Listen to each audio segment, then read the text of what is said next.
Hi, welcome to another edition of Commercials I Hate.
Hello.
Hello.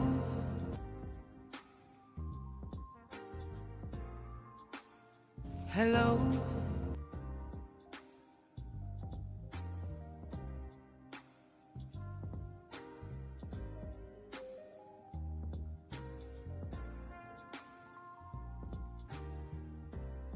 Hello.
Y'all, welcome.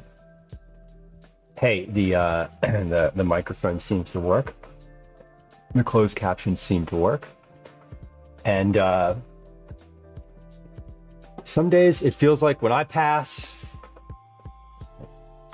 I'm gonna be late to my own fucking funeral. Because I meant to go live like a while ago, but then life happened. Anyway, let's just do the thing. I'm not gonna like wait right now. I'm not gonna wait because I'm actually like ready.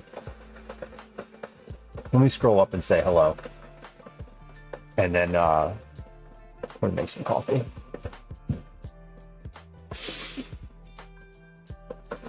Phoenix, welcome in.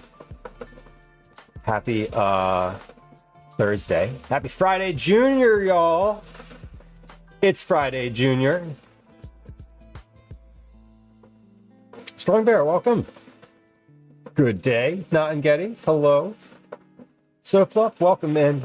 Good to see you. Another summer day. For parents, why does it just get busier in the summer? I thought summer was supposed to be easy. Like, what the hell? Stronger, I get to watch live stream from the beginning, right?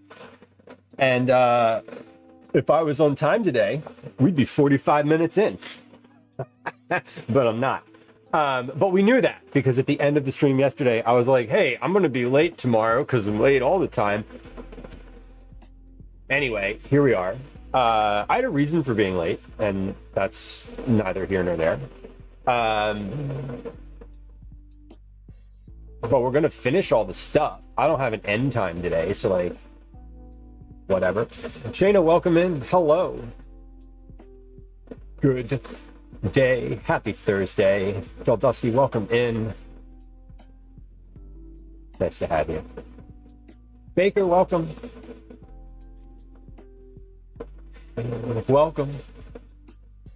Tunderella, hello. Hello, hello. We got 2 Adele hellos in a row on the high redeems today. I should note that the cats will probably be making an appearance today on the counter because I don't give a shit what they do today because it is because I'm making food for my own self and my own family. And so if there's a cat that just decides to like walk across the counter today, you know what? We're gonna let it happen. I see them. They're literally staring at me. They're right over. They're like right there. They're staring at me. Daisy's right here. Yeah, here. Obi's like on his way over right now. He's like, I hear you talking. Are you talking to me? Can I have what you're doing? What are you doing? Nova, welcome in. Hello. Hi, bye, Mike. Welcome in. Merbex, welcome in, Mark. Good to see you.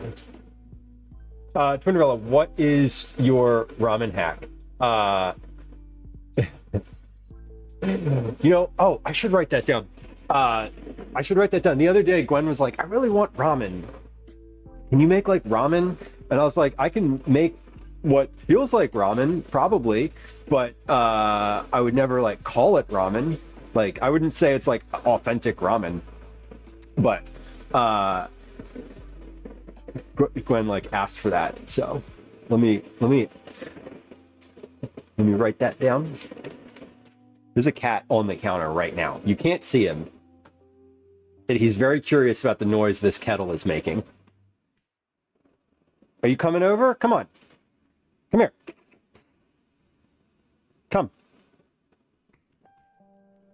Now they're both up here. They're gonna start knocking shit over in a second. Hold on. I'm just here. Let's just write ramen real big on the page.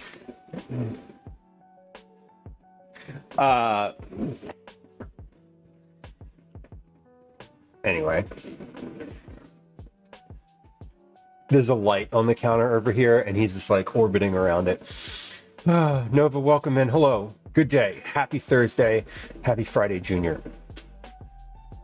Etc. Time is hard. I know. Time is like,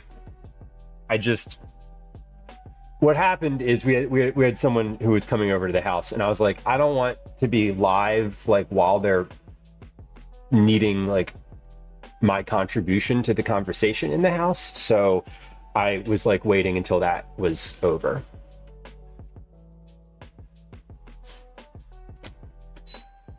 I was waiting until that was over. And it's over, but like, I mean, they're still here, but like, I no longer have to participate. So that's good. Amber, welcome. Goes well. It goes well. It goes slowly this morning and quick all of a sudden.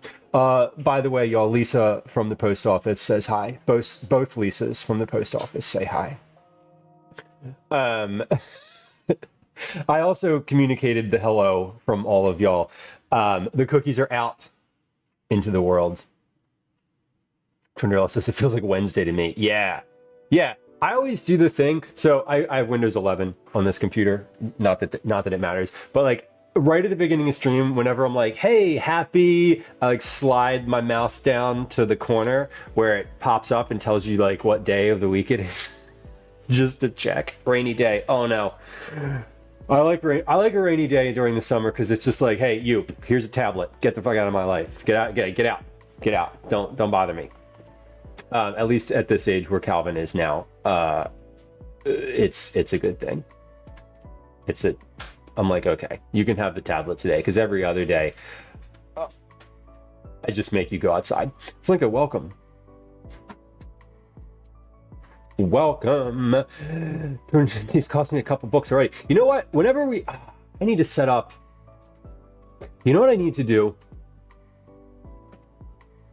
I want to set up, this is actually something I want to do, because we talk about cookbooks regularly. There are fucking cats. You can't see them, but there are cats surrounding me. There's Obi is right here. Ash is right here. They're on the they're literally like, they're camera shy at the moment. Stop chewing on the cord. Come here. Hold on. I'm grabbing an Obi. Here he comes. See? Cat. Right here. Come. You can sit with me like I'm an evil Bond villain while we're saying hello to people.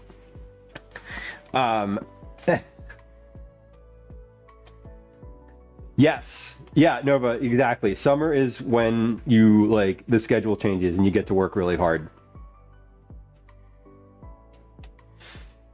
My God.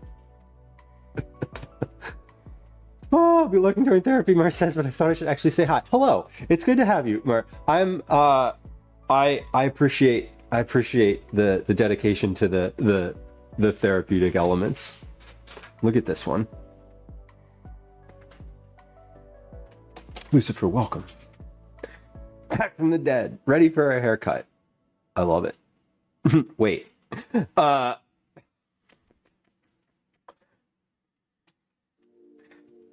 Stop it. I got bamboozled by the bot. Welcome in. The bot loves to be coy. Obi is just chilling. This is a noodle cat. Look at him. He's just a noodle. He's like limp and a noodle. You want to kiss a paw? There we go. Kiss the paws. Peter Matthews, welcome in. I'm doing great.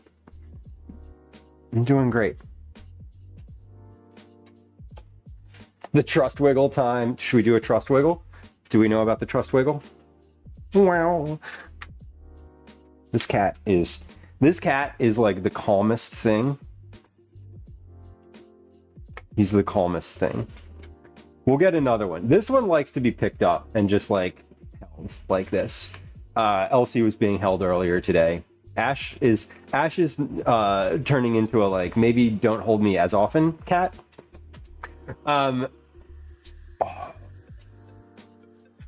Tinderella says the bulldog carbonara oven. I heat the heavy cream, put in the white powder packet and half the liquid packet. Black garlic, chicken, better than bouillon, and gochujang. Let those simmer on the stove. Add the nudes about a minute before they are done. Some milk, let it cook for another minute. Top the sesame oil and some gochujang. Ooh. I want ramen now. We're not making ramen today. We're not making ramen today. We're making, we're going to make corn chowder. Calvin requested it, and I had all the ingredients for it. Today is a use it up day. That's the goal today, is like, let's burn through a bunch of stuff in the fridge. We're going to make banana bread, because I have rotten bananas. We're going to make corn chowder, because that we'll use some corn and some other stuff. I'll use the tomatoes on the counter. And then we're going to make stock, because that will use all those stock bags. And then I think I'm also going to make a little like salad situation, cucumber tomato salad, just like for myself. And I don't know if we're going to have the corn chowder for dinner tonight, or if that's just going to be like a freezer John, and maybe we make something else. We'll see. But regardless, and Daisy is here too. Yes.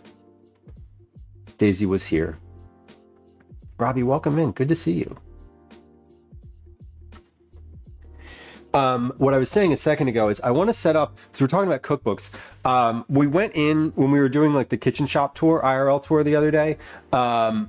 We went into the cookbook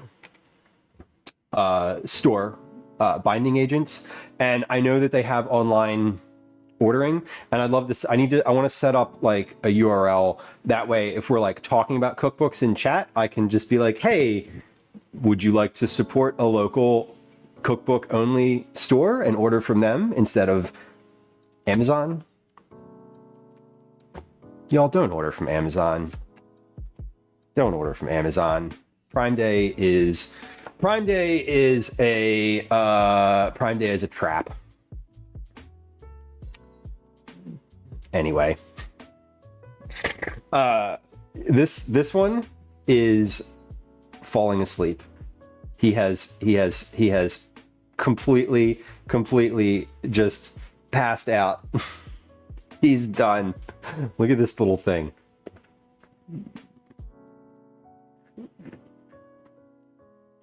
He's chilling. You know, I don't even know how old these cats are now. I think they're like a month or two. 2 months. No, they're 10, 8, 9, 10. They might be 3 months old. Are you sure the cat isn't dead? I'm positive, Master of Splits. He is breathing. I can see tummy movement. Master of Splits, we are... Philly cheesesteak chowder would be... Oh. Philly cheesesteak chowder is a fondue with beef. Actually, that'd be really interesting. Like a cheese fondue with like fried beef, and you get like a little cube, like a little bread cube, and a little beef on your skewer, and you dip, and maybe the dip is like cheese and fried onion cut up. I don't know if soup would work. Pickled onion would work. Yeah. Onion cheese soup.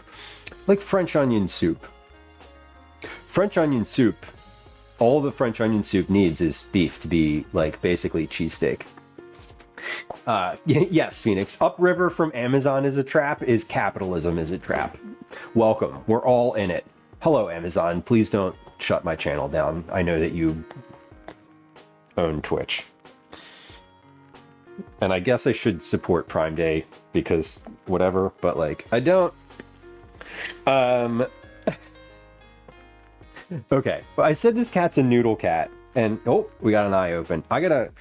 Obi, I gotta sit you down for a second because I want to make some coffee because the water that you were so curious about is very hot. Okay, yes, he's noodling. This is just what happens. Okay, we're gonna set the cat down. There'll be more cats later. This is my evil villain pose. Except I don't know. Whatever. I'm really liking these cats. They're integrating very well into the house. And they don't bite, which is fucking great. Okay. Fellas, hello. Obi, you want to say hi? There's an Obi. Okay. Obi's going down. Obi will be back in probably like 45 seconds once he makes the loop back around and goes up on the counter again. He'll be here. OB, for those of y'all who are not familiar, stands for Orange Boy. Because when we were fostering them, they came with names that were not good. Their names were based off of candy bars, and then we didn't like those, so we started calling them like Orange, Gray, and Calico, just based on their color. Yes, Sarah, hello. Yes, we did formally adopt all 3 cats. We used to have 2 for a very long time. So Gwen and I got the other cats the year that we graduated. The other cats were our older cats, RIP, were adopted in 2006. So they lived from 2006 to they were 16 years old. So we used to have 2. Then we had 0 for a year, 2 years. 2 years. Now we have 3. I think these ones are integrating really well because they are I don't know, because we're better at it now. And because because these cats were adopted after with the dog in the house already. The other cats, we got Daisy when the other cats were like adults, and the other cats were like, fuck this and her, and we're gonna try to murder her all the time, and we're gonna harass her. And they didn't like that there was a dog in the house anymore. These cats came into the house with a dog, so now they're just like all of them are cool. And Daisy was like, okay, these are tiny. Like, I'm not afraid of these cats because they're this big. And now they're sort of growing into bigger cats, and she's like getting used to them. Anyway, all of the cats are ours now.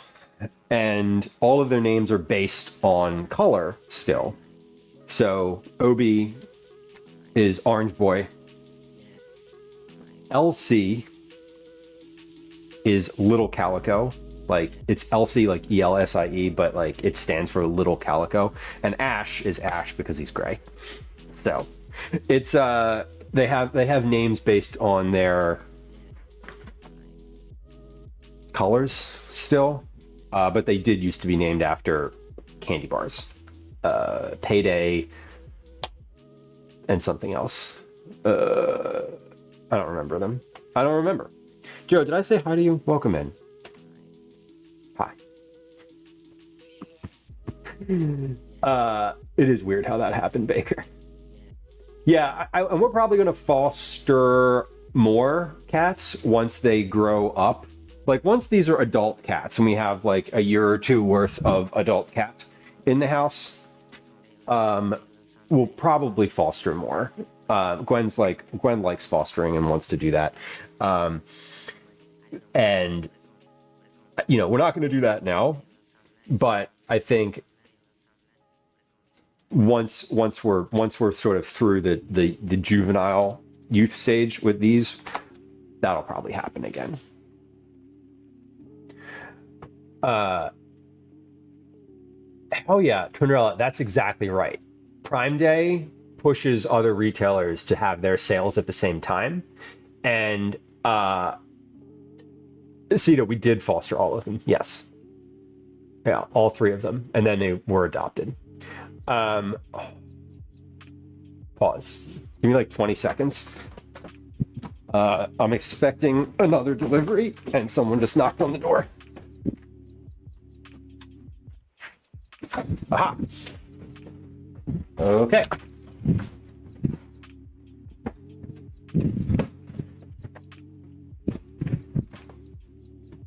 Perfect. That was a delivery. Great. My door opens directly onto the street, and like, if you don't get the delivery the literal moment it gets delivered to your house, someone's gonna walk up the block and just take it. It happens. It happens like immediately. So anyway, what was I saying? Yeah, we'll probably foster a little bit more.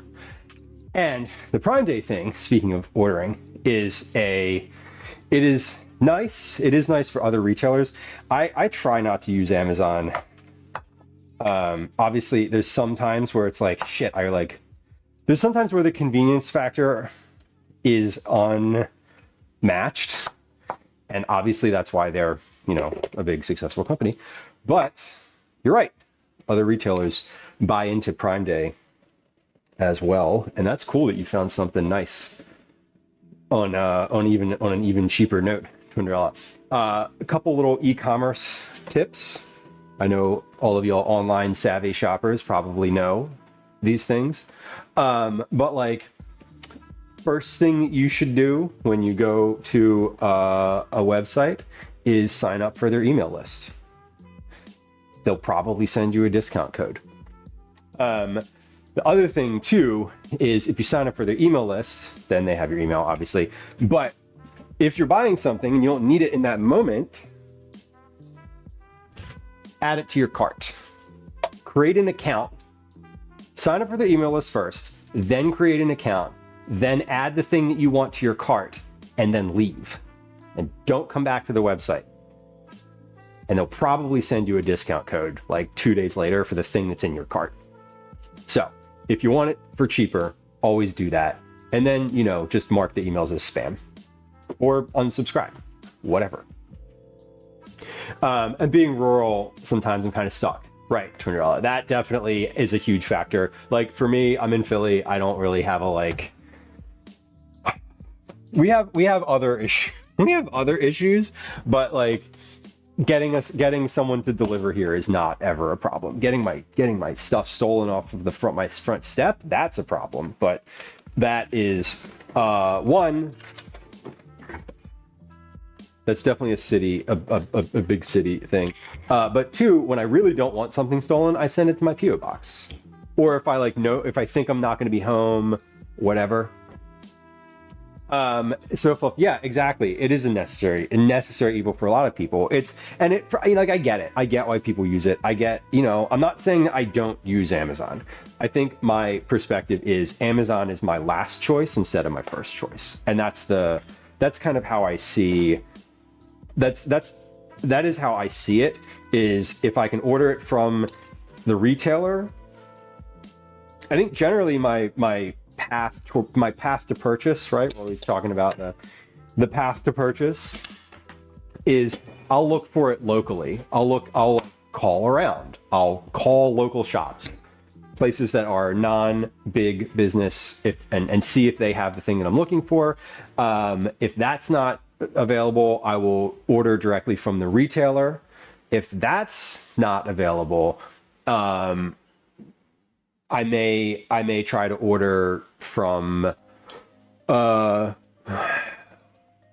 may try to order it from like Instacart or something like that. Amazon, like ordering from Amazon or Target or all of that is like, they're so far down the list on like where in my shopping behavior that I actually rarely use Amazon.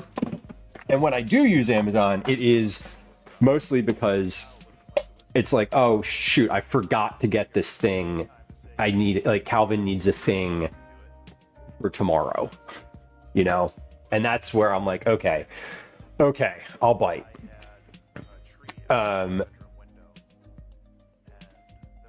It is, Sarah, yeah, it is hard to avoid. I mean, there's a reason they're a huge company. They have unlocked the end-to-end logistics.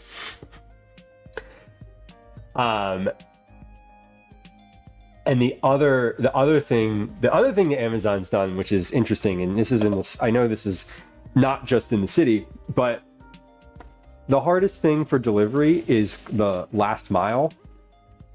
Well, yeah, like the last mile, what they call the last mile of fulfillment.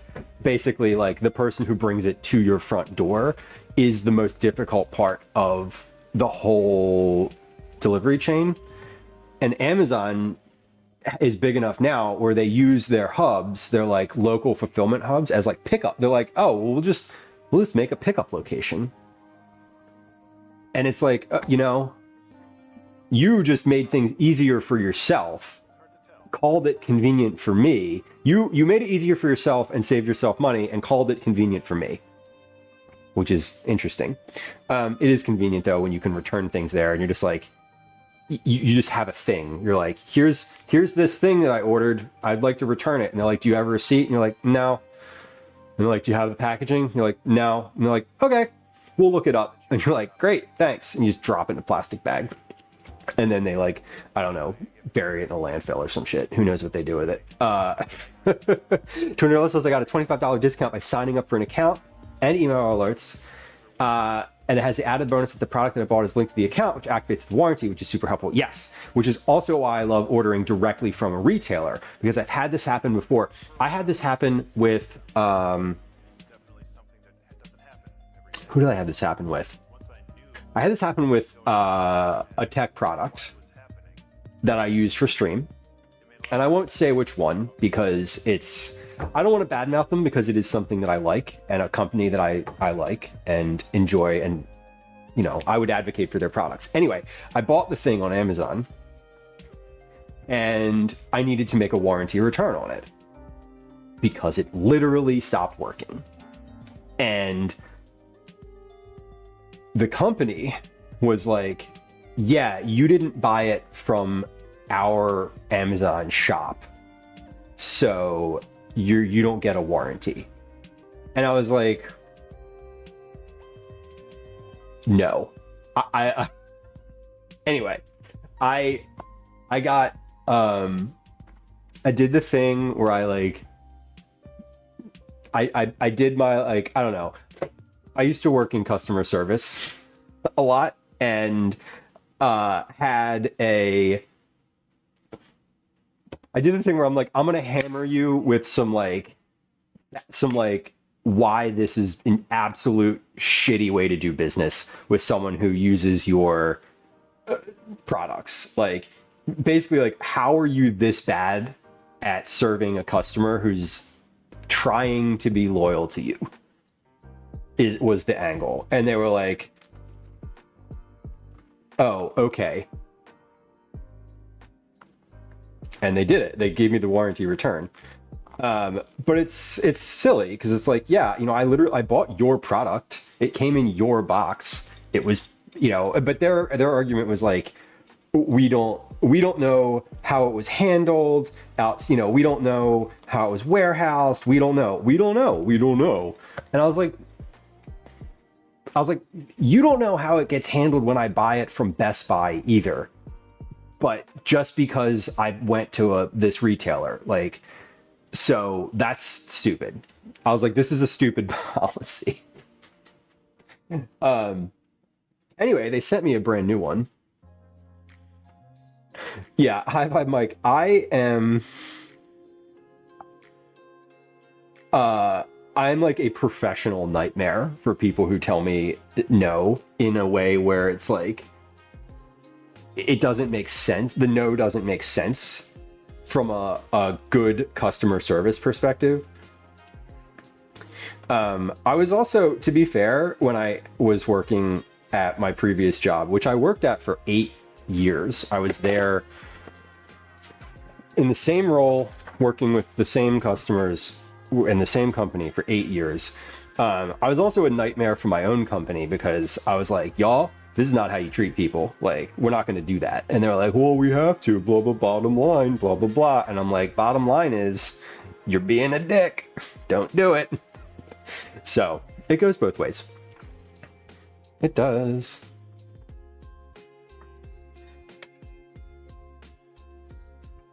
Yeah, Tundra, the warehousing strategy is fascinating. It wasn't the blender. It was not the blender. To be fair, that blender still works. That blender worked really well. It worked really well. Oh my God, Lemon, welcome in. Hello. Anyway, I'm on my high horse about Amazon. I love the idea, Trinderella, that like if you find something on Amazon, like going to the retailer site and seeing if they have it too. Man, I definitely miss customer service sometimes. I miss the what I used to do was not like just like, you know, turnkey transactional, like high volume. It wasn't high volume customer service. It was like low volume, big customer service. So it was a lot of dealing with like executive type folks. I was in the tech space, and people get really testy, and it was kind of nice because I'm not a developer or an engineer, so I like wasn't literally the responsible person to I didn't cause the problem, and I wasn't personally going to fix the problem. I was Milton in Office Space, you know, I'm a people person, but like actually for real. It was fun. I used to write all of our CEO's emails whenever he had to like give people bad news or like anytime there was like a thing, like a professional like communication. He was like, look, can you write this email for me? I'm like, yeah, sure. I got you. It was a fun job. I'd spend an entire day writing like 2 emails, but those emails were like show your work kind of thing. Like, here's everything about the issue. Here's the history of it. Here's what I got from the project manager and the lead engineer. Here's what I talked to from here's what I got back from our product team. Like, blah, blah, blah. Like, here it is. That was always fun.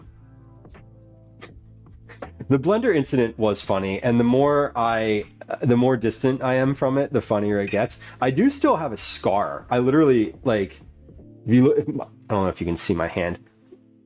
There's like this dark patch on my hand here. That is, yeah, right at the top of my hand. There's like a literal like dark spot on my hand from where that soup hit. Low volume, but high quality emails. Yeah, no, and this is before AI.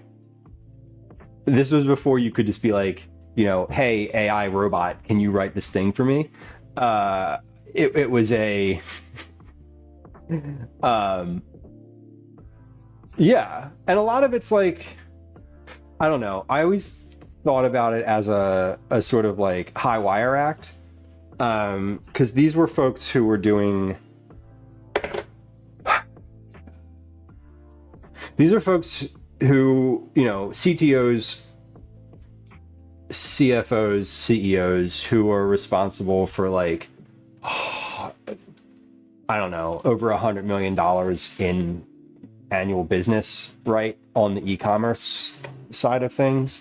And so the level of detail that they require and the level of explanation, like some people were like, you know, I need a 1 word or 1 sentence email. But if you're like negotiating something or like something has gone wrong in a project and you need to like both, you know, you need to like correct the course, explain what happened, and make sure everybody feels understood. It's the making sure everybody feels understood that I think was the part that I was like, that I enjoyed the most, was like the human level of it. Anyway, I don't do that job anymore. I left that job. Under new management, it did not get. It got worse. Got a lot worse. So, Boris, welcome in. Welcome in. We're making coffee right now. We're out of like the coffee carafe, so I'm just starting stream in the way that I do sometimes by just making a little Chemex of coffee. And then we're going to get started with some cooking. I don't have an order for things today. Today's kind of like I said kitchen projects day. So we're we're basically going to like try to clear out some stuff from the fridge because it's Thursday. We've reached the end of the week. We've reached the end of the culinary week for me. I don't like to cook on Friday. Saturday and Sunday are usually dedicated to leftovers or something quick. Leftovers, something that I pre-prepared. So like there's a quiche in the freezer. We'll probably have that on Saturday night or Sunday. But I don't love cooking on Friday. I don't love doing anything on Friday. So we're gonna try to use some stuff up today. I've got some tomatoes. I've got celery from a little while ago. I've got stock bags in the freezer. So we're just gonna do like a couple projects today. It's an easy day. It's not. Yesterday after stream, I was just like, ugh. I finished the whole dinner making yesterday. I didn't feel frantic. I felt very in control, but I was also very aware that it was like it felt like it could have been pretty chaotic. It felt like what it feels like in, you know, when there's a lot of stuff happening. And there was a lot going on. I was trying to like keep dinner on track and keep things on time, and we did it. Actually did it yesterday. I was proud of myself for finishing all of that at 7 p.m. when I needed to be done, which was great. We are making coffee the old-fashioned way, ye old electric kettle and all. I like the Chemex. I don't love a drip coffee maker, True Caretaker. We have one. I have a drip coffee maker. It's in the cabinet above the refrigerator. I can't remember the last time I used it, but I get it out when when we have guests, basically, at the house. Actually, I used to get it out when we have guests at the house. Now I have an individual like Keurig machine and the little reusable Keurig pods. It's like the little mesh pods. So I just put that on the counter, and most people like know how to use that. So that's easier than putting out like the big kind of 12 cup drip coffee maker. And what I do for the house is get where is it? Oh, there it is. I have a bottle. Just like this just lives in the fridge. This is an old Stateside vodka bottle with a swing top hatch, which I love. I used to have, this is the second coffee bottle. What happened to the first coffee bottle? Oh, the first coffee bottle, after many times of having dropped the plastic cap to it into the garbage disposal and turning the disposal on, it finally like gave up the ghost and wasn't able to. I finally put the cap in the garbage disposal one too many times, and it like broke all apart, and I didn't have another cap for that bottle, so I had to get rid of it. Enter the new bottle. So I make I make a Chemex, I put it in a bottle, and it lives in the refrigerator for a day or two until it's gone. I make myself one of those like Bialetti pots in the morning. One of these little things. This is just like a single mug of coffee, and I make one of these for myself in the morning, because it fits in nicely with my routine. I recently started, it was only a couple months ago, maybe like 3 or 4 months ago, that I started drinking coffee again. I'd stopped for a long time. I'd stopped drinking all caffeine for a while. I had a problem with it, but I'm now sort of I'm back on it, but it's more like I'll have coffee, but it's not like, I'm not drinking like 40 ounces of coffee. I'm not drinking coffee at 7 p.m. at night anymore. So I used to. That was bad. We don't do that anymore. Now it's about 1 p.m. here. I'm gonna have a little bit of this. Like, I'm gonna have a small mug. I'm gonna have one of these. One of these little things. And then that'll be it. That'll be it today. It used to be, I used to make one of these every morning. Gwen would have a mug and I would drink the rest of it every day. Like, I would just make one of these in the morning and drink all of it. So I have way reduced my consumption to, as Milton said, a reasonable volume. I was told I could drink my coffee in a reasonable volume. Man, I have equated myself to the weird character from Office Space, not once, but twice today. I don't know. Don't jump to conclusions. Joe, you're slowly weaning. It's hard. It's hard. I feel like the thing with caffeine, more so than other like substances that one could get like addicted to, I think caffeine is hard to quit because it makes such an immediate difference. But I do remember, like, there was times when I wasn't, you know, in the years between coffees, there was like a time or two where I had a beverage that I didn't know had caffeine in it.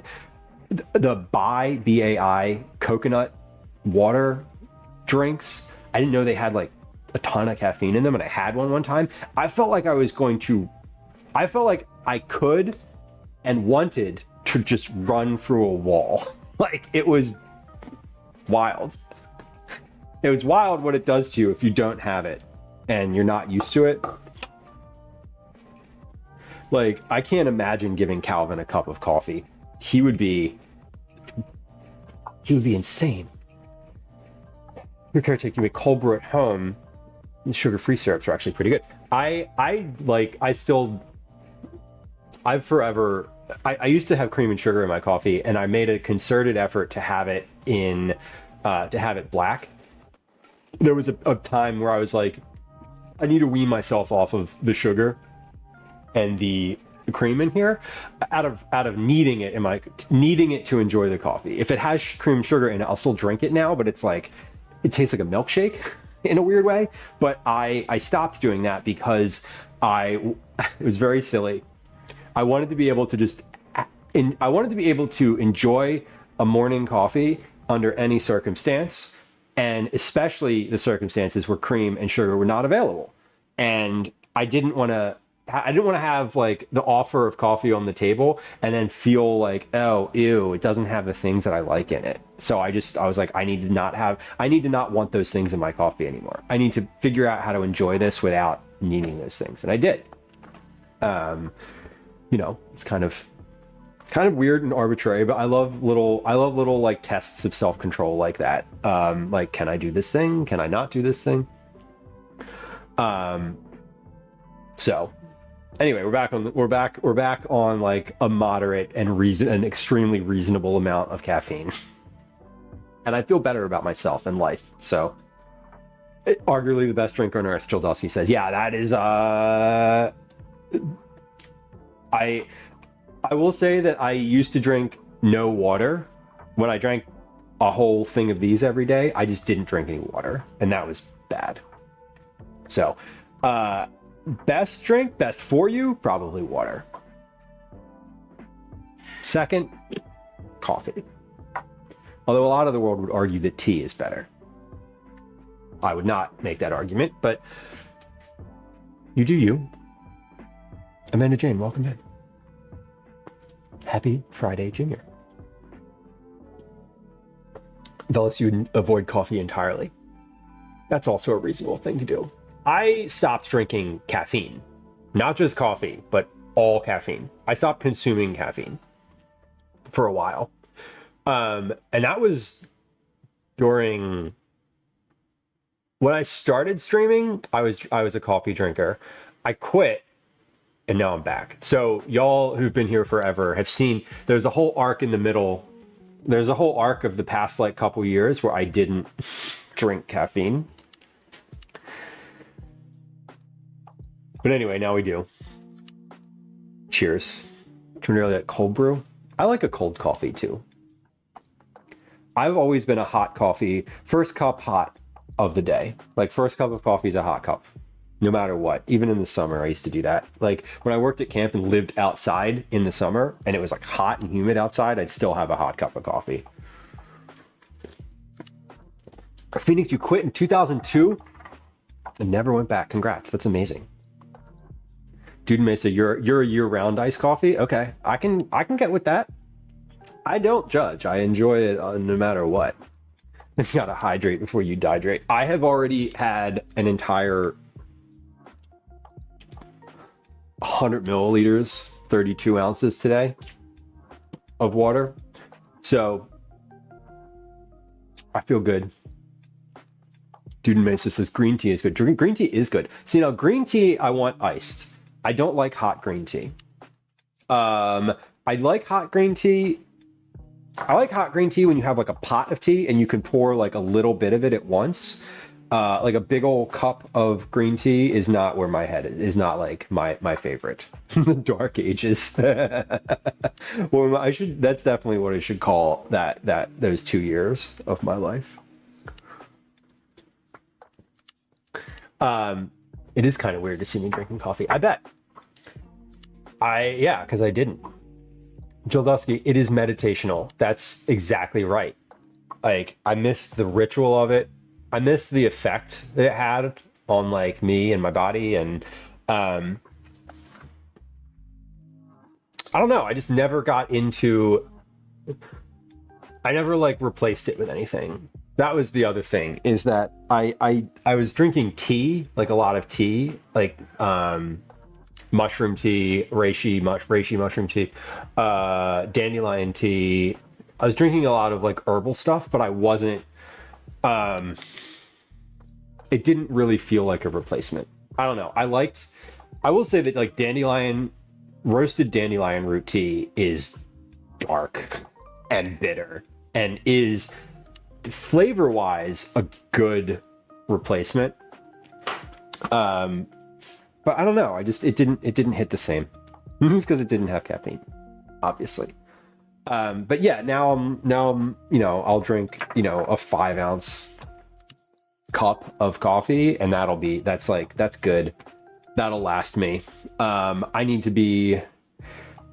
It's funny, like it's 1 p.m. right now for me, and I'm having a coffee because because I know that I want to watch something tonight. Like I want to like maintain consciousness up until like at least 10 p.m.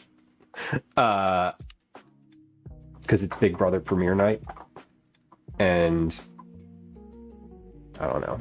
And I still love Big Brother despite the horrors of the world.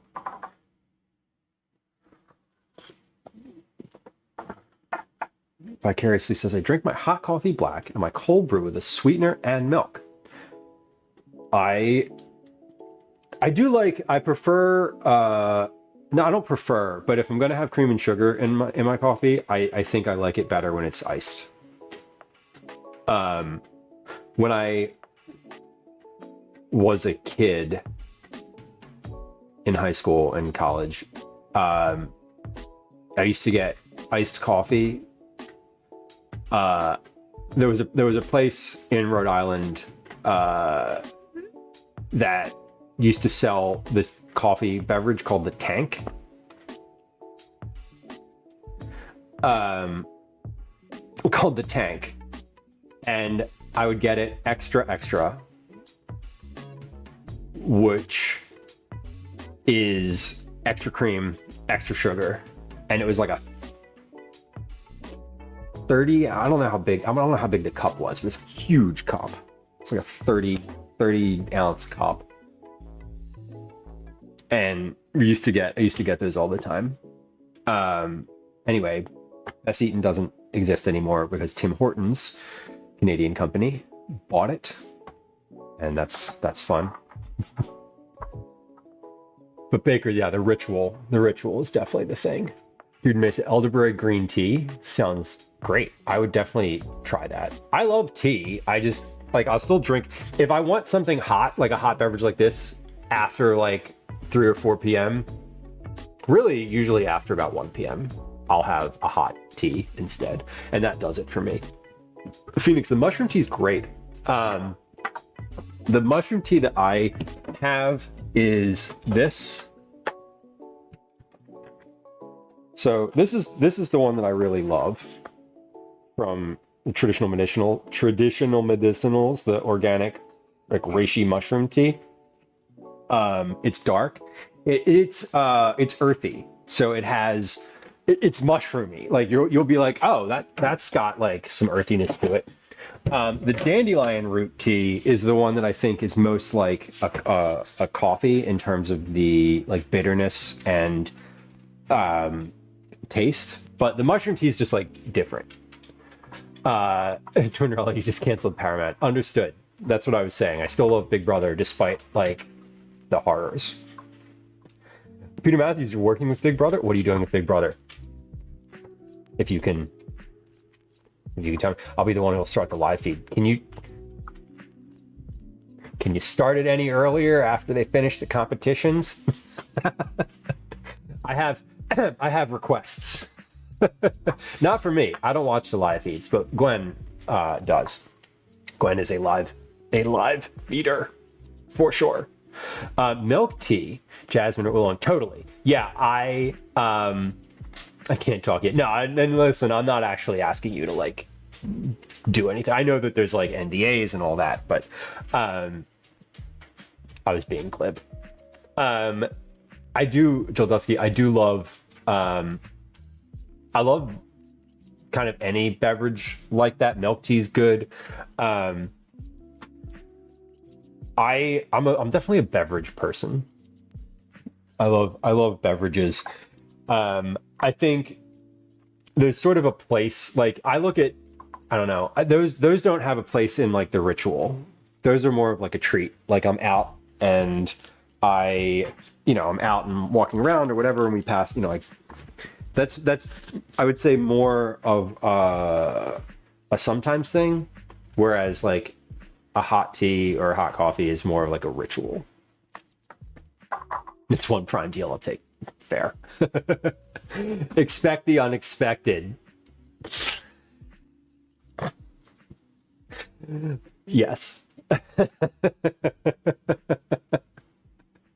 Where have I heard that before? I'm just kidding. It's the slogan for the show.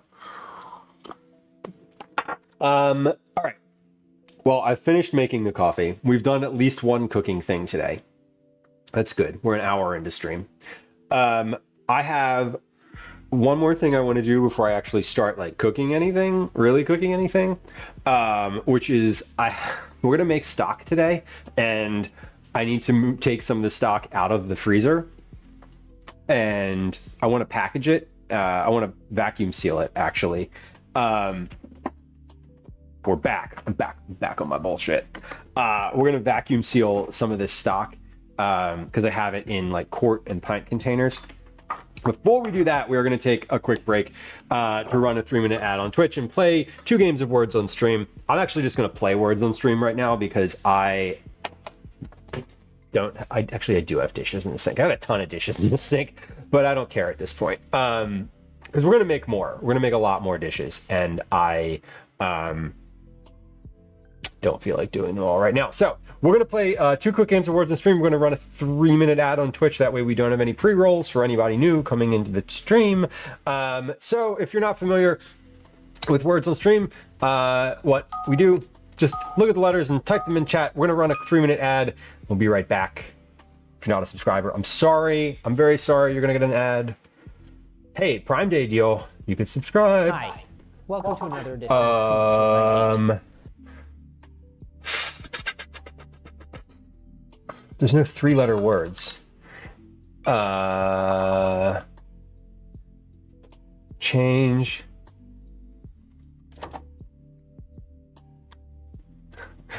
That's not a word either.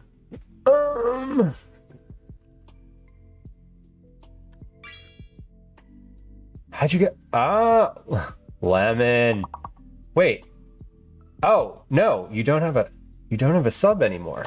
Hold on. Lemon, I got you. I got you. I owe you a gift sub. Hold on. Watch this. Da da da da da da da da. I owe Lemon a sub for winning Cookie Club. There we go. Rescued.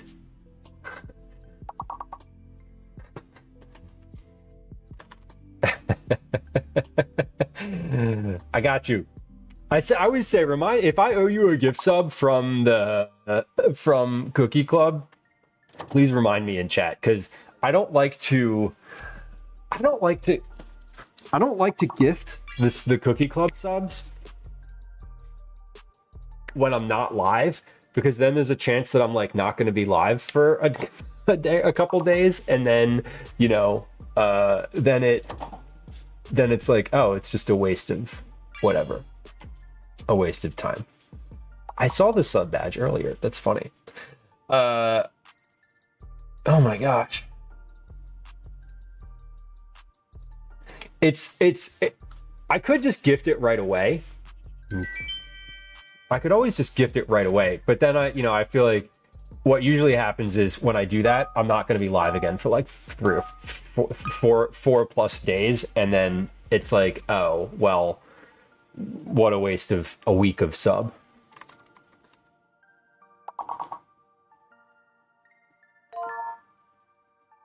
Oh, there's no degree. That needs 3 E's. GERD is a medical affliction. Come on.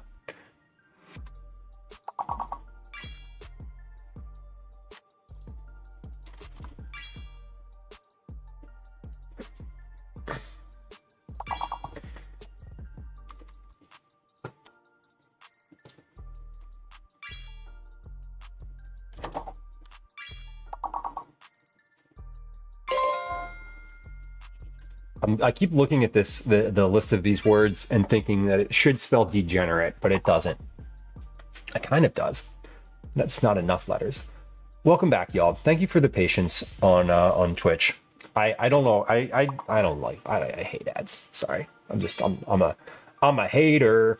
But we do have to run them because otherwise they just run before stream. Blah blah blah. It happens. Anyway, I'm gonna finish this game of words on stream. There's a lot of letters. There's a lot of 4 letters here. I feel like there's more D. I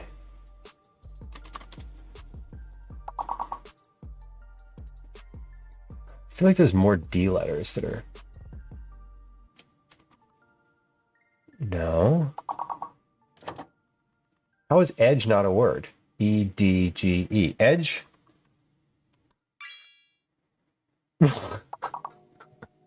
It only likes it when I do it. Okay. Very good. Close. We got pretty close on that one. Okay, what we're gonna do now? We got some kitchen projects. Let's actually like do some starting of things. What are we gonna do today? We're gonna do. Do I want to do this first? I think I do. First things first. I needed to clear out. Not clear. I needed to rearrange the freezer downstairs, which I did. I needed to rearrange the freezer upstairs, which I did, but before stream. Now I need to put the stock. We have some stock in here from before. I'm trying to stock up on stock. It's the season where I'm just like blowing through vegetables like super regularly. So I have just, there's corn. There's a lot of corn happening. So I have 2 bags of stockable stuff in the freezer right now. So despite having some stock, we're going to package some and put that in the freezer. And then we're going to make some more and put that in the upstairs freezer so that it freezes. I'm gonna make some banana bread today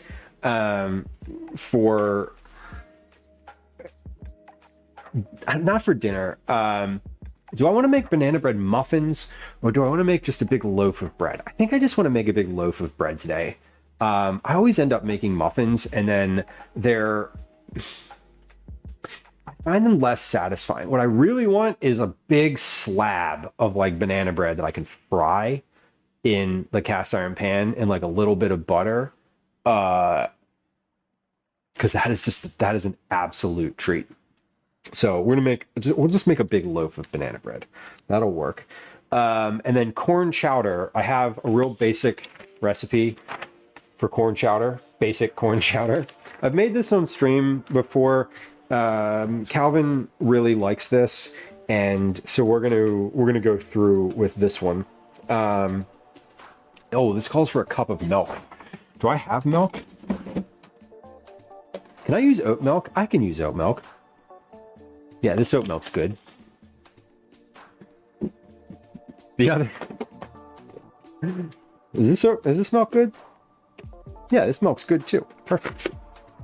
We have options. This is Best By July 8th. Which means that on today, July 10th, it's okay. It doesn't smell. That's the important part. We're gonna put it in chowder. So like we're gonna use it and it'll be fine. So Flip, what's your favorite ingredient in corn chowder? What's your like ideal corn chowder?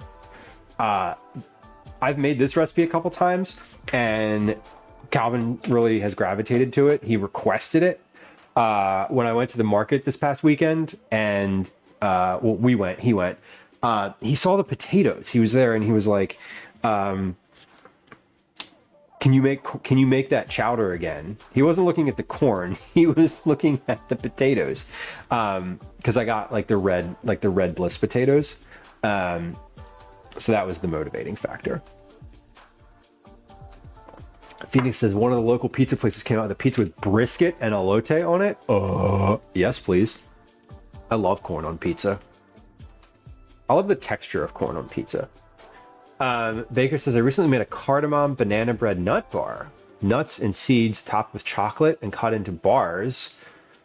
Ooh. What changes are you making? We could put anything in this banana bread. I hadn't considered that until just this now. I hadn't considered additives until you said that. But now I'm like,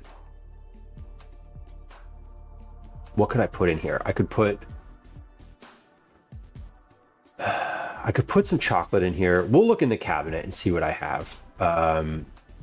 I usually put like a handful of toasted pecans or walnuts, and then some other like coconut. This recipe that I have, the recipe that I'm going to use calls for coconut, or it says you can use it. Oh, weird. This is a very Mark Bittman day. This is a very like, yeah, it's a very Mark Bittman day. I just realized he wrote this article or this recipe, and the banana bread recipe I use is also Mark Bittman. Who I like. I think he seems like it. He seems like a good one. Where did the beverage I want go? There it is. A Cantonese style corn soup. I mean, in cold weather. I was a little bit like, Calvin was like, can we have that corn chowder? And I was like, kid, it is 32 degrees and like 600% humidity outside, and you're literally asking me for corn chowder? Fuck out of here. But then I was like, yeah, it is kind of a summer thing. What is the nostalgia element, Lemon? And I'm assuming you use both the cobs and the kernels. This calls for putting the cobs in the broth while you simmer it, which I kind of love. Oh, so fluff. An upright freezer from a chest freezer. Excellent. Organization system unlocked. I love the chest freezer, but I I would definitely, an upright freezer would be great because I would love to be able to see all the stuff in there. That's my problem with the chest freezer is you can't like look inside of it very easily. It's why I generally keep like an inventory in my notebook of what's in the freezer. Deep Sound Dispatches, hello. Happy Friday, Junior. Welcome in. Changing the ratio bigger. Yeah. Adding an extra banana is always my favorite move because I like it to be a little bit more banana-y. Turned out some people are year-round people. That hot and sour soup just hits differently when you're already sweating. Eat when you're not feeling well. I can appreciate that. I can definitely appreciate that. What are my not feeling well foods? When I'm not feeling well, I don't want to eat anything generally. I feel, I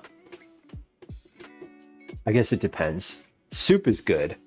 I love that your nostalgia food is something that's actually nice. My nostalgia not feeling well food is the Lipton Soup Secrets packets, which are like just pure salt and nothing else. They're great though. I like those when you add a bunch of shit to them. You add like, you know, some leftover chicken and corn and like vegetables from the fridge or whatever. You throw like a couple pieces of carrot in there and let it like boil along. Joe, it is Thursday. I'm sorry to be the bearer of good/bad news. The plain Lipton packets, they are, I mean, yeah, I remember when I was a kid, that was like, when I first started cooking in quotes, that was something that was in the regular rotation, like hot dogs for myself, Soup Secrets, mac and cheese, like easy stuff. And this is when I was like 10. I had hot and sour soup the other day for the first time in over a month. The horror of going an entire month without hot and sour soup. Imagine. Yeah, the Soup Secrets are like, oh, you need to be hydrated? Here's a bunch of salt. And then you're like, you finish the bowl of soup and you're like, all I need is like water right now. I think it's probably the point. This chicken noodle soup packets with the teeny dry pieces of chicken in them that rehydrate a little bit. Oh, the onion soup turned into dip. Has anyone ever actually eaten the onion soup? I don't think you can actually make it into soup. I think the back of the box just has a recipe for dip. I don't think anyone actually uses it. I'm pretty sure I have Soup Secrets packets in the cabinet right now. And if I don't, it's because someone ate them recently. You let the noodles get waterlogged. I always loved adding a big handful of like egg noodles to that because the noodles, there weren't enough noodles. There needs to be more noodles in those packets. It is a horror for you. And I was not, let me be super clear. I was making light of it, but I am aware that it is an important aspect of your like culinary rotation. Baker, nobody's ever had the soup. One in chat if you've ever just made a packet of Lipton onion soup and eaten it from the directions on the box. And why are there no ones in chat? But yeah, I'm pretty sure we have Soup Secrets in here. And like I said, if not, no, I don't. Sigh. Yeah, you gotta let the noodles soak. The best bowl of the Soup Secrets is the second bowl. Because of that, because the noodles are like, they're all blown up like a, oh man, I was going to make a terrible analogy. We won't do that. A very unsavory analogy.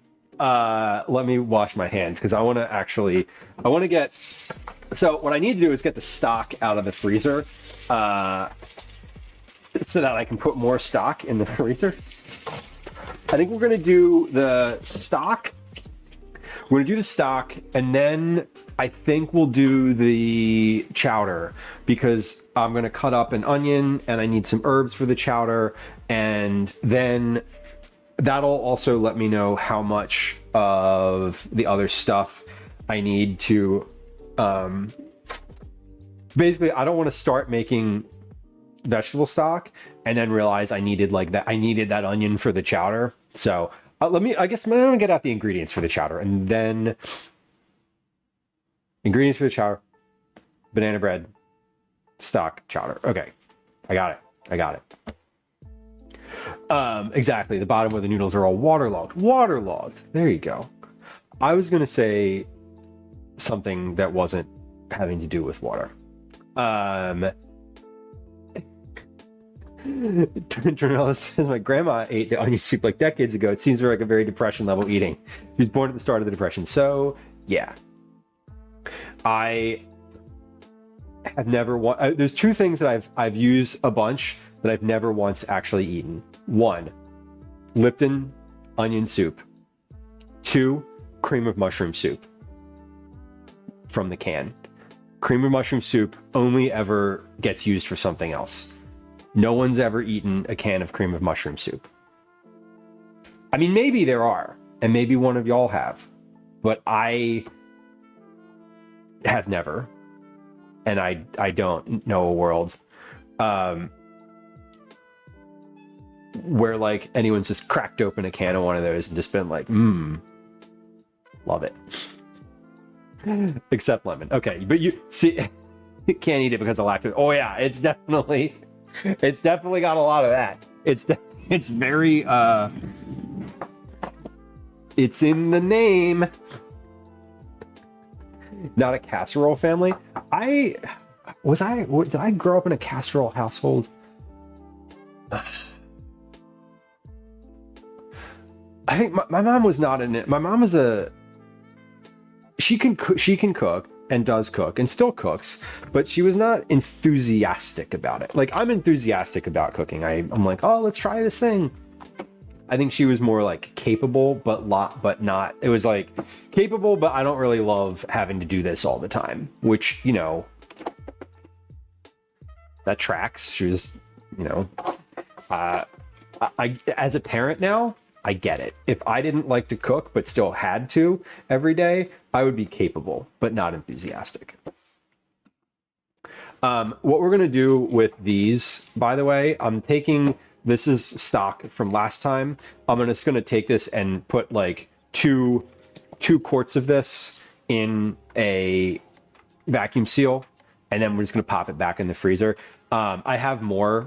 I'm just going to get out like a little bit at a time.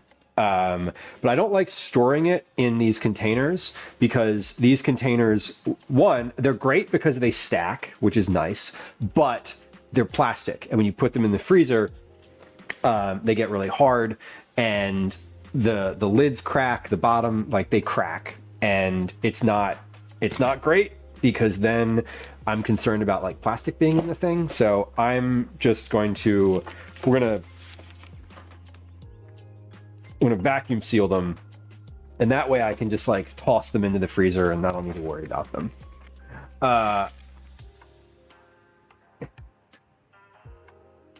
Trinella, cream of mushroom is a Mormon cooking staple. You know, that you bought me a cookbook a while ago, the Mormon cookbook, and I definitely went through and I was like, yeah, there's some like real bangers in here. I'm pretty sure cream of mushroom was like pretty high on the list. There might have been 2 versions of it in that book. A can full of cream to help thicken it, and a half a dozen crackers on a cold day. True caretaker. Okay, I see you. There's a time and a place, right? Time and a place. The sauce for pork chops with peas. Ooh, that sounds great. That sounds like a really nice, like, just a really sounds like a unique usage of that. Baker, you were a casserole family? We were a pressure cooker household, and not the Instant Pot. This was before Instant Pot. This was the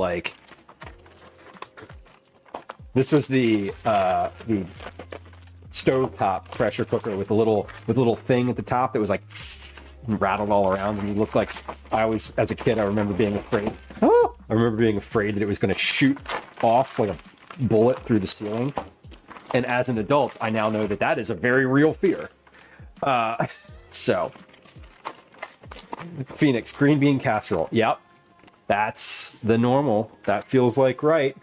The tuna casserole aged lemon. I was averse to casserole. I love I do love a casserole, and now as a parent and like the cook in the house and the one who sort of like is responsible for the day-to-day stuff, I get it. I get why casseroles were super popular, because they're easy, and you know, you just dump it all in a pan and you forget about it, and then like it's done, and then you eat.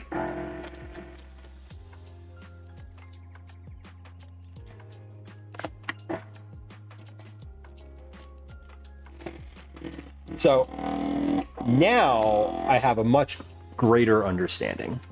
Darla, welcome in.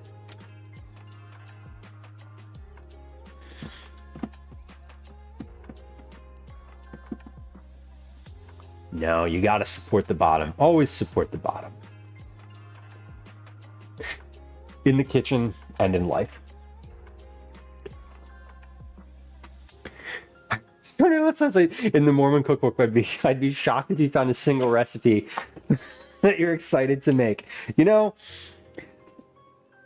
excited to make doesn't necessarily have to mean that the recipe is exciting. It could just be exciting.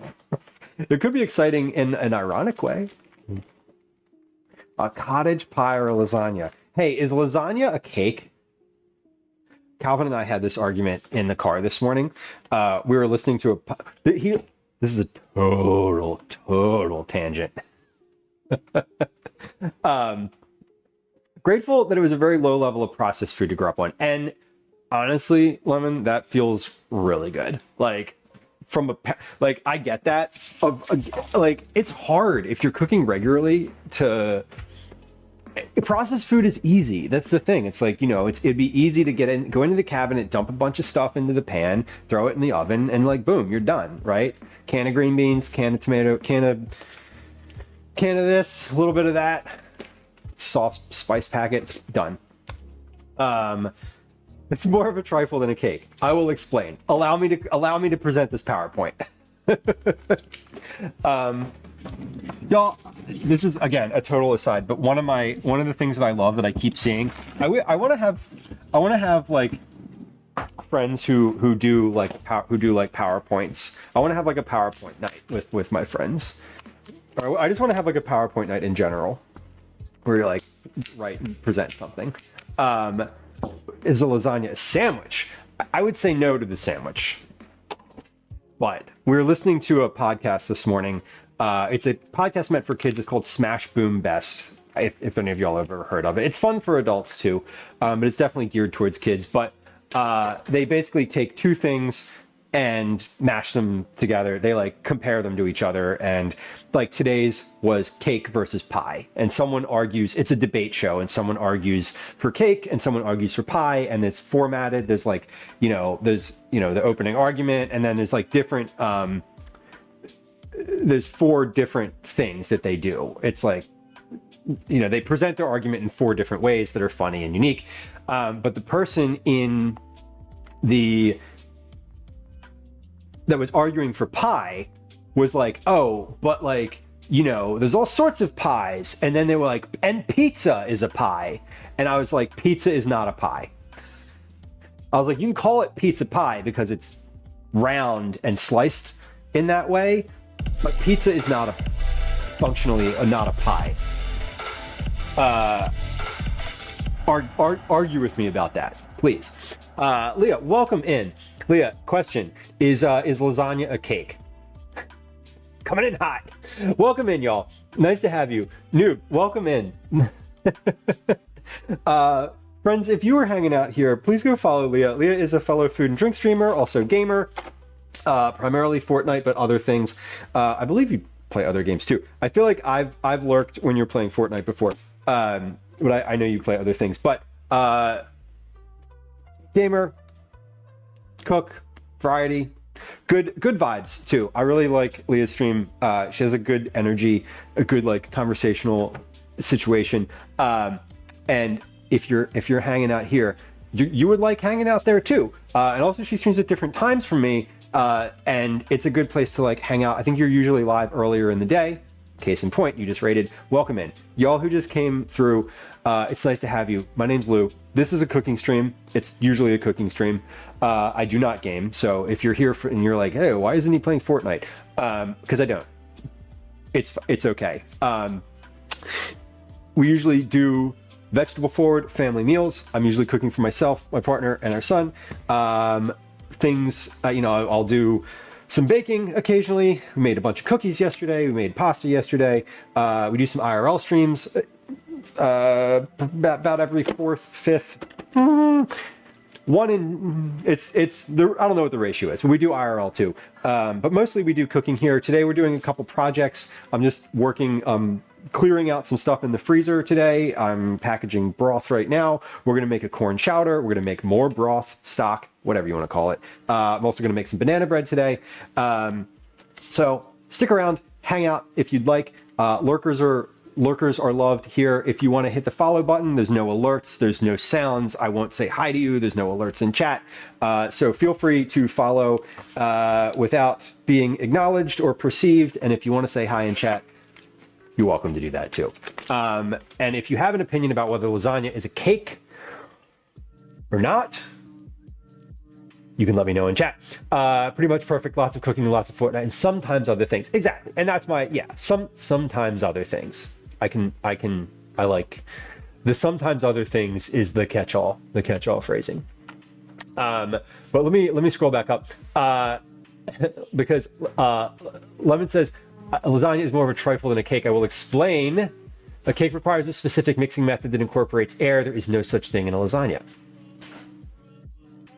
Well, case closed. Do PowerPoints still exist? Yes, they do. I think I was using the catch-all term PowerPoint as opposed to slideshow. You could use a what's the other one? Keynote. Lasagna is not leavened. There you go.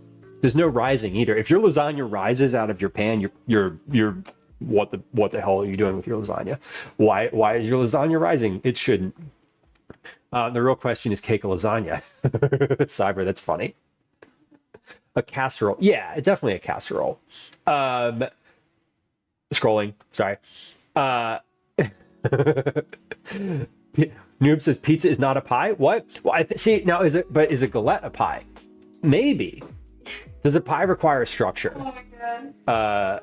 Does a pie, because like a galette doesn't really have structure, right? It's sort of like, whatever. I feel like a pie sort of, I don't know. Maybe I'm constraining my thinking too much. I'm not thinking out of the pan enough, but I'm feeling like a pie is sort of like you need the pan for it, right? I don't know. We do basically exactly the same thing. This is fair. And I'm just doing, today's a kitchen project day. I was going to do an IRL stream, but I looked at my notebook and I was like, damn, I got a lot of stuff that I actually wanted to do. And I got a lot of like vegetables in the fridge I want to use up. So that was the vibe today.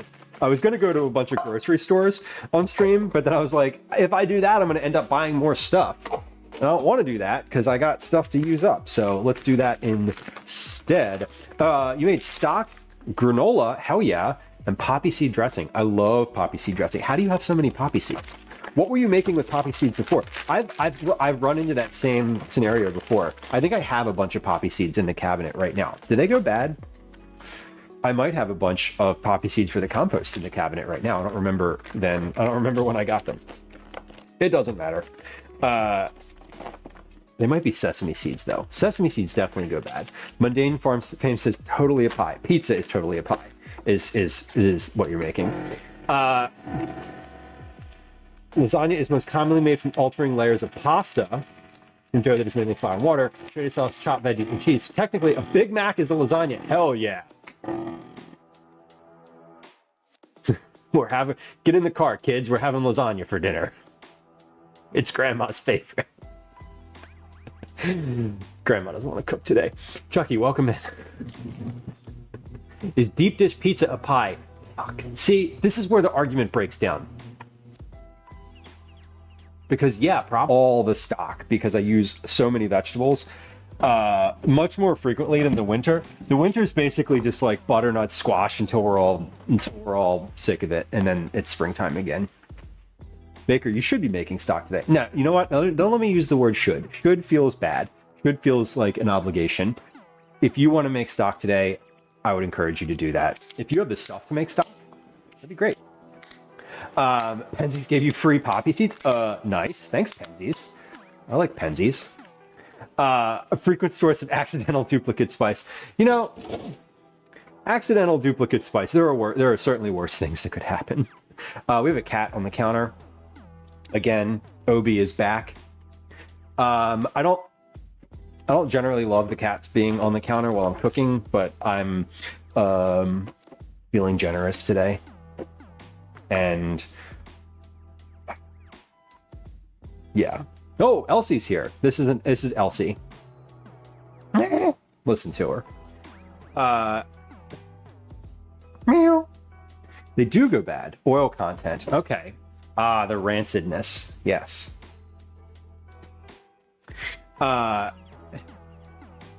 We got two cats. There's a third one. He's not around, but now we've got two. These are new cats. We were fostering, but now they're ours. These are permanent household cats now, and they smell the stock. Yes, babe. Meow. Elsie wants to get down. Okay. Obi does not want to get down. Obi wants to continue being held 100% of the time. True Caretaker says nobody is shocked to hear you kept them. No. I wasn't expecting... After like the first couple days, I'm watching my hands now. I was not expecting them to leave this house either, if I'm being real honest. Cheeks, thank you for saying hi.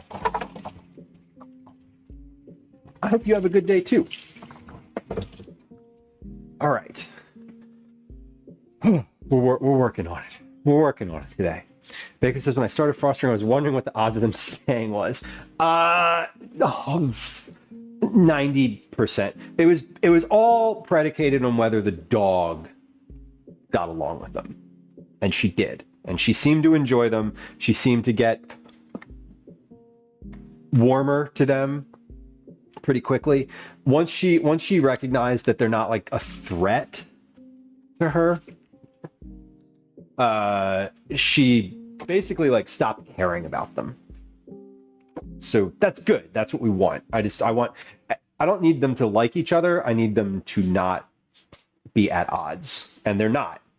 And now Daisy will like let them sit with her, or she doesn't like freak out when they're nearby, which is great.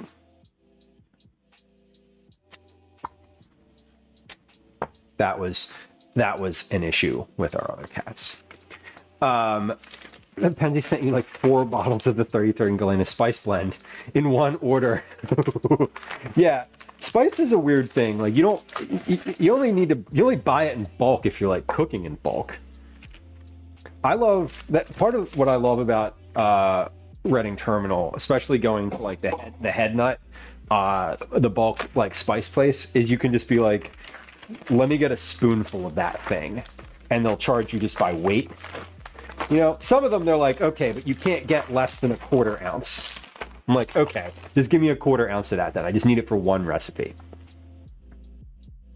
There is a Penzies. See, now this is something that we could do. I was talking about doing a stream where we go to some different grocery stores in Philly. Like not big grocery stores. Like I don't really, no offense, like Trader Joe's or Whole Foods, but like those aren't the stores I'm talking about. I'm talking about more like regional stuff, like the South Philly Acme, right? Like, but it would be cool to stop in the Penzies. There is a physical Penzies store in Old City. If you were hanging out on the stream where we went to the bus tour, where we took the IRL stream, when we did the sit on the roof of the bus and go for the tour, the day that it was like cold and raining, there is a Penzies store right next to that location, in that building that we were in front of. And I've been in there before and like had a little trouble, in the sense of like, oh, that sounds real good. Let me buy that. And then I'm like, you know, $50+ deep in like armloads of spice that I will probably not use. I definitely have been in there, pulled a bunch of stuff off the shelf and been like, oh, let's turn it down. Let's like dial it back here, dude. You gotta show some restraint.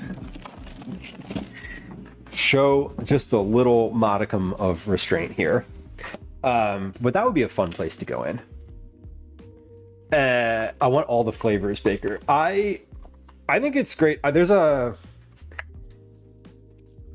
Oh, what is that? Oh, that's weird. That lid... Okay. It like pulled the plastic, the plastic from the lid like froze and is like sheeting off. That's not good. I just kind of scratched the stock and it's not on there, so that's a good thing. Don't turn over. Anytime, like, I use the same containers over and over, and eventually they just wear out. You know, they're just plastic containers, so they do wear out after a while. Which is also why I don't like leaving them in this container in the freezer. I prefer repackaging them. Sometimes I will put them in like a big like gallon bag instead, but I do when I remember to do it, I will wrap them. I will vacuum seal them instead. Order from a few times a year. Never had anything you didn't like. That's a great endorsement. That is a really good endorsement, actually. I've had a couple gifts from Penzies before. People who know I like to cook will buy like, you know, assorted spice blends or what have you. I've never actually like ordered from them myself. I've been in the store, but I've never ordered from the site. I'm sure they're good. I'm sure be interested to see. We were talking about e-commerce much earlier in the stream, and for me, I'm interested in stuff like that and sites like that because the way that you're like discovering, like the method of discovery there, like how I'm kind of curious now generally about like how they sort things or how the filters work. Like, can you filter by what different product attributes can you filter on? Like, what is the method of discovery on a site that has all this stuff? Like, if you don't know a lot about cooking, how do they get you to buy something? I think is the, like, you know,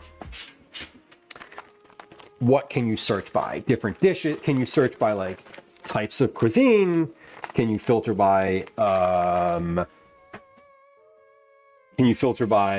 like type of dish, type of cuisine? Can you filter by type of flavor? Like, hey, show me everything that's spicy. You know what I mean? I think that's kind of fun. I would love to... That's the type of customer that I would have loved to work with on that type of thing. Clothing is boring. No offense. It's gigantic. Oh no. Oh good. I'm glad that it fits though. I'm glad that it actually fits. Amazing. Excited to organize. I'm excited for you to organize. I'm like vicariously excited to just like, I love a good organization.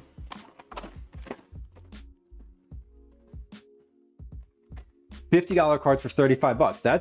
That's just giving up money. I like that. Back in the day, restaurant.com used to do that. I don't know if they still do, but they used to sell gift cards. And it was a similar deal. You know, it could go to like a bunch of different restaurants with those cards. And I remember buying those to like go eat out. And I was always like, it felt like stealing. Like, it really does feel like stealing, because you're like, this shouldn't be allowed somehow. There are times when I wish I could tell them to hold the free stuff. Do they just send free stuff like in every order? That's kind of odd. Why do you have to wait 5 hours before plugging it in? Why do you have to wait? That's weird. Keep hallucinating work message sounds. unless someone plays it through Blurp, there's no like Slack messaging or whatever the other ones are. Windows Teams.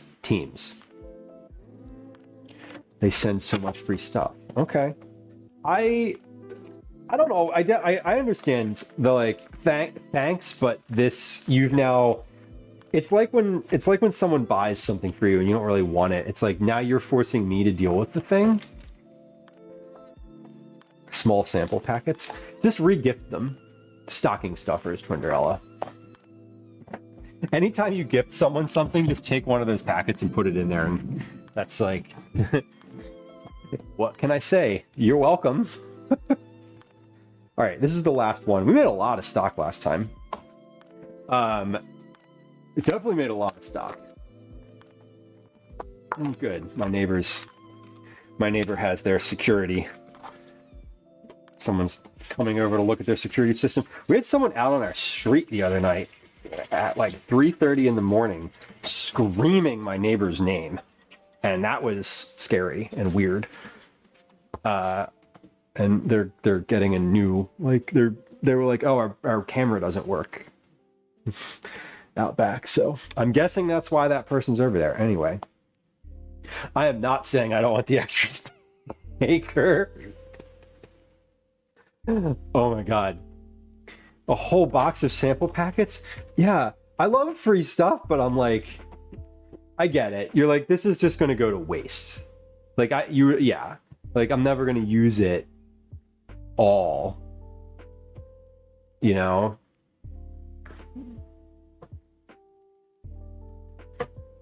If everybody orders some Penzies and it's not special when you give them to other people. Sofa says you have to wait for the refrigerator to be plugged in because moving it shifts oil and lubricant and you need to allow it to settle. Otherwise, it might damage the compressor. Interesting. Okay. So it's designed to stand, it's designed to not move, basically, and it's been moving. So they want everything to just like slowly kind of go back to where it's supposed to be. All right, that makes sense and is also annoying. I know with all that type of thing, you have to, I mean, it has to, I know you're supposed to wait to put stuff in it, right? I feel like that's another thing. You're supposed to like not put anything in the freezer for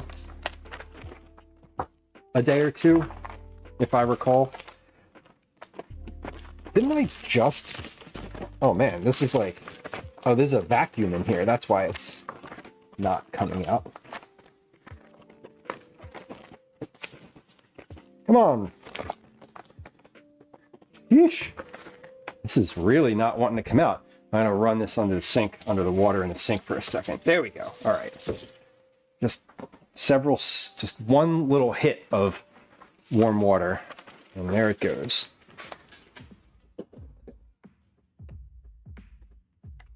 Sounded like something broke. There's nothing breakable in my sink. It's all plastic containers. All right, last one. Last one, and then we're gonna make some, what are we gonna do next? Let's do, for the chowder, I need the ears of corn, and we use the cobs from the corn in the chowder. So I'm not gonna put those in the stock. A whole onion, potatoes, which don't go in the stock, tomatoes, milk, parsley. Okay, so all I need to do really for the stock is make sure that I save myself one onion and a little bit of parsley.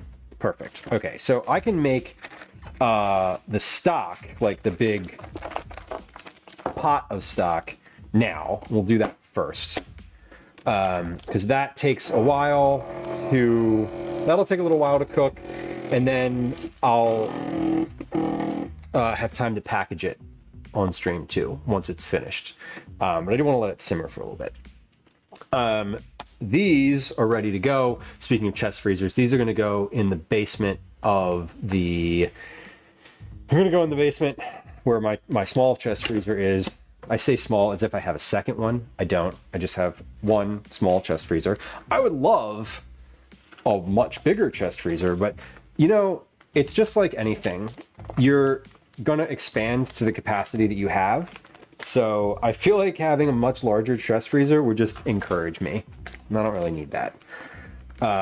It would encourage me to like buy more stuff in bulk, which may or may not be a bad thing, but it's not really what I want to do. I have enough bulk stuff anyway. We have Master Splits has redeemed a poll. We'll get to the poll in just a moment, I'm sure. Wait, hold on. There we go. Finished the packaging. Perfect. Let's also package my coffee. I say package. I'm gonna put the coffee that I made earlier in the bottle and put that in the fridge. That'll be off the counter too. Put the vacuum sealer away because I don't need that anymore.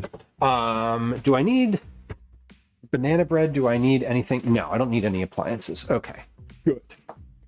Good. Lemon, congrats. You're dedicated / compelled. I know physio is not the same as working out, but I failed. I meant to work out yesterday and I didn't. I meant to do that today and I didn't yet. I say yet because there's still time. There's still more day left, but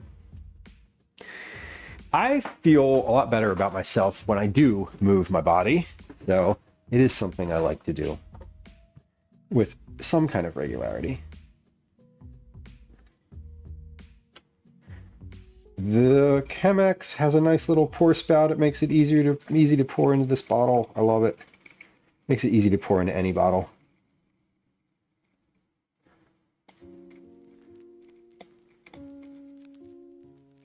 There we go. Coffee is made. Poll is up. Which soup should I cheesesteakify? Cream of blank. Whoa. Italian wedding soup. That would be an interesting one. That would be a weird one. Weird good, but weird nonetheless. Okay. Counter is clear again. Let's I'm gonna move some stuff off here and give this a wipe down before we start the next thing. Heavy yard work, sanding, painting. Yeah, you've been on the how do you feel about doing like the home improvement stuff live? I kind of love it. I think it's definitely different. I would probably feel really self-conscious if I'm being honest.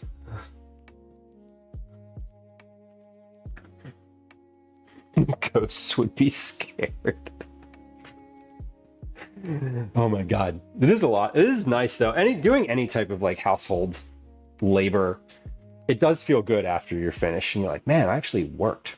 Helps me time box and plan better. Okay, that's reasonable.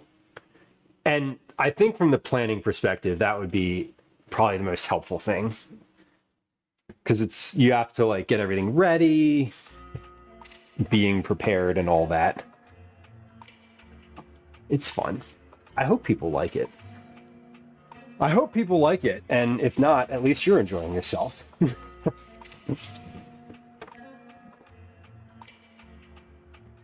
That's the schedule. Yeah, being prepared for like something that you know is coming. That's a fun. That is, I think, from the stream planning perspective, that is interesting.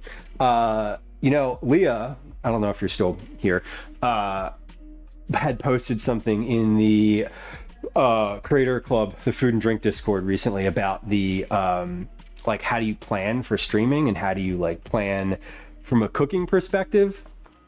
If I had to plan something other than cooking, it would definitely, if I was streaming anything other than cooking, and I plan for what I'm doing on stream cooking wise. I didn't respond to that message yet because I was like, oh, I don't want to just like cavalierly sort of just like whatever, throw something out there. I want to like thoughtfully respond. But yeah, the planning is the fun, and it keeps you keeping you on task is a nice additional bonus there. That makes sense. Philly cheesesteak consomme. No one's voting for the consomme. There's a lot of cream of something in chat. We're gonna make corn chowder today, so not cream of anything, although there is milk in there.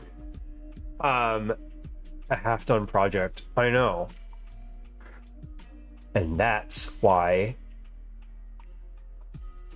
I don't. That's not why. I was gonna say I've every so often I'll do something that's like Gwen would call them blue tasks. In a very like gender binary. I do a lot of the pink tasks in the house. Gwen does a lot of the blue tasks. And so anything where you got where like sandpaper's involved, I'm like, I don't know. I'm capable, but I'm not enthusiastic. Okay. What are we going to do next? Next is stock in the bag. Hey, I can check something off. Speaking of planning, I do have a slight checklist today. Banana bread, broth in stock, corn chowder, and I want to make for just like tonight a cucumber tomato salad. I don't know if we're gonna do corn chowder for dinner tonight, or we have I have a tomato. I have a single tomato over there. It's huge. Calvin, I bought this tomato. Look at this thing. I bought this at the farmer's market so that Calvin and I could have tomato mayo sandwiches. I literally bought like one tomato. So we might have that for dinner. I don't want to use this in a soup. I want to eat this like as just a tomato because it's really nice and pretty. And I forget what this particular variety is, but I know that this one, this like red, orange, yellow one tastes amazing for sandwiches. So we may have tomato mayo sandwiches for dinner and the corn chowder for later. It is a mater. It's true. It's big. I was like, one sandwich. It is an heirloom tomato. I don't know what kinds, but like, you know, if we're talking about like it's the size of, it's bigger than my palm, and it's thick, very thick. Lemon, you're the more handy one. He's more physically capable. Yeah, and I think that's sort of where I do the heavy lifting, like literally the lifting. Gwen has, you know, I got her a drill for Christmas this year because she asked for one, like a cordless battery drill. So she does a lot of the, like, you know, the step onto the back patio needed to get sanded and stained. Like, she did that. I'm capable of it, but I have zero interest in doing it. A singular cherry tomato. Oh, nice. Looks like my old Dr. Wychus. Is that a person or an heirloom variety? I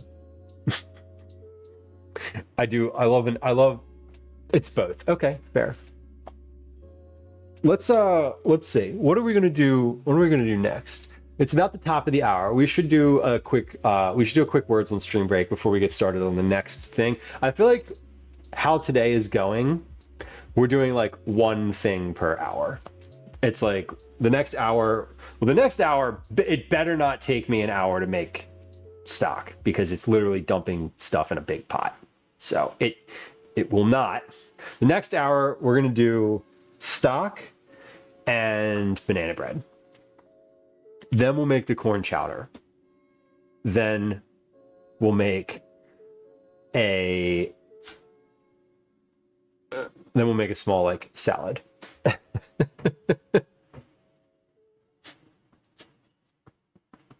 Screw you with love from Luke. Oh my god, I know. But she was like, I want a drill. And I was like, okay. I was like, we have one in the basement. Like, my stepfather, my mom's husband, bought it for me like 15 years ago. And she was like, I don't want that one. I want my own. And I was like, okay. Okay. Gwen is slowly getting more handy, and I'm slowly getting less. I don't know. I just don't. It doesn't spark joy. It doesn't. Okay, let's take a quick break. If you are lurking, just a heads up that if you're not a subscriber, you're going to get an ad on Twitch. If you're on Twitch, if you're not on Twitch, you're probably not watching. Anyway, if you want to hear whatever I have to say during the ad, which may or may not be interesting, relevant, or even coherent, you can hang out on YouTube. There would be a link for that in chat, but I need to open the Stream Deck app. There it is. Okay, why do I need to open the Stream Deck app in order for that to connect? I don't know. Philly cheesesteak, French onion soup. Philly cheesesteak, French onion soup, I feel like French onion soup is like almost there already. You got the onions, you got the bread, you got the cheese, although it's Gruyere cheese and not provolone or American. I feel like the French onion soup, you would just add some beef to that. And then the cream of, I feel like you just add, the cheese would have to be part of the cream. Unless you like put sprinkle, unless you put cheddar on top. They both do sound a little easier than what we usually do. The other day, I went into DeBruno Brothers, which is a like nice cheese shop, like a really high, I don't know, high end, whatever. It's a really nice cheese shop. We've been in there on stream, and I was like, I need cheese for a hamburger, and they were like, okay, what do you want? And I was like, I don't know, just something that'll melt and is like thin. And the person was like, do you just want like some American cheese? And I was like, yeah, sure. And I was like, I felt judged so hard. It was good though. Blackened chicken, grilled cheese with bacon bits and red peppers and onions. Hell yeah, I love a good grilled cheese. I love a good grilled cheese. Welcome in. All right, we have a quick ad that's going to start in just a moment here. We're going to play a game of words on stream, and away we go. We'll be right back. Hi. Welcome to another edition of Commercials I Hate. Okay. While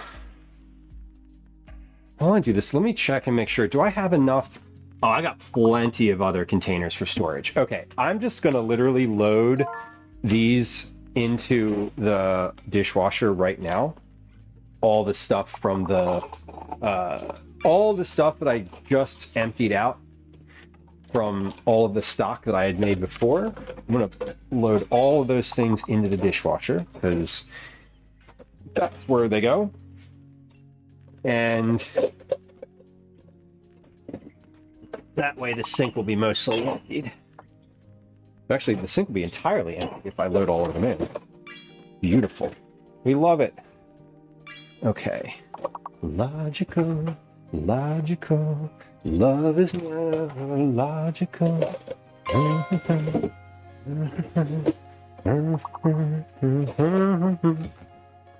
I have had Olivia Rodrigo in my head for like a week straight. I cannot stop thinking about that album. It's so good.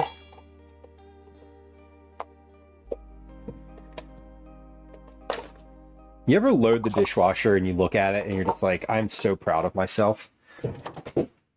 Just me. I often feel that way about the dishwasher, honestly. I'll be like, man, I did a great job loading the dishwasher. All those dishes are definitely going to be clean now.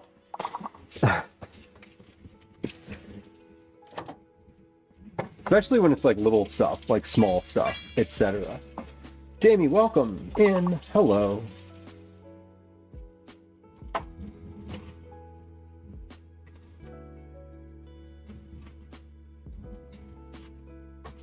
Okay.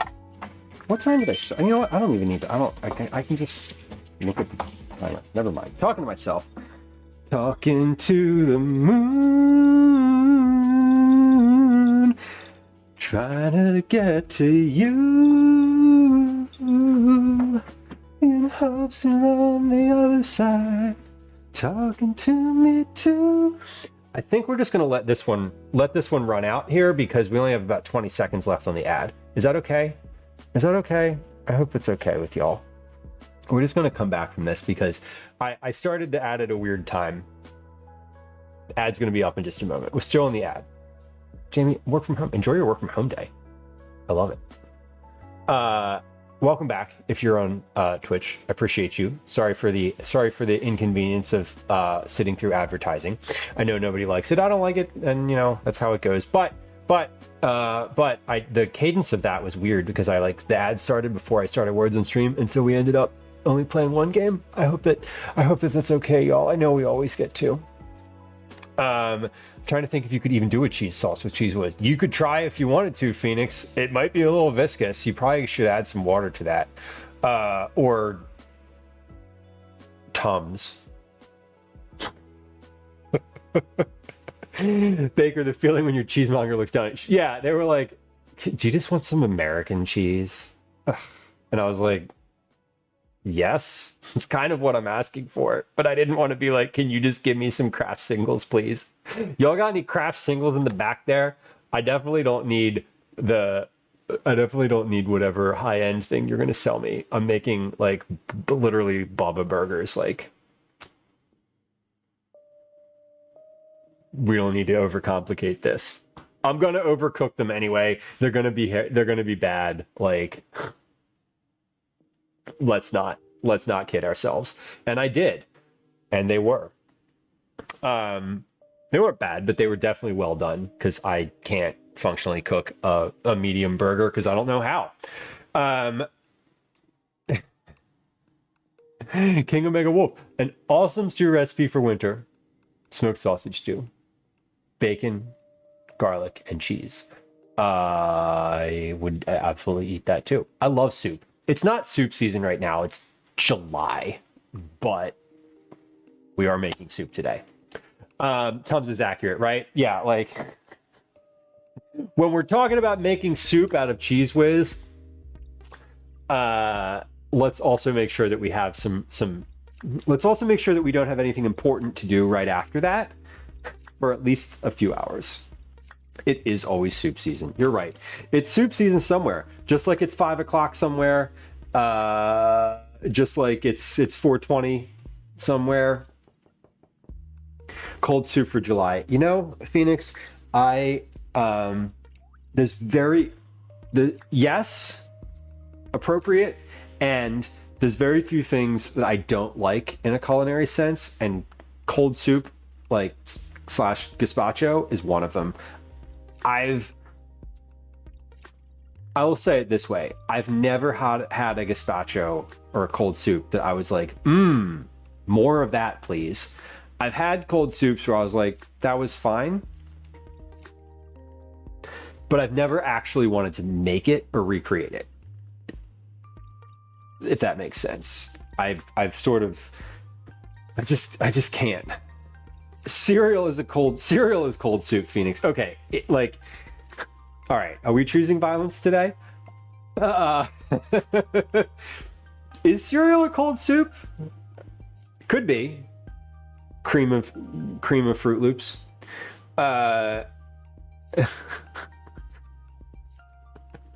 I'll chowder your banana bread. Ooh, don't tempt me with it. Don't tempt me with a good time. Oh wait, Baker. I'm stealing Baker's thunder. Cereal is technically a cold stew. Fall Guy says, you know, I'm not going to argue against that. I'm not going to argue against it.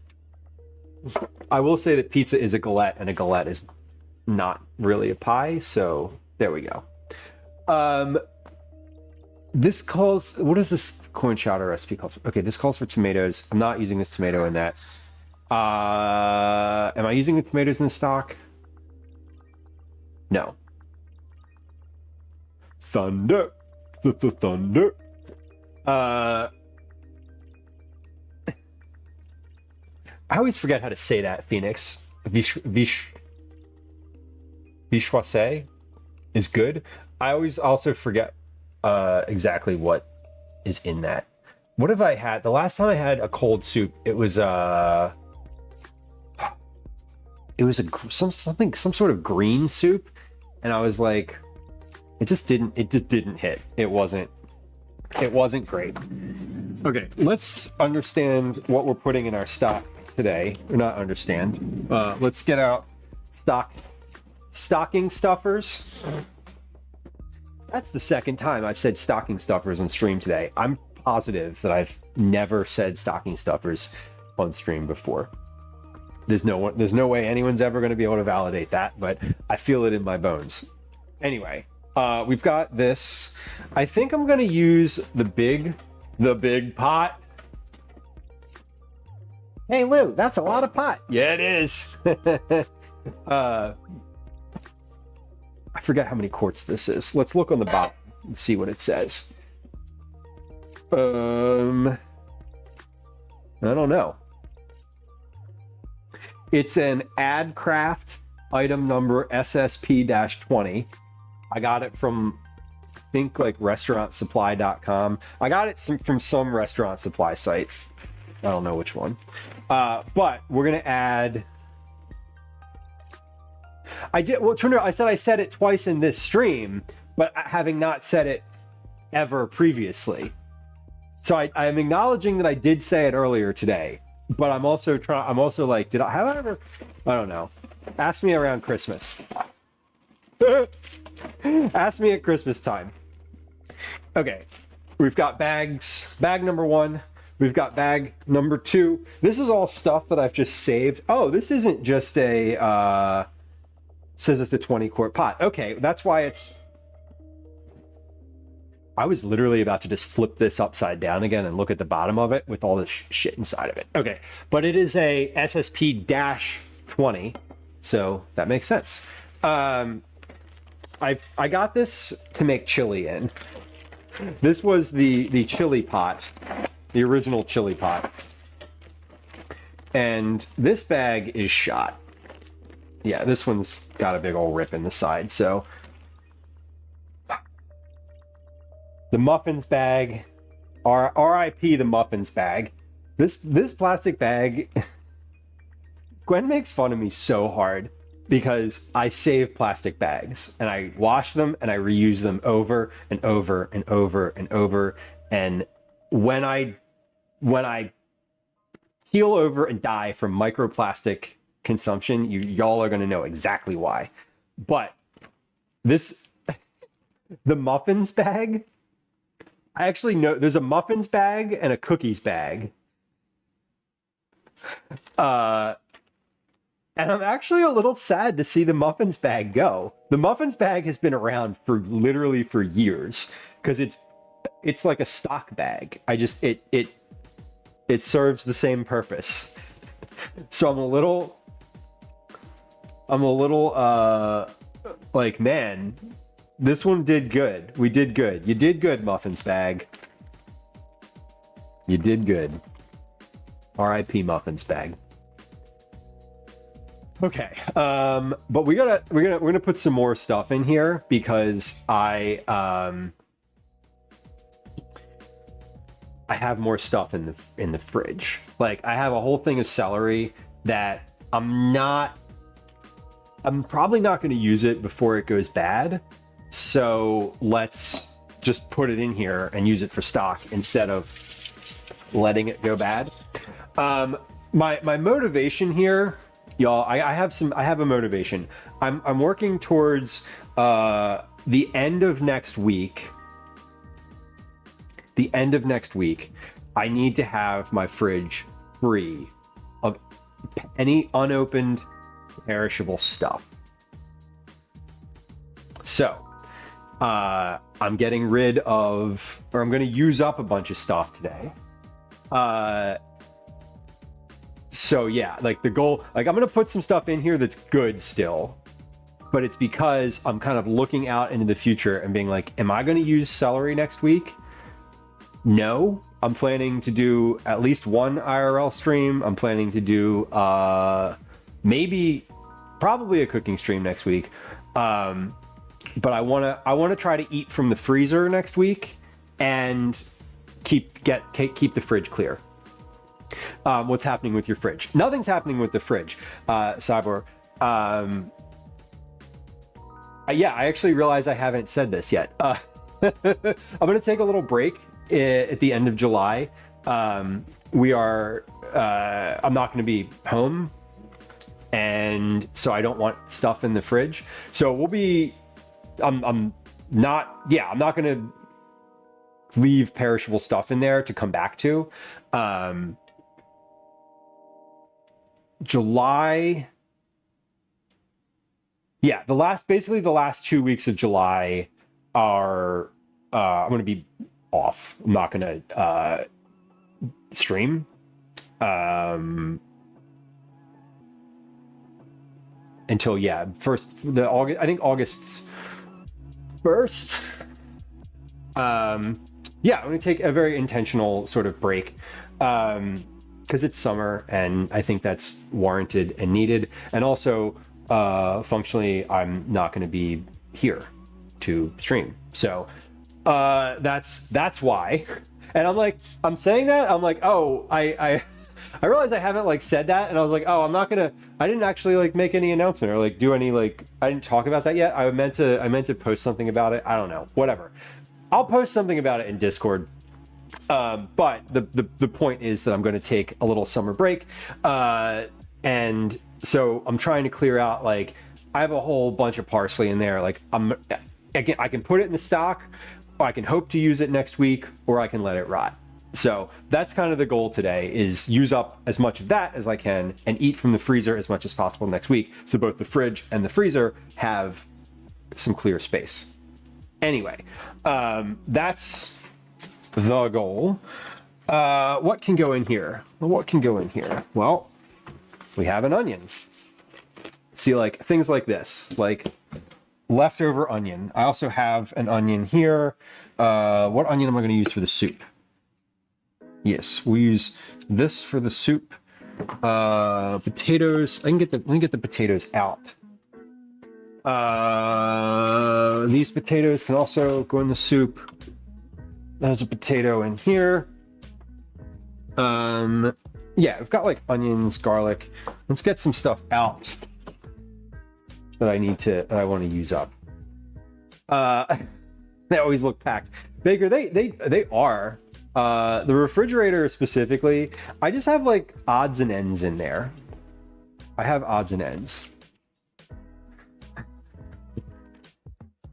And as I don't like, I now I, you know, can I be real for a second? I mean, not that I'm not real. I'm actually an AI. I don't know if you knew. This is all just a simulation. Just kidding. It's not. I meant to like post something, or like I meant to sort of formalize like, hey, here's what I'm doing the last 2 weeks of July, blah blah blah. And I don't feel prepared to like talk more about it in the moment, because honestly I've been like really busy and sort of dealing with life stuff and like logistical, like just everyday shit. And so like I'm mentioning it now in the sense of like, hey, it came up. Like, why are you using all this stuff in your fridge, Lou? Well, funny you should ask. But I don't have a like more formal thing that I want to say about it at the moment. But yeah, I'm gonna take some time off at the end of July. It's not a mental health thing. I don't feel beholden to stream. Like I don't feel like I need that, but like we're just gonna do that as a family. File guys. Yeah. And Gwen was like, I might try to stream during that time a little, maybe, but I'm not gonna schedule anything. If I do stream during that time, it's gonna be like a pop-up from the phone situation. So that's that. I don't have anything more like formal to say. I'm just I feel weird about taking time away because I'm a creature of routine. And I don't know, a lot of people, some folks, when they take time off, some streamers anyway, when they take time off, are like worried, and I don't know, it's like people worry about it. People are like, are people going to be there when I come back? Like, hopefully, I don't know, probably. Taking a week off before, and I didn't even mean to. Like, so we'll see. But I feel good about it just in general. We're gonna use. Do you put garlic in stock? I think so, right? Good luck getting rid of us. Yeah, and you know, streaming's so weird, y'all. There's a reason that I don't know. Folks who stream full time, right? Who are like, this is my job. This is like the thing that I do. This is the thing that I do the most that makes me money, and I need to keep doing it. There is definitely a feeling of like needing to keep doing it.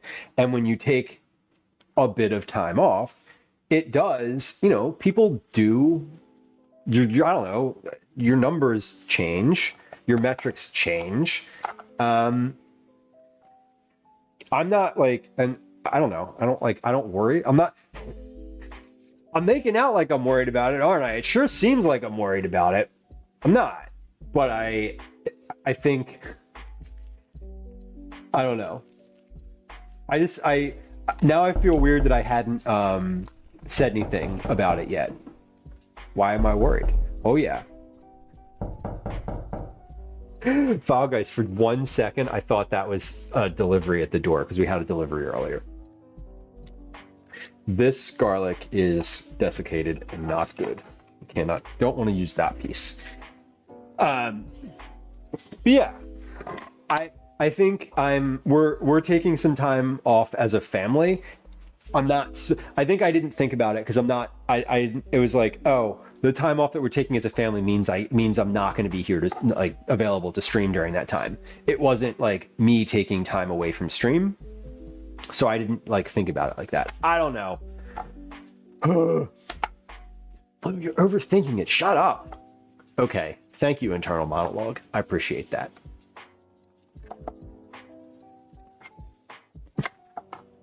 The internal monologue is for real. I'm gonna take the rest of these little garlics and put them in here. I'm just cutting them in half.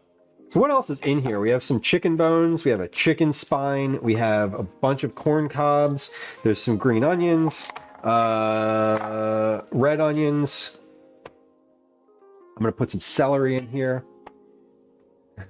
I do overthink a lot, but it's what keeps, to be honest though, it keeps me organized. It does. The overthinking, the overanalysis is negative and positive. I feel very organized sometimes because I've thought about the thing so friggin' much. Call it a family vacation. Phoenix, man, the logic behind this one. Can you even imagine? Yeah. Yes, correct. That is what's happening.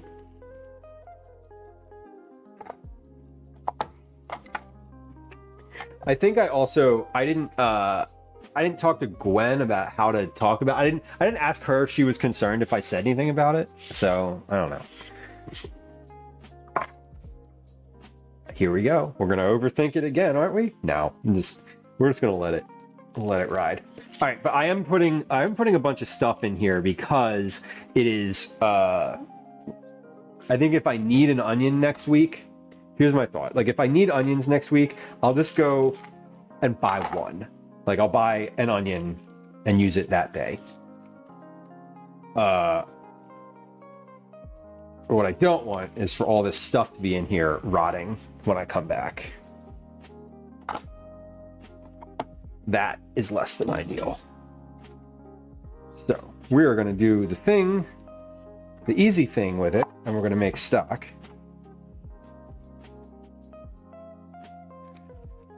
Because that doesn't go bad. That just exists. And I cleared a bunch of space in the freezer for it, and so we have it. Ever made stock and found you missed a sticker on the produce? If I have, I didn't. If I did miss it, I missed it the whole way through. I do strain the stock, but I don't pick through the remnants after it's been strained. So I probably have, Baker. I imagine that I have. Have I ever been into a sticker? That I've definitely done. I've also cut up an apple and realized that I cut the sticker into like 6 different pieces of that apple. That's fun. That's a good one. Okay, pause. I'm not thinking, and I'm 1 medium onion I need for the soup. Got it. Okay, medium onion. Don't touch this onion. Yeah, that's one of those onions is bigger than the other one. They're both medium though, I would say. I've definitely cut the sticker off before. I've really for sure done that. I think I may not have for stock because I usually peel the outer layer off the onion. Whew. Speaking of the outer layer, my outer layer of my eyes is watering. I picked the bigger onion for the chowder because I like a little bigger onion, you know? Alrighty. We're all in on the alliums. The garlic I can save. That was not. That was a real knock. Who's at the door? Okay. That was a package. Hold on.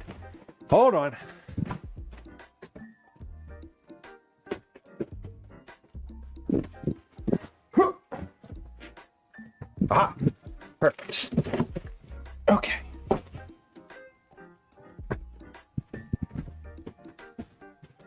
Now, in about 5 minutes, Gwen's going to text me and tell me there's a package at the door, because that's how notifications work. And I'm going to be like, I got it already. And she's going to be like, yay! Great. What was I doing? Wash my hands.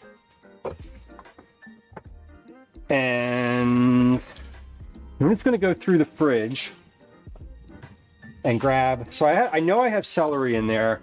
One of the packages of celery might not be good. More cat shelves. I hope so. See, that's a thing.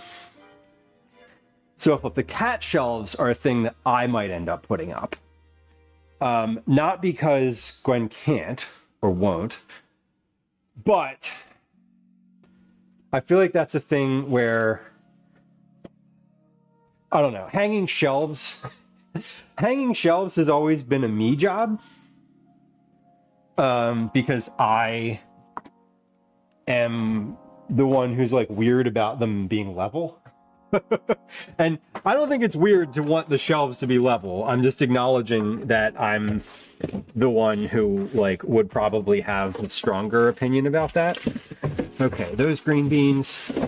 Yeah, this celery is like wilty and not great. I'm gonna leave a couple pieces of that.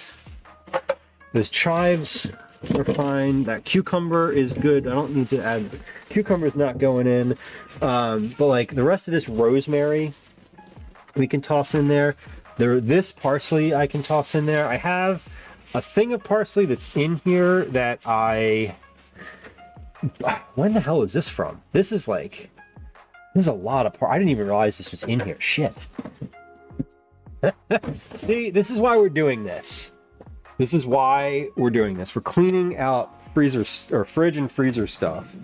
And oh, these are going to be good too. We'll throw a couple of the cheese rinds in here.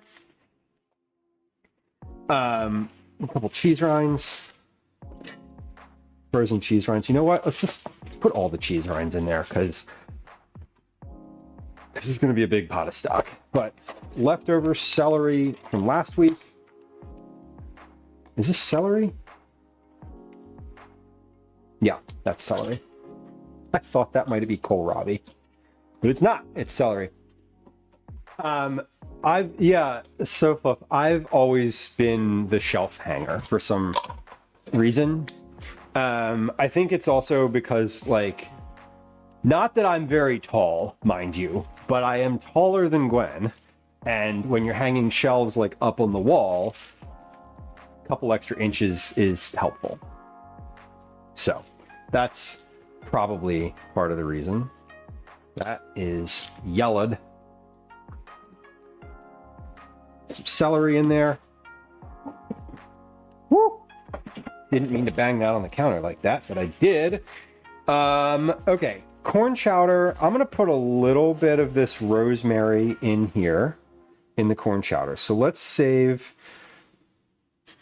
It smells so good. Let's save 2 of these sprigs for later. I need okay, so then that can go in. So that can go in too. And this is so, I got this parsley at the Italian market. This parsley, this thing of parsley, this entire thing was 50 cents. 50 cents for this, all of this parsley. So while I kind of feel a little bit bad about tossing that in here and just using all of it except what I'm going to save for the soup, it was also 50 cents. So it's so much parsley, so much. I love shopping in the Italian market. It's so everything there is so the produce anyway. You can price shop. And you can definitely comparison price shop, and they will, yeah, if they see you, if the folks at the market see you walking up and down doing price comparisons, they'll just offer you a lower price. You're hey, you want, you're you looking at the herbs? What do you need? What do you need? And you're oh, parsley. And they'll be I'll give you that 50 cents. And you're okay, sure. You're not haggling. They're just offering.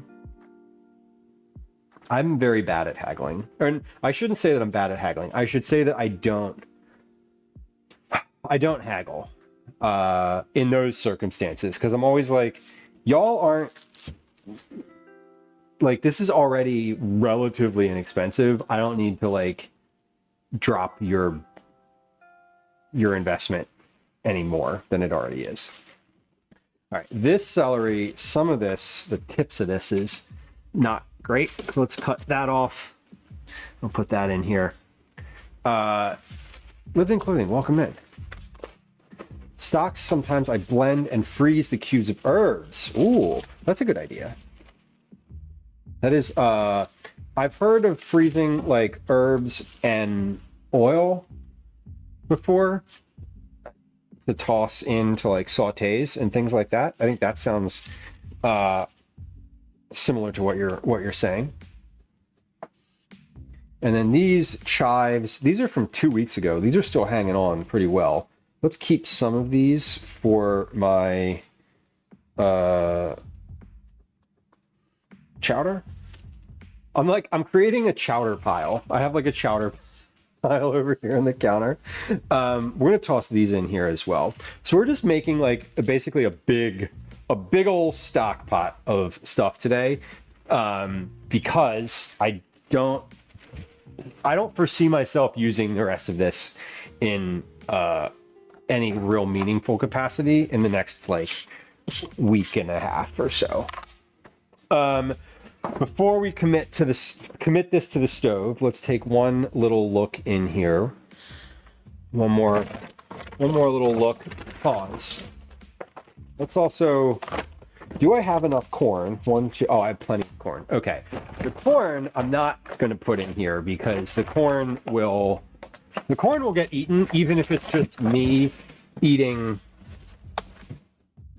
a couple ears of corn, like boiling and eating a couple ears of corn. Okay, so what's left in this drawer? 1 zucchini, 1 cucumber, two kohlrabies, a few green beans, which I've been using in Calvin's lunch, some parsley, which I am going to hold on to because I don't always, because I might use some of it. We have bouillon, miso. All this is like sauce stuff. This is fine. This is all just going to stay in the fridge. None of this is really going to go bad. None of this is going to go bad for anything. I've got gochujang. I've got harissa and pesto and a red sauce in here. Maybe I'll use those. We have some wine berries that Calvin picked. He wants to make those into a lemonade.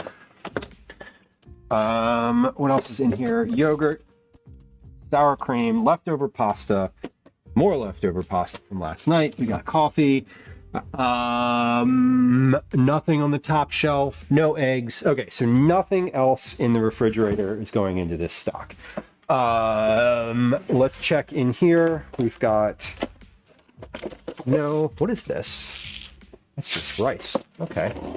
No, that's orzo, because it's next to the pasta. We have all sorts of like beans and that type of thing, but that's not good. It's not good, but it's not needed for anything. And put that garlic back in here. Okay, now let's get some seasoning into here. A little bit of seasoning. I've got some black peppers, black peppercorns. We'll throw, I don't know, a small fistful of those in there. Bay leaves. Toss a couple bay leaves in here. How many? I don't know. That was 5 or 6. A couple more. Why not? Lived in clothing. Hello. Did I say hi to you? I might have. I think I did. I feel like I did, but if I didn't, hello again. And if I did, I don't know, hello again. All right. I don't need anything else. Do I have anything out on the counter? Bananas, tomatoes, no. Let's put a little bit, just a touch of crushed red pepper in here, just for like a little fun. And onion powder, definitely don't need that. Seasoning salt, no. Nutritional yeast, no. Honey, no. Everything bagel seasoning, no. Okay, I think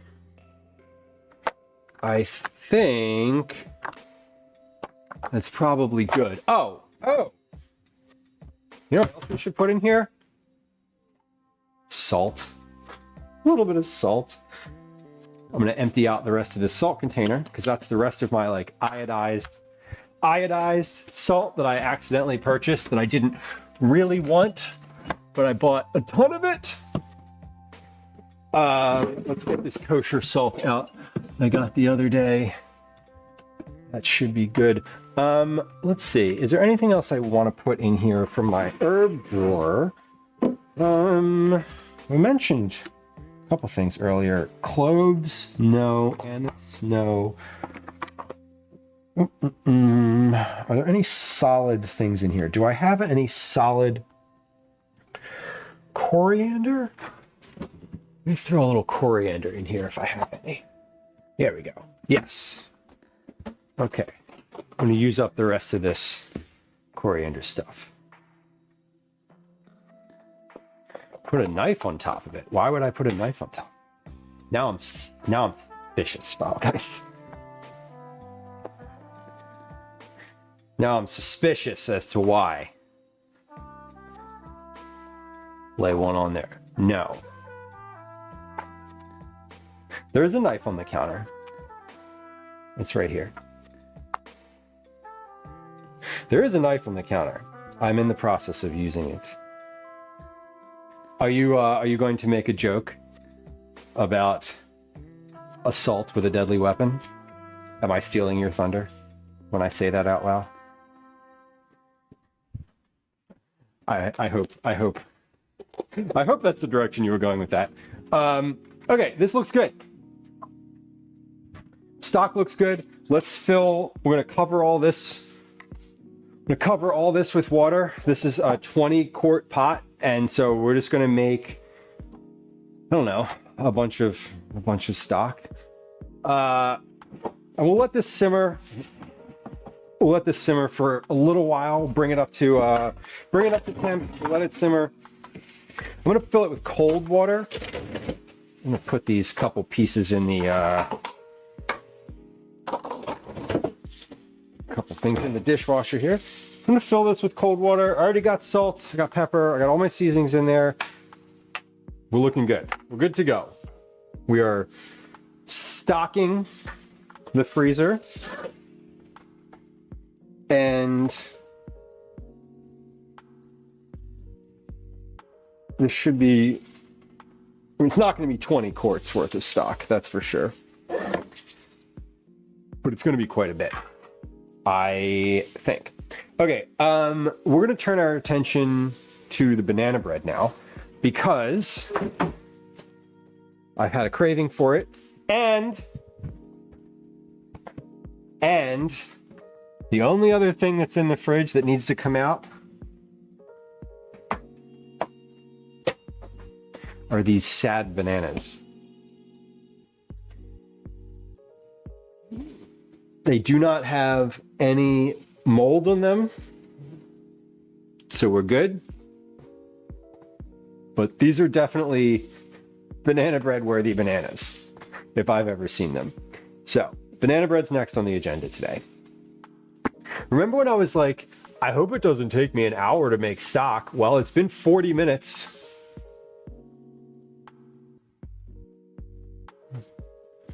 So, you know, I could make it take a little longer, I think, if I really wanted to. But I don't. Okay, so stock is almost there. Beautiful. Do y'all clarify your stock or like do anything with it after you've cooked it? Like, do you strain it at all? What I usually do is I'll strain mine in the in like a sieve, but I don't do anything really past that. I don't take it and strain it farther. Sometimes I do if I'm making a vegetable stock. I usually don't. Vegetable stock, I usually will just strain it and then only I strain it in this. I strain it in this thing. But I don't do anything past that. Like, I don't attempt to get out any of like the solids or anything. Baker used a cheesecloth. I'll strain it once through this. I'll take a spider and I'll pull the solids out, and then so I'll scoop the solids out with this. Then I'll strain it with this, and then that's it.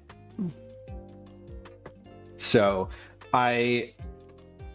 I've thought about it. I do think it would be nice because when I make the stock, there's you know, when it sits for a while, it like all the solids kind of drop out of it. And I've thought about just letting it sit in the pot in the refrigerator for a little while overnight. And then like scooping it out and leaving like this, like, you know, an inch of liquid on the bottom, because I'm making a huge pot of it. Like if I leave an inch of liquid on the bottom, it's like the sludge at the bottom of the tank, right? I usually don't do that. I do with stock that has fats in it, like chicken. The last time I made beef stock was like 2 years ago. The last time I made beef stock was to make French onion soup. And I know that because I like specifically bought like beef bones. Anyway, I was just thinking about it because when I put the last stock that I had, when I just packaged it up, it had sat. I poured it directly from the pot, like right after I made it. And you can see, right? See how that just fell out of the freezer? If that was in a plastic container, that plastic container would have been shattered. But like, you can see the stock. I mean, that's just like solid vegetable slurry at the bottom. And I think if I cared about the clarity of things, I might want to strain that out, but I don't. And if y'all do, good for you. But I don't. Generally, when I strain it, when I make chicken stock, I will put it through a coffee filter. And that gets the fat out, and that works really well. I don't do that with vegetable stock because I kind of think that the vegetable solids in the bottom are fine. I like that. It's the fat from the meat stock that I want out. The vegetable solids I don't care much at all. But again, it's, you know, if you wanted it to be clearer, you would have to strain it quite a bit. Closer for loins, not cheeses. And only some of the time for the loins, if you're lucky. I love the meatball prep. So if you know what that also means, you're gonna roll 300 meatballs today, and then meatballs are not gonna be wanted anymore. What kind of meatballs are you doing? Like beef pork meatballs, or are you doing a something different? Is it a traditional ball, or is it a unique ball? All right. Let's think about what's next. Banana bread is next, right? Dr. Hanks Mikey, welcome in.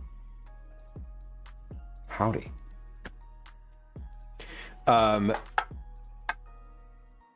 Baker says, never done a raft through to help clarify the stock.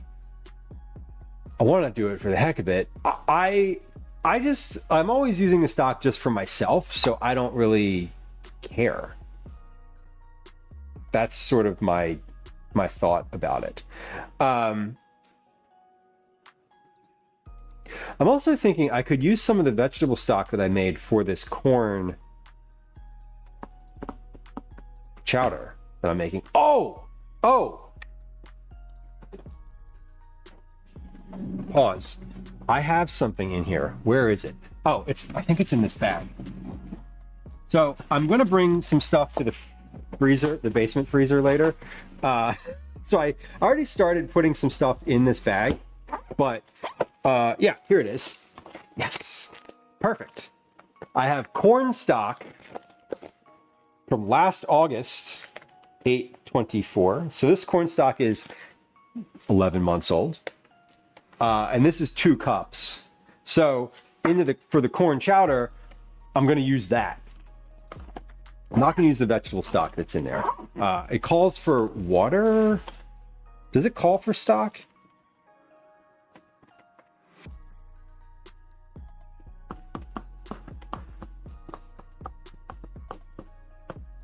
No, it calls for water. Shuck the corn using a paring knife to strip the kernels into the bowl. Put the cobs in a pot with 4 cups of water. Bring to a boil, cover, and simmer.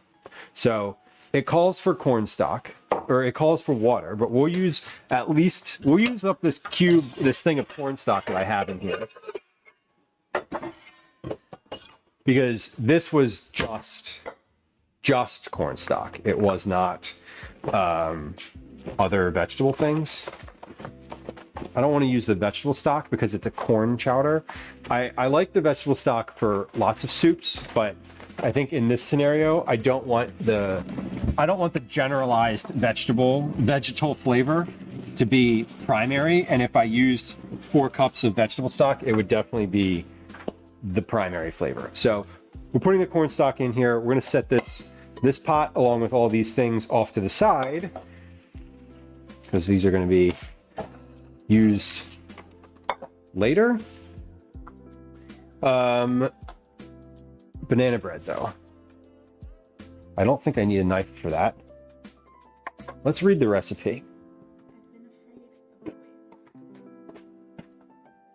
What is the sound? Why does this sound like something's burning? Oh, the water is condensing on the outside of the pot and then dripping onto the burner. Okay, that makes sense. Oh my.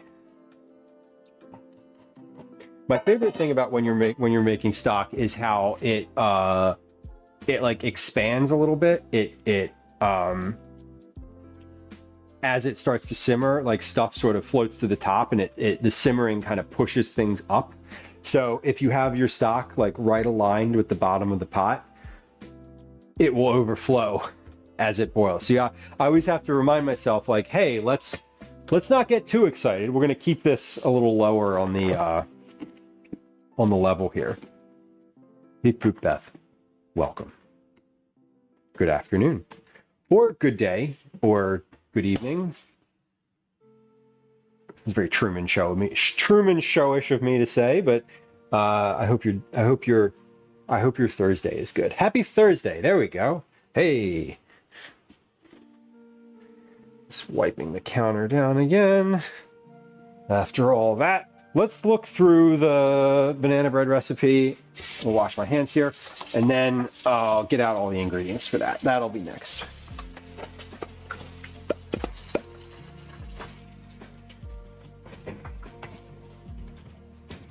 So, banana bread. The banana bread is to use up bananas.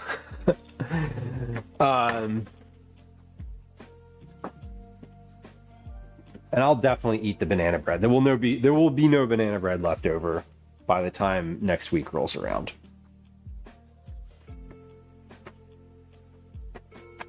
Okay. Oh, hold on. We have new kosher salt now. Let's where did I put that box? There it is. Hold on.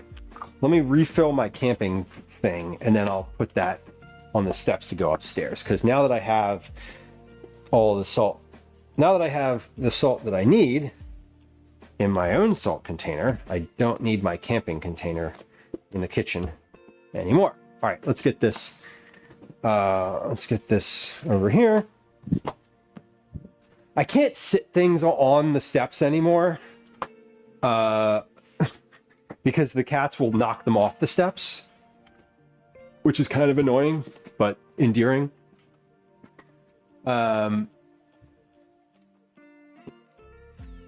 Recipe. So that's kosher. It sounded like a very Paris Hilton. Oh, that's kosher. What did Paris Hilton used to say? What was her thing? It is just called Cat's Baker. Yeah, I mean, also our steps are weird. Oh, yes. Oh my god. Okay, I need that as a sound drop. That's what I need. I need that as a sound command. I'm writing it down because that thought goes through my head all the time. It was my generation came of age when alongside Paris Hilton. That's hot. I'm writing it down. This is the type of thing that compels me to do work on the stream tech. It really does. That's when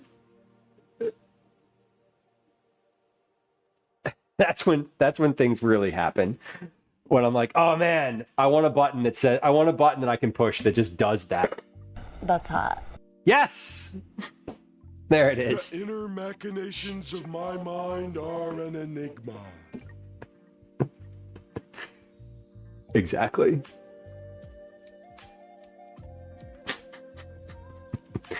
Exactly. What other sound? There's some sounds that I have on here. This one's new. Still a piece of garbage.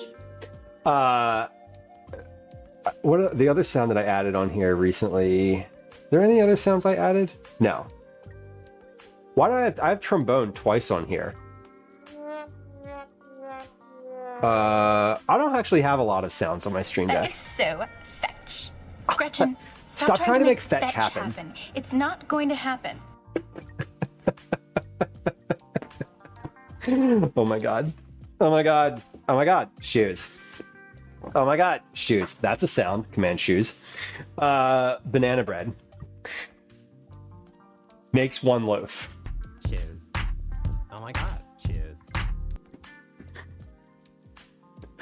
That is such a specific piece of internet ephemera. These shoes rule. These shoes suck. Velos, that is the most memorable thing. I don't even remember the name of that show anymore. There was a show with her and Nicole Richie, and I wish I could remember the name of it. Someone knows it, but I never watched it. Like, to be fair, I never watched it, but like it was so culturally relevant for a very short period of time that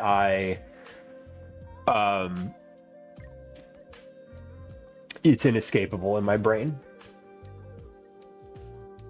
It's longer than 30 seconds. Filegeist, you have nailed it.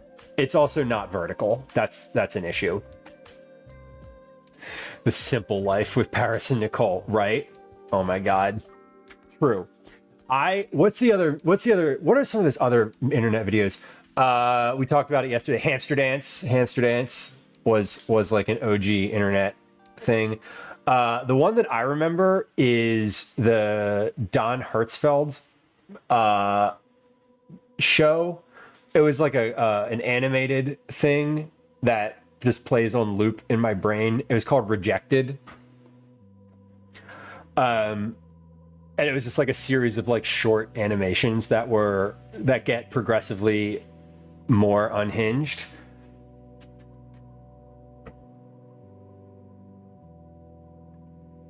I can't even remember the internet from back then. Man. That was all dial-up time too. Wild. What a world. Banana bread. We're cooking banana bread today. I'm gonna read the recipe. New grounds. Yes. Remember when entire websites just loaded in Flash? Or didn't load? Or it took forever to load?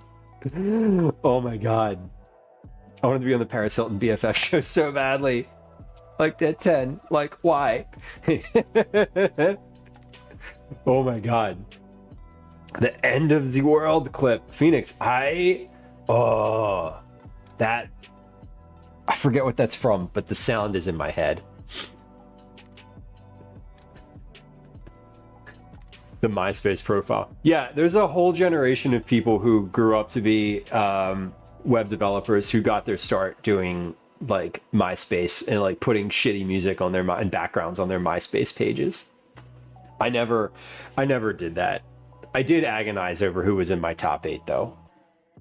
I remember Tom was like everyone's first friend, and like so many people had Tom in their top 8, and if you had Tom in your top 8, it was like, I know you're not taking this shit seriously. You don't really take this seriously. No one's wasting a space on their top 8 with Tom. does anybody not have any idea what the past like 3 minutes of conversation have meant? Because certainly there's a lot of people out there who would be like, what are you talking about, old? You're old. You're old. Tom feels sad somewhere. I bet Tom is still a multimillionaire.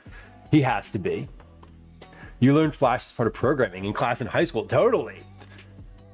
Yeah, it was relevant then. Is Flash still relevant? I have no idea. I know like JavaScript is still relevant, and that's been around forever. And that's all the internet engineering I know. You can add Tom on Instagram and Facebook. Does he still have the same profile picture? PFP, as the kids are calling it. I know the language. Look at my new PFP.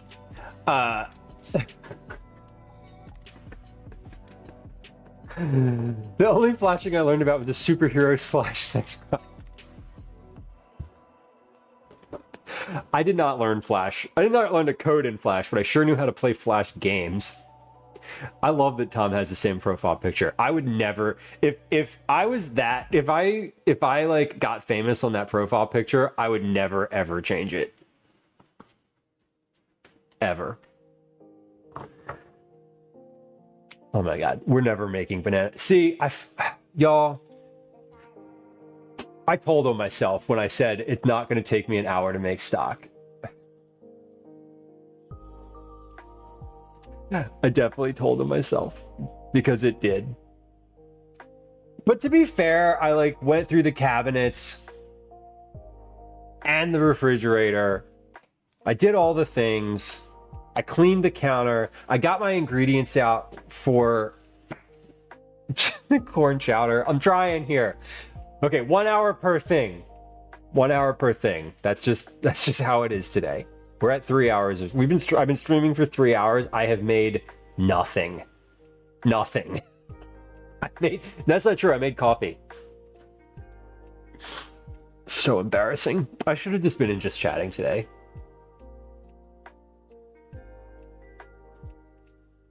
Literally, I should have just gone into the just chatting category. It would have been more accurate. Okay, we're gonna. I can't believe I'm saying this. We're gonna take a quick break because Twitch wants me to take a quick break. Oh my God. I feel like a failure, but I also like I knew that was gonna happen. Broccoli, welcome in. I hope you're having a fantastic Thursday. When we come back from our quick break, we're gonna make banana bread. I swear to you, we're gonna get the banana bread in the oven when we come back from the break, and then we're gonna make corn chowder.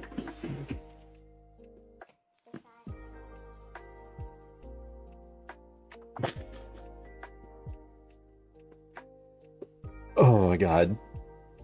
I'm having like a mental crisis over the fact that just took me an hour. But look at how much stock. Look at how much stock.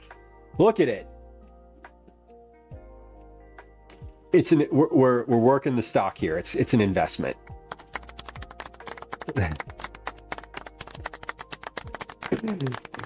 Baker.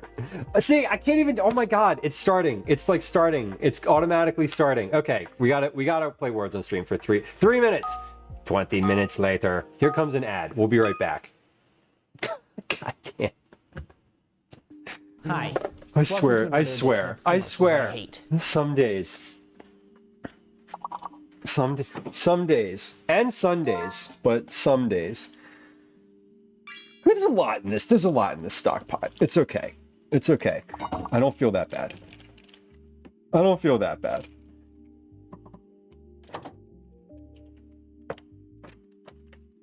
I don't feel too terrible.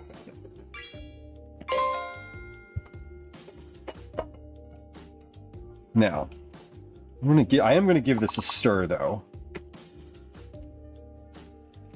Let's see.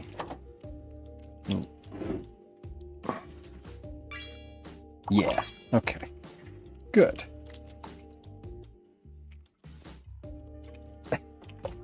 God, 1 hour to put fucking vegetables in a pot. I can't even believe it. You this is, it's a bounce back, or it's a return from the high efficiency end of stream yesterday. That's all. It's just, that's how it goes.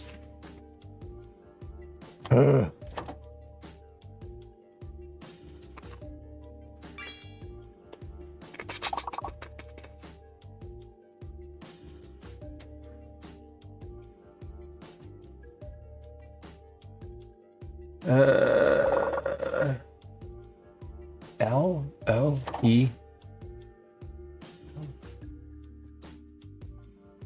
It is hard to not get caught up. Well, I think, and that's the vibe though. That's kind of what I like. That's what I want. I wanted to be able to have conversations. That was the point of the, that was the point of starting to stream in the first place. Wasn't to like show y'all how good I am at cooking. That was not the vibe. Okay. Oh, this board's got potential.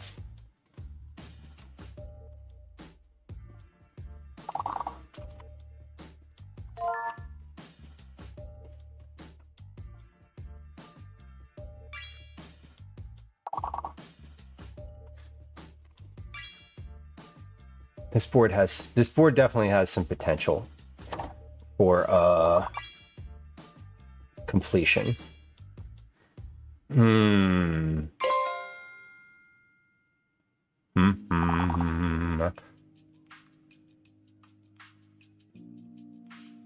Well, if you're on Twitch, the ad is finished. Welcome back.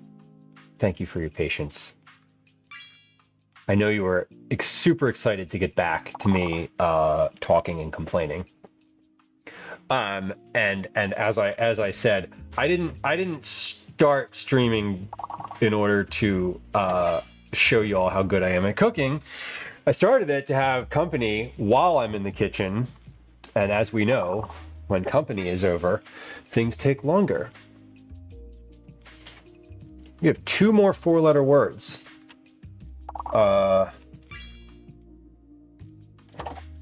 C P. Hey, we got it. Very nice. I said this. I thought this board had potential. I even contributed a word this time. Excellent.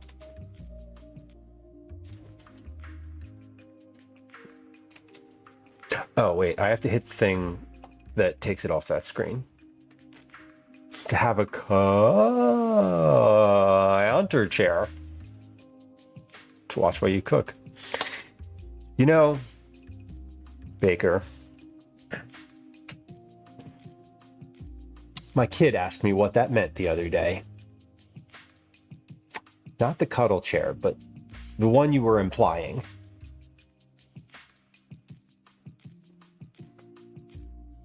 Imagine explaining that to a 9-year-old. Did I show him the stream? No. But I did explain it to him because that is how we do things in this house. If you have a question and you ask me, I'm going to answer you directly. Clinically sometimes.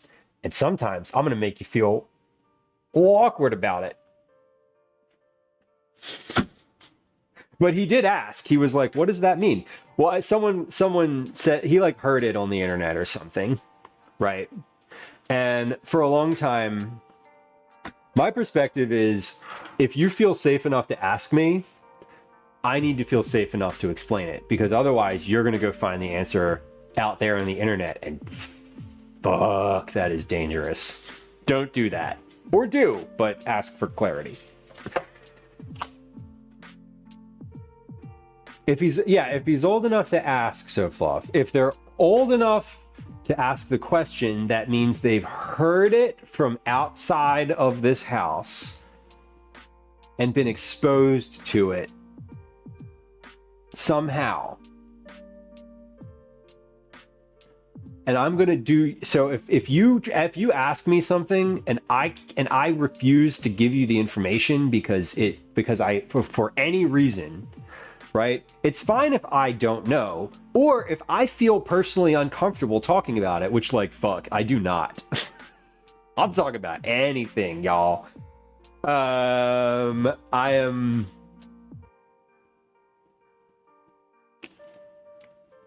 I'd be shocked if he asked me something that I didn't know the answer to.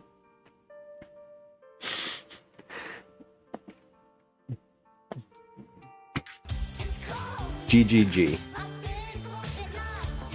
Google it. Bella says, I'd hope they would ask me questions, even the difficult ones. I would rather they ask me. Totally, Bellis. That is 100% the vibe, and I've tried hammering that home to Calvin as often as possible. Mix, welcome in. Yeah, I've tried hammering that home to him as often as possible. Like, listen, you got something you need to know.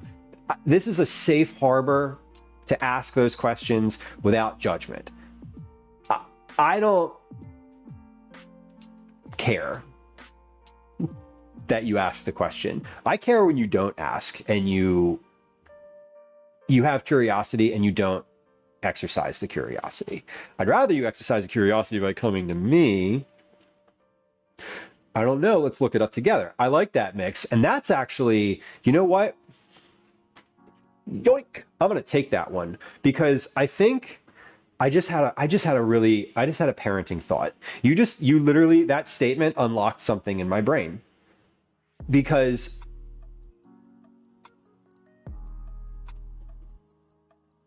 buffering. Yeah. Because even if I know the answer, right? We talked about media literacy the other day.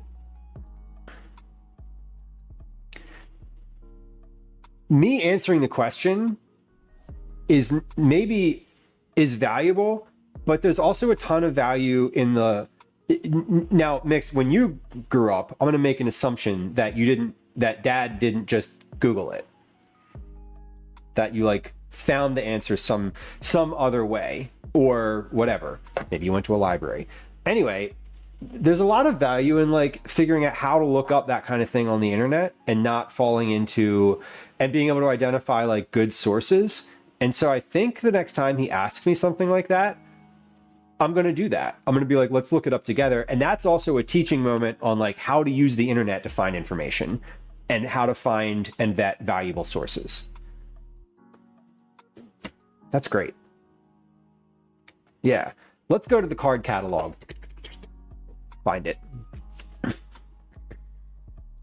Dad, what's the Dewey Decimal System? It's Google, but manual. And it helps you expect that a time would come that I'm not supposed to know everything. Right. And I think when he asked me questions that pertain to anything like in the realm of like, I don't know, he asked questions like sexual questions, things like that. Like those are things that I want to be able to explain and I can explain, but like, yeah, how to Google something and not end up with 37 pages of adult content, Phoenix. Yeah, totally. Totally. That's easy. That's the easier one. Okay. We've spent 10. See, this is what happens. This is why it takes forever to make stock. I'm trying to make banana bread. We're having an existential parenting conversation, which I love. Thank you. And I appreciate you all being here. Hey, if you're lurking too, I appreciate you being here as well. Love the lurkers. Ooh, Mix, please. That would be fun. That would be nice. That would be interesting to have. Better way to explain it. So look, that makes sense. I've never sat and Googled something with him. That's like literally something I've never done. He asks questions all the time, but we don't look it up together. I just like answer the question.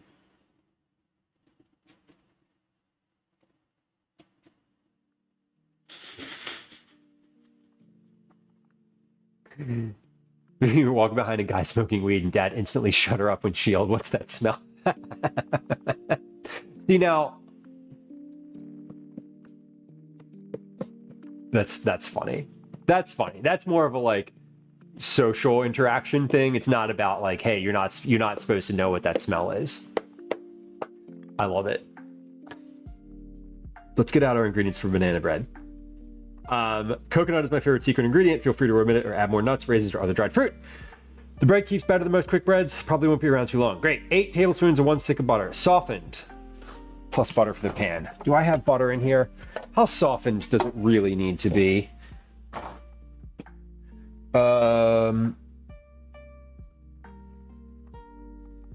Cream the butter. Beat in the eggs and bananas. So I guess it really does need to be a little soft. That's fine. Flour. Whole wheat flour. I'm not going to use whole wheat flour. I think I used the rest of my whole wheat flour recently. I don't think I have any. So we'll just add more flour. Salt, baking powder, sugar, eggs, very ripe bananas. These classify as very ripe.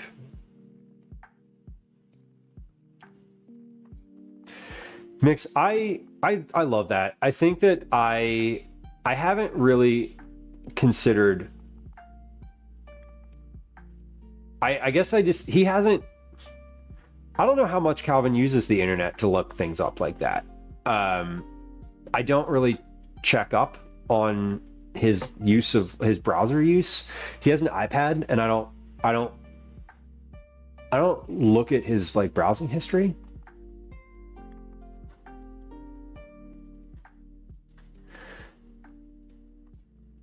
Yeah, the learning how to research things online. I think the next time that any type of question like that comes up, we are going to the internet together to find answers. Let's get out ingredients though. Flour, baking powder, sugar. Okay. Flour, baking powder.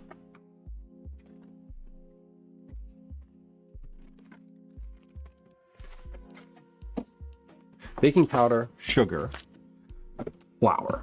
Do I have whole wheat flour in here? I actually do. Oh, cool. Okay. Lovely. And I have enough of it for what I'm looking for. I think I probably have like the exact amount.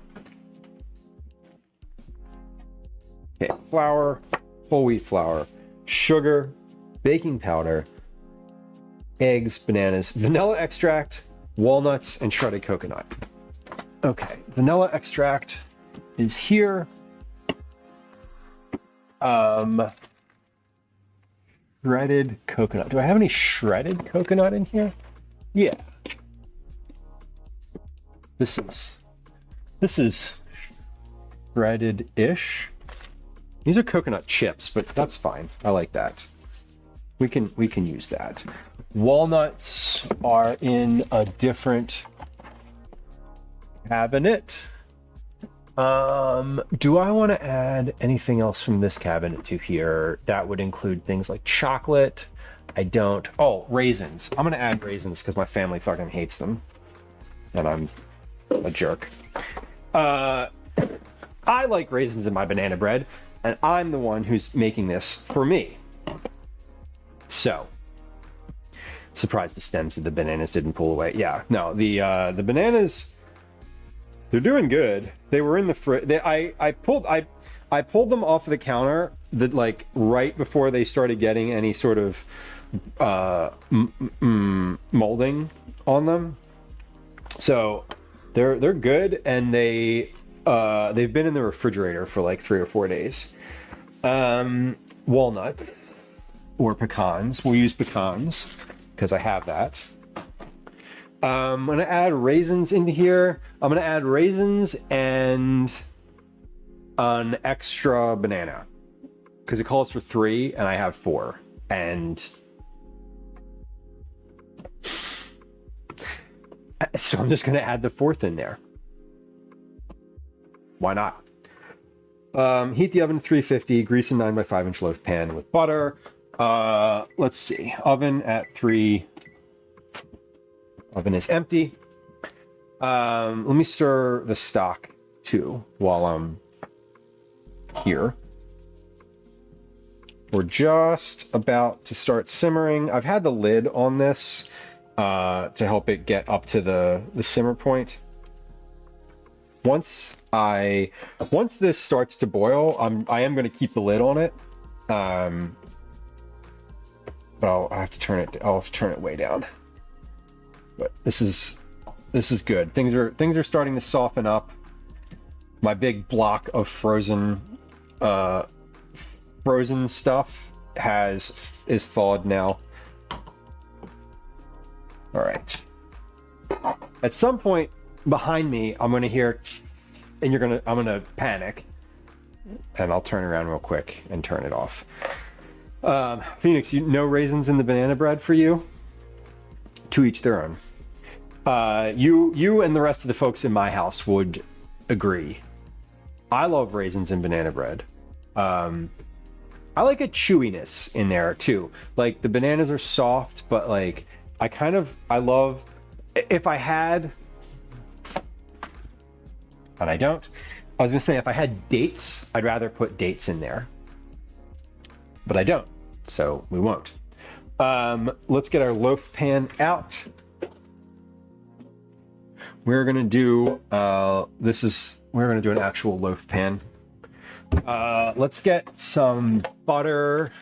I'm gonna do a little butter, and then we'll do the flour in here. I'll like coat it with a little flour. I am gonna toast the pecans before we use them.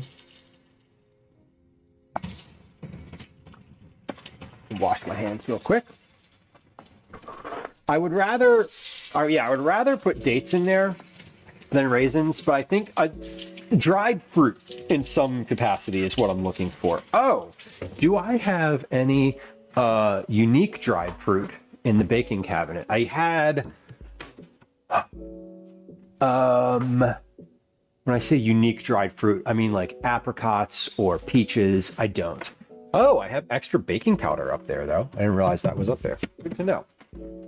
Next time I need baking powder, I'm going to forget that anyway, so let's not worry. I'm actually going to take the lid off of this now because I don't want it to boil. I want it to start boiling. It's almost there. I do want this to start boiling, and then it will, I'll turn it way down and put the lid back on. Okay, got it.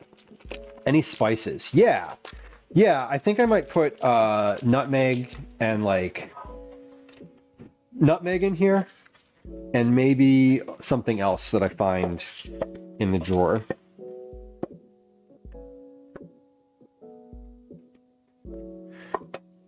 This recipe doesn't call for any spices, and I always add them. I find it's kind of bland. I mean, it's a little, not bland, but I like to look at this recipe as a base as opposed to like a full and complete version.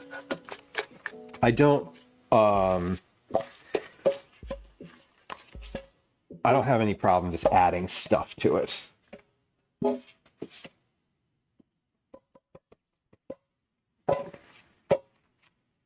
Great.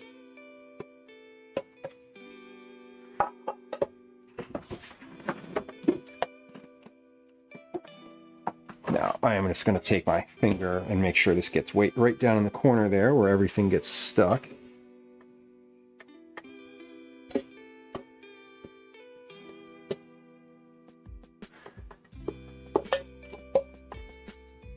There we go. You know, I'm actually not going to flour the inside of the pan. I think I'm just going to let it be like that. I feel like when I flour it, sometimes it like dries out the outside and it doesn't get crispy on the outside. Ooh, freeze-dried strawberry powder would be amazing. I have freeze-dried bananas. You can put those in there. Carrot cake zucchini bread, but with shredded zooks instead of carrots. That sounds delicious. Is this just like a 1-to-1 substitute broccoli? You just make carrot cake but use zucchini instead? I kind of like it. 5 spice and banana bread. Okay. So Flip puts ground ginger, cloves, cinnamon, and allspice. Those sound great too. Let's actually get my spices out now, because if I don't do that, I might forget. Let's see. I do have some ginger. I have a little nutmeg.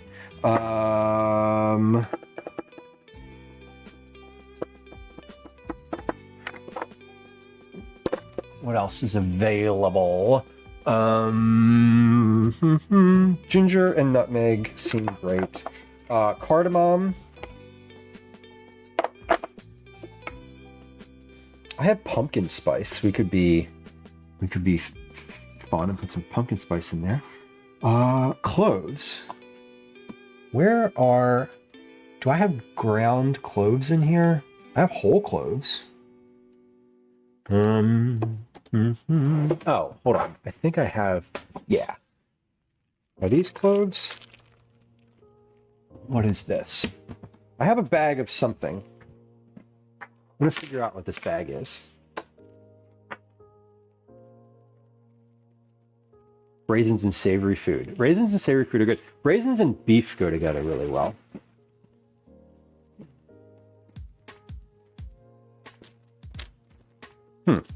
Mysterious unlabeled bag. I feel like this is ground clove, but I don't know. And my terrible sense of smell is... It is. Yeah. Okay. We'll add a little. I should put this in the ground clove container. The zook and carrot ratios in the batter are the same. Okay. I like that because zucchini bread is delicious. And carrot cake is one of my favorites. Yeah, Baker, I have an awful sense of smell. I don't know why, but I just really have trouble with... I have trouble with a lot of different smells. Some things I can smell like really good right away, and some things are just unavailable. And sometimes the spice is just really old. and it's not doesn't have any more potency. Hard to say which one it is this time. All right, half a cup. I'm going to chop some pecans. I'm going to toast these as well. So my oven is on while the oven is preheating and the butter is softening. We'll chop these up and we'll just toss them in there in the pan for a few moments. Hopefully I don't forget about them. No, I won't forget about them. I'll set a timer. I'll set a timer. I'll do it the right way. I'll do it the right way, the way we're supposed to. We'll keep track and not just rely on hope. Hope is not a strategy in cooking and in life.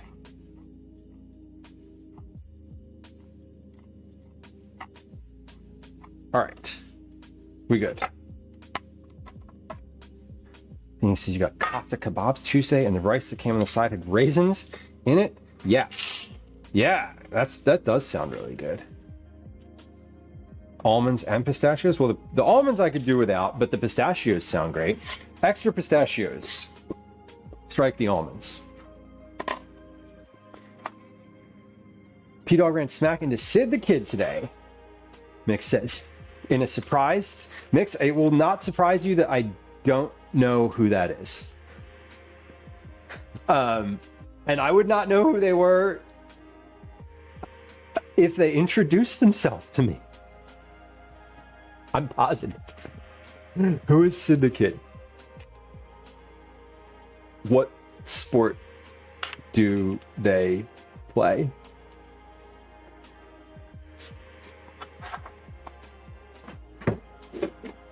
It is 3 times the amount of dried ginger the recipe called for because mine is old. Totally. Yeah, I feel like this is just old too. This clove thing is just old.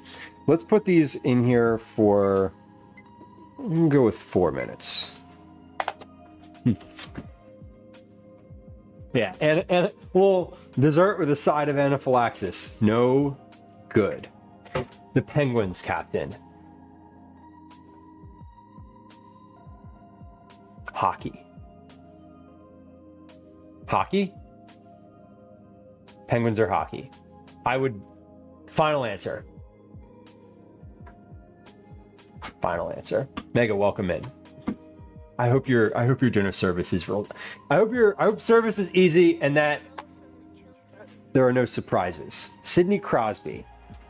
You know, I've heard that name before.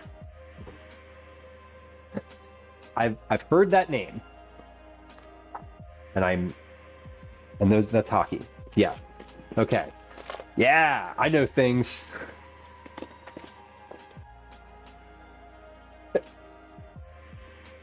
If Sidney Crosby came up to me on the street and introduced himself and said, "Hi, I'm Sidney Crosby," I would say, "Hi, I'm Lou. Where do I know you from? Your name's familiar." That would literally be my reaction. Unless he was like, "Hello, I'm famous hockey player Sidney Crosby," I would be like, "Hello. Why are you talking to me? What have I done? What do you need? What do you need from me?" That's cool though. Just like on the street. That is cool. If you know who that is and you just see that person on the street, that feels fun. That feels pretty neat. There are 2 Philadelphia sports people that I would know by visible recognition on the street. One is Jason Kelsey, who I don't know if he plays anymore, but he was on the Eagles for a while. The other one is Bryce Harper, who was on the Phillies. If Bryce Harper or Jason Kelsey shaved their beard, I would not know who they were though. So couch with that. Chopped walnuts and pecans, shredded coconut. I have coconut, shaved coconut. So maybe let's chop this up just a little bit more. He needs banana bread with extra raisins. Oh, on it. Hey, Sidney Crosby, if you're lurking, I appreciate you. I'm sorry that we're not as acquainted. Oh, he's a huge hockey fan. Okay. Then that is exciting. Like, I didn't mean to take away from the excitement. I didn't mean to take away from P-Dog's excitement over it by being like, I'm naive. Not naive. I'm ignorant of that. But that is exciting. I imagine he was like pretty like happy about that. I wonder if Sidney Crosby likes to be. I wonder if he minds being like bothered. Not bothered, but like recognized. He's got to be used to it. Obviously, he's used to it. Heat the oven, grease a loaf pan. Great. Mix together the dry ingredients. What is the timer for? My nuts. Oh, nuts! I was watching the other day. I was watching Hassan Abi walking around in New York. I think it was 2 nights ago on stream. And that was kind of funny because he's live. So people who are watching him knew where he was. And as he was walking on the street, like people just kept coming up to him and being like, "I love you. Can I get a picture with you?" And at one point, someone like yelled out the window at him from like way up. Was just like yelling at him on the street. I was like, man, you gotta watch out. It was a lot of it would have made me very. I got anxious when one person ever came up to me and was like, "Hey, are you Eat It Dads?" And I didn't know who they were. And I was like, uh-oh, maybe I am.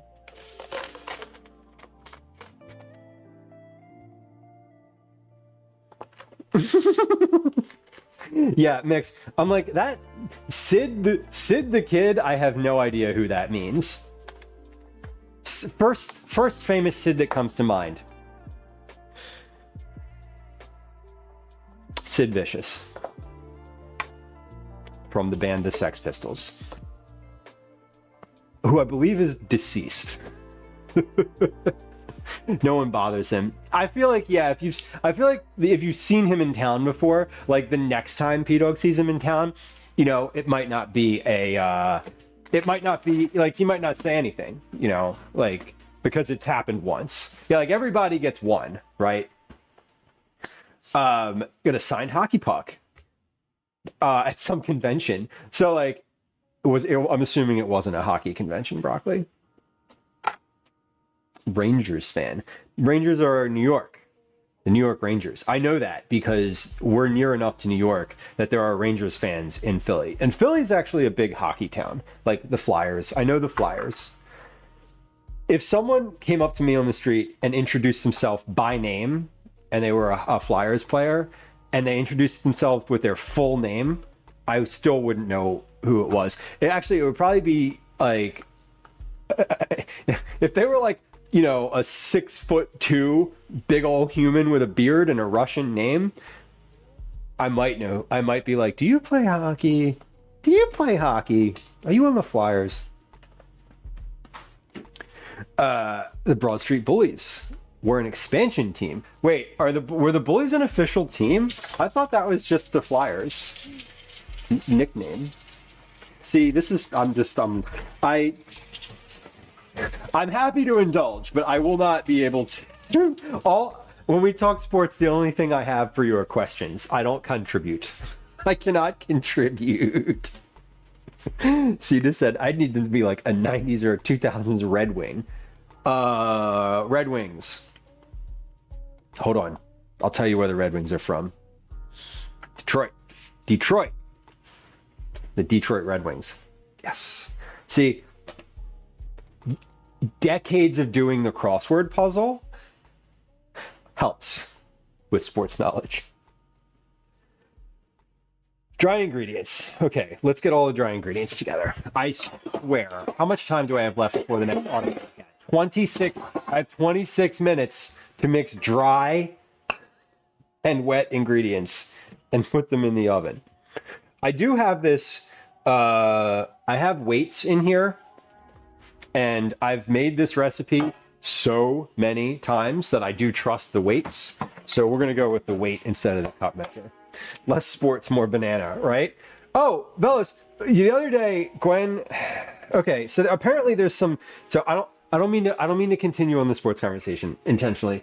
But Gwen was like, I really want to go see the Savannah Bananas. And I was like, who's that? What are you talking about? And apparently there's like some special about them on like whatever, some streaming network. So they're getting a lot of like ads and play at the moment.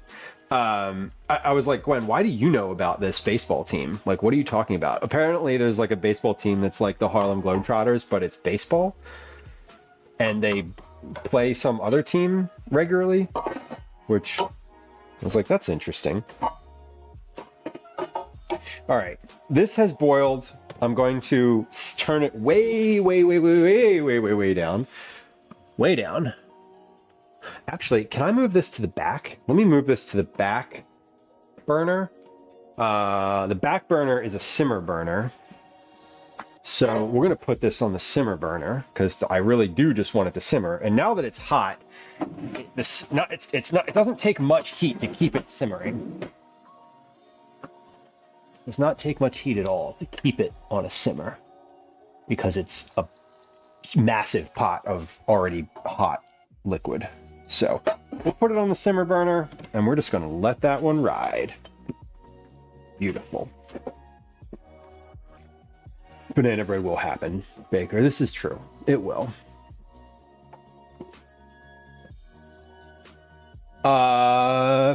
Famous Bruin crossword clue, Bobby Orr.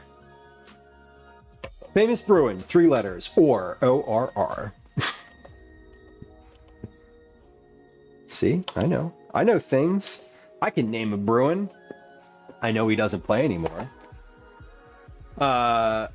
You saw the Globetrotters? Was it fun, Phoenix? I bet it's fun. I would love to see. That would be fun. That would be fun. I would definitely enjoy that.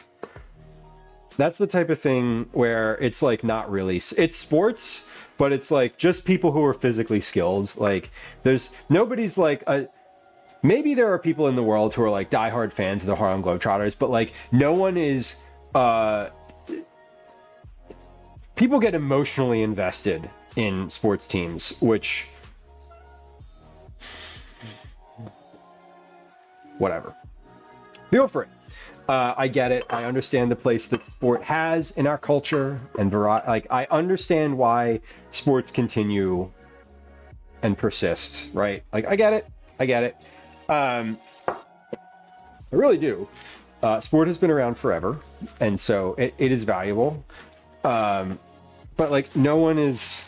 I don't think people get like emotionally invested in the Harlem Globetrotters the same way that people get emotionally invested in like hockey team, right? It's like a circus meets sports. Yeah. It's like it's fun. They don't play like a championship, right? There's no league. Are they in a league? I don't even know if they're in a league. I thought the Globetrotters just played exhibition games against that other team that's like good but also sad because it's like they're not as good or somehow. I don't know. Okay. Dry ingredients. We get 70 grams of whole wheat flour. Oh, hold on. The name of the team that the Globetrotters play is the Commanders. Confirm? Phoenix, you enjoyed it, and I don't really enjoy sports. Totally, yeah. I would enjoy it too. It's it's like you said, like we said, the circus. It's like extremely physically talented people that happen to be playing. Not that like NBA players aren't extremely physically talented, but that's not the point I'm making. Live sports are distinctly different than on TV. See that? I agree. I went to a Phillies game recently. It was fun. They lost. I spent of the 9 innings on the game. I spent 5 of them sitting in the stands. I love. There's a couple things that I love. So, I love baseball, but I don't follow it. I just like listening to it. I don't know the players or follow the season, but I will listen to a live baseball game on the radio. I grew up listening to baseball, so I kind of enjoy I do kind of enjoy that still, but again, I don't know. Like I've listened to a bunch of Phillies games this year, but I could only name a few Phillies, and I don't know any of them visually. Where did I put my salt? Aha, it's hiding. Speaking of visually, it's hiding. Flour, a teaspoon of salt. Hold on, I actually have to like measure for just a second. 1.5 teaspoons of baking powder. So 1.5. Boom, boom, boom, boom. 3/4 cups of sugar. Hold on. Mix together the dry ingredients. Cream the butter. Beat in the eggs and bananas. Okay. So we don't cream the sugar in. We just put the sugar in here too. 160 grams of sugar. Okay. We can do that. Minor league stuff mix does sound fun. I enjoy all minor league games because it's a different environment. Rangers, Mets, and Giants fan, mostly in northern New Jersey in the 60s. I wouldn't say I'm like a fan, but I listen to the Phillies, I listen to the Orioles, I'll listen to the Red Sox sometimes. Just having like been in those areas throughout my life.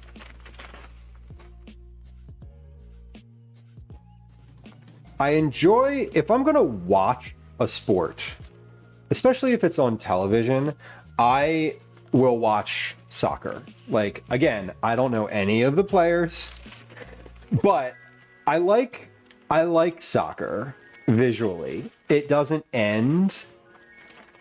It just like the thing just keeps going, which I appreciate. You know, if you try to watch like a football game, they just like stop every couple seconds and then they walk around.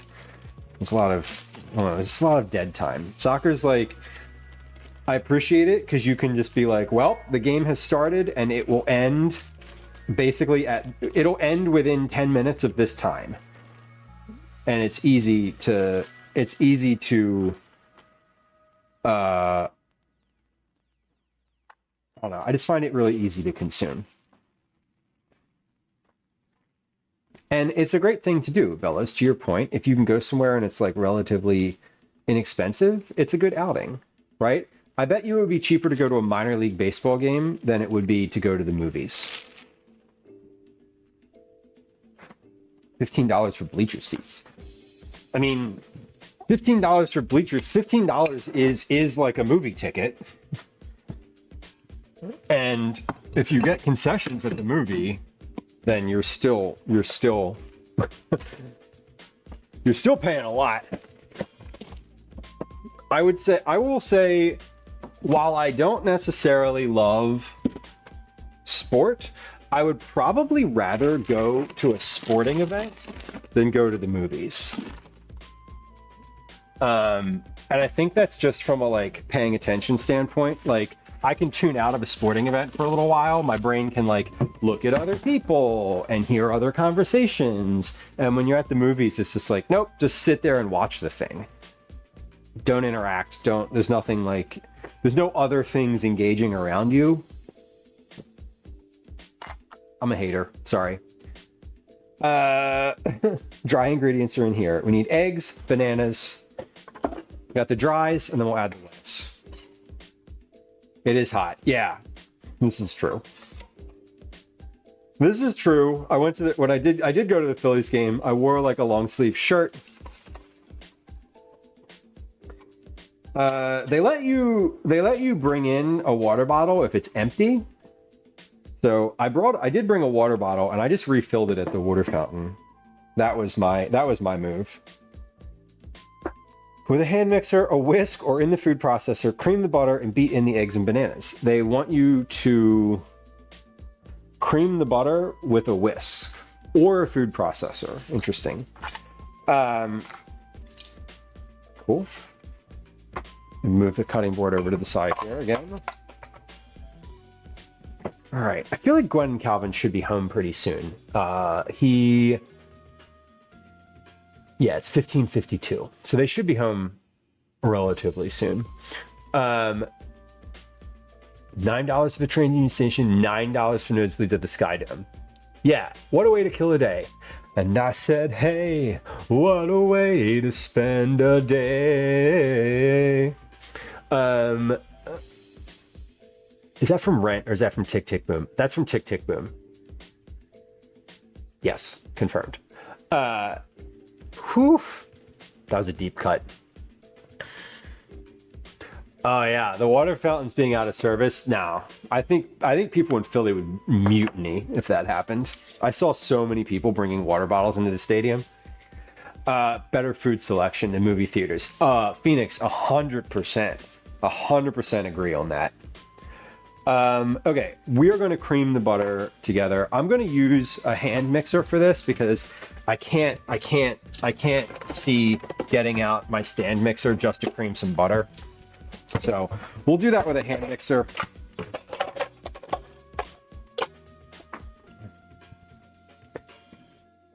I made a vow right here and now I'm gonna spend my time this way. Has anyone seen Tick Tick Boom? Oh, I'm literally getting chill. I just got chills, like just singing that song just a little bit to myself. Oh my God. And not the movie, the show, please. Did you like how I'm trying to redirect the conversation from sports to musicals? Just slightly? Is anyone picking up on that? But we could talk about baseball, food. We could talk about concessions all day. Talk about concessions. Gwen and Calvin love going to the movies. Sly dog. I know. I'm trying. I'm like, I can't. Oh my God. What's your favorite movie concession? Not a fan of sports or musicals. Ooh, okay. Plot twist. I love musicals and I appreciate sports while I don't necessarily follow them. Where's the amount of butter? 1 stick of butter. Okay, softened. This is soft enough. We're good. Lazy boys separated into groups. Plays old movies, mundane. That's super cool. I don't do the movies very often. Gwen and Calvin are the she takes him to the movies regularly. Every once in a while, I'll be like, hey, there's a movie out. You all should leave the house for like 4 hours and go see it. And they're like, okay. And then they do. And I'm like, do you want to go? And I'm like, absolutely not. No, I do not. Thank you for the offer. Goodbye. Please enjoy. I would like 4 hours of complete silence. That's more valuable to me. The toasted nuts are going to be good in here. Son of a bitch. Can you imagine, Baker, that they are still in the oven? What did I say? I'm going to set a timer. I didn't. Fuck.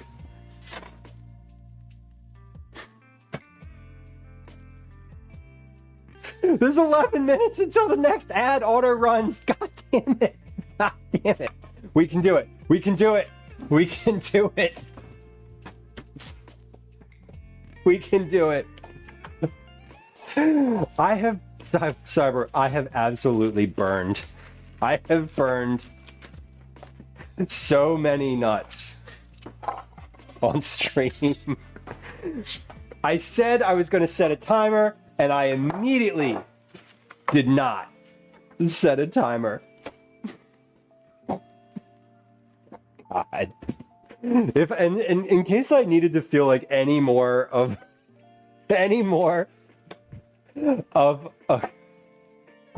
a loser today. No, negative self-talk. You are not a loser. You are having a good conversation. You are enjoying yourself to the point where you forget about the cooking. And you know what? I love that. I love that. So we're good. Oh my God. But seriously. Dara, welcome in. Hey, good to see you. I hope you're doing really well.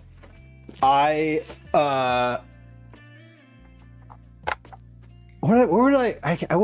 came across a piece of your content the other day. I forget.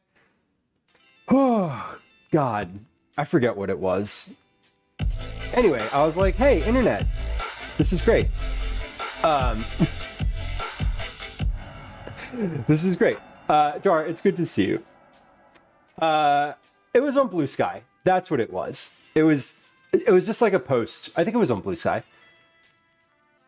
It's Blue Sky or Instagram. Anyway, it's good to see you. Mrs. H, welcome in. Thank you for the raid. Oh my God. Chucky, hello. Connor, welcome in. Only Deaf Guy, nice to see you. Loopy, welcome. Windy, hello. Peachy B Gamer, Peachy B, Peachy. Can I say that I like that your name is also in peach colors? At least on my screen it is. I like the consistent branding. Chameleon, welcome in. Average Viking, hello. You know, the Average Viking is still a lot tougher and robust than your good, you know, your regular person. So average is great. Fruity Mus, welcome in. It is good to see you. Welcome. Friends who just joined us, we're having a good day. We're having a good day. I've just been reminded that there were nuts toasting in my oven that I need to use that I'm trying to use for the recipe that I'm making. I'm making banana bread. And I had hoped to get the banana bread in the oven soon. It's been a day. We're doing some kitchen projects and just having like a slow afternoon in the kitchen. I don't really have a big agenda. I have things that I'm doing today. But welcome in, Mrs. Handy's Kitchen. It's good to have you. Thank you for bringing friends. If you were hanging out here, please go follow Mrs. H. And if you just came through with the raid, it's good to have you. Let me introduce myself, and then I'll tell you what we're doing today. My name is Lou. This is a cooking stream, not just today, but in general. We usually make vegetable-forward family meals. I also do some baking. I also do cookies. I do kitchen organization stuff. I do recipe development in addition to all of that. So sometimes I'll just be like working on a recipe on stream. Sometimes we do IRL streams out in the world. I live in Philadelphia, so often, occasionally, pause. If I don't set a timer right now, I'm gonna burn those nuts again, and then you know what? We're not gonna have any nuts in the banana bread because at that point, I'm gonna just be over it. Anyway, we do IRLs sometimes as well. I'm not a gamer. I'm sorry if that is any expectation of yours, but please feel free to follow if you enjoy food, IRLs, and a commiseratory atmosphere. We like to call sort of I chat and etc. We call it the counter crew because functionally you all are just sitting at the kitchen counter. It's as if I invited you over, we're having, I'm making dinner and we're here for the conversation. Sometimes we're here for the cooking. Occasionally the conversation supersedes the cooking. That's what's been happening today. We're basically accomplishing one thing per hour today. So, welcome in. It's nice to have you. Thank you for coming through. Zenosis? Oof, we're not gonna do that. I respect the Z though. The nuts will be fire. Chameleon, yeah. The last nuts were burned, so we're trying here. Yeah, mundane, we did. So IRL camping. Zeno, got it. Thank you. Kathy, welcome in. Nice to have you. We did an IRL camping stream at one point. We're definitely going to do some more of those. Not right now because it's 32 degrees outside and that's in Celsius and like 700% humidity, so we can't be outside comfortably right now. I don't want to be camping right now. I'm happy to be outside, but I want to be able to like go into air conditioning. It's important that we get into air conditioning. Anyway, today we're doing a couple different kitchen projects. What have we done so far? Let me tell you. We've talked a lot. I've made coffee. Quite an accomplishment. I'll take it. Thank you. I also have a huge stock pot back here, which has, handle's hot, which has stock in it, which I'm going to stir. It's simmering. Oh, it's simmering. It is. Oh, that's very simmery. Okay. I'm keeping the lid on it though, so that my kitchen doesn't fill completely with heat. Like I said, it's a bajillion humidity outside. I don't want that. I don't want to introduce that into the kitchen itself. So, making banana bread in this moment, then I'm going to transition to making dinner, which is going to be soup today. We're making a corn chowder with corn broth, potatoes, parsley, onion, corn, obviously, a little bit of milk, and I think there's some butter in there. I forget. Crazy Chris, welcome in. Hello. It's 6 there, so fluff. Well, we're 24 degrees of separation. Kevin Bacon would be pissed. You set your tent up and it's 90 and it's too hot. It's hot. Yeah, I went camping 2 weekends ago and it was like just on the edge of tolerable. So there we go. But that's what we're up to today. I should also note for anybody who just came through, Fudge Darling, welcome in. Hi. For anyone who just came through, I saw several folks hit the follow button, and I appreciate that. Follows are silent. There's no alerts. There's no sounds. I won't acknowledge you directly. Usually I don't say thank you for following after every individual follow, but we had a raid and a couple people decided to, so that's just cool. But follows are silent. There's no chat, no nothing. Nothing happens when you hit the follow button. You just follow, and I see it, but I won't acknowledge you. So if you don't like to be perceived, you can still follow. And if you want to be perceived and you want to be recognized for your follow, just say hi in chat, and we'll chat and we'll take it from there. So welcome in.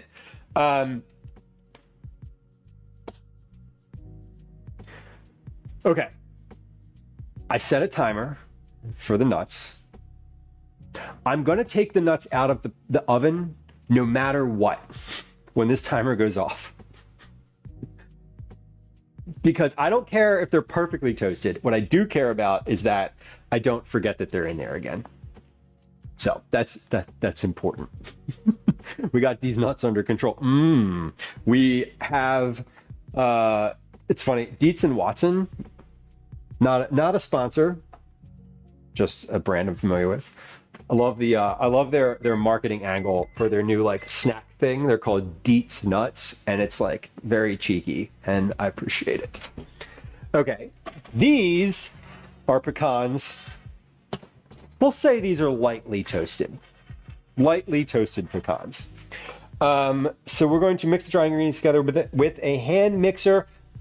Cream the butter and beat in the eggs and bananas. Stir this mixture into the dry ingredients just enough to combine. Gently stir in the vanilla, nuts, and coconut. Okay, so we have coconut,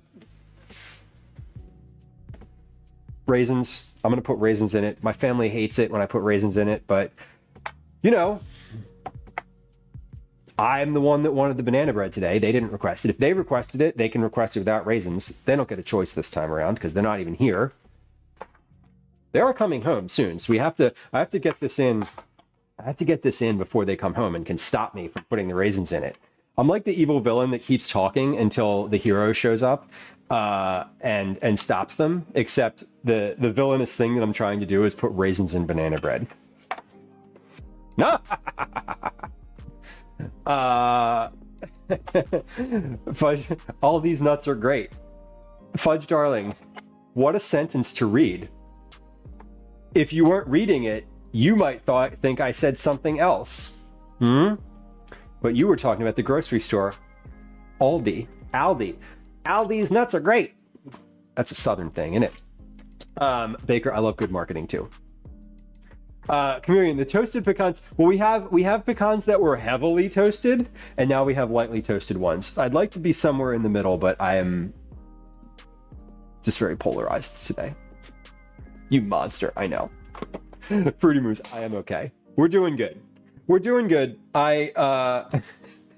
Today's been interesting and fun because I'm like, it took me an hour to make to get like vegetable stock on the stove, which I'm still sort of like shook over. Gwen is the hero. Gwen's always the hero, Phoenix. This is true. Sometimes we all get to be the hero. Sita asks, how were the cookies? The cookies were great. I was very pleased with the cookies. We should try one today. So I'm creaming together the butter, and then we're going to throw some bananas in here. Okay. Yeah, I didn't need to get out the stand mixer for that. That would not be appropriate for this. King Omega Wolf, we are making banana bread right now. What we have also made today is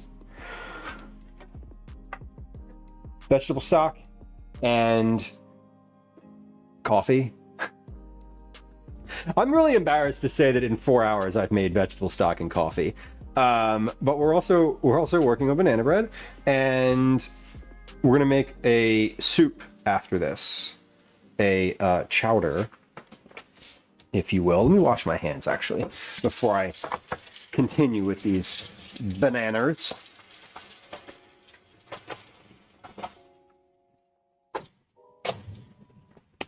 I also like packaged a bunch of stuff.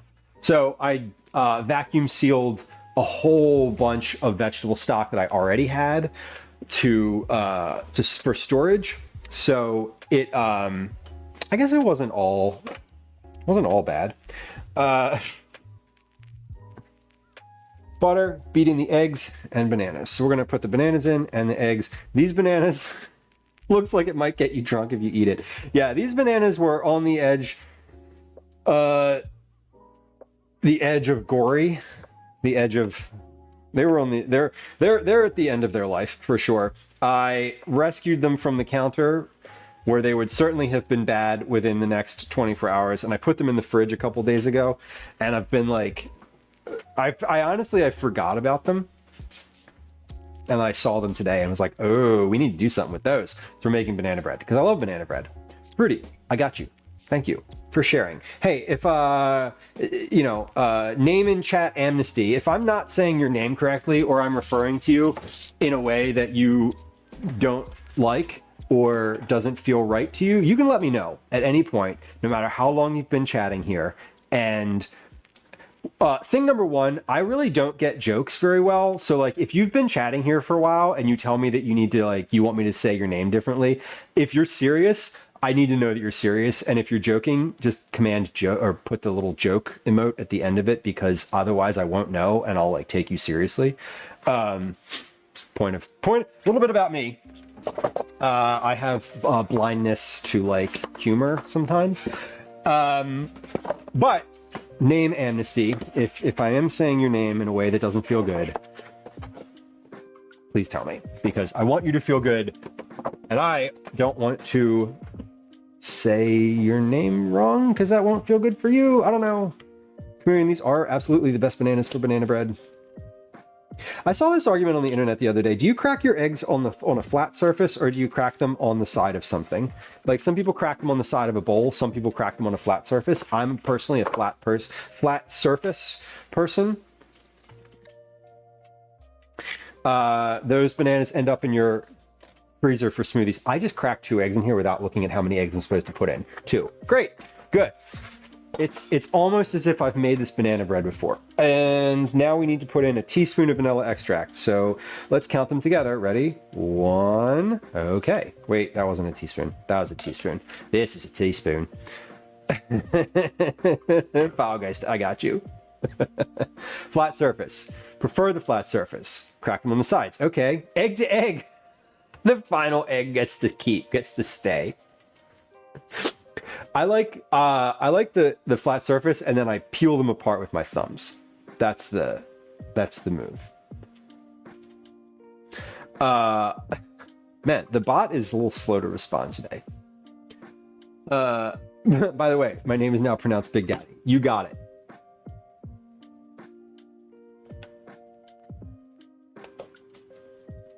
Okay. Is Velos serious?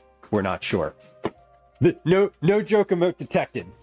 All right, let's put in a little bit of some dry herb stuff. Not herb, spices. These aren't herbs. This is ginger. Is ginger an herb? No. We're gonna put just a couple extra spices in here. A little ginger, a little bit of cardamom. Cardamom. Yeah, that is cardamom. Good. We gotta. Not serious. You got it. Kathy, I love banana bread too. It's such a good standby. Or not a standby. It's such a... What the fuck? Why is this... It's defeating me. I should note that in about 4 minutes, we're going to take a quick break to run 3 minutes worth of ads and play 2 games of Words on Stream. We could play more than 2 games of Words on Stream if y'all do really well at it. But you will note that there was no ads when you join the stream. There's no pre-rolls. That's because we just run a dedicated block of ad once an hour. So we're on Twitch. We can't help it. They run ads no matter what. I just choose to have them run during the stream. intentionally, and they were supposed to run a little while ago, but folks came in with a raid, and I didn't want them to be. I didn't want the raiders to come in and be like, "Hey, what's going on here?" And me be like, "I'm trying to make money off of your views. Here's an ad." But functionally, that's how it works. So just a little heads up. That's going to happen during the ad break. I am going to. What am I going to do during the ad break? I'm going to clean up the counter. Yeah, I'm going to clean up the counter. That's what we're going to do. Chochi, welcome in. So we have our dries, we have our wets. Beat in the eggs and bananas. Stir this mixture into the dry ingredients just enough to combine. Gently stir in the vanilla, nuts, and coconut. Wait, did I put vanilla in here? I did. Yes. Okay.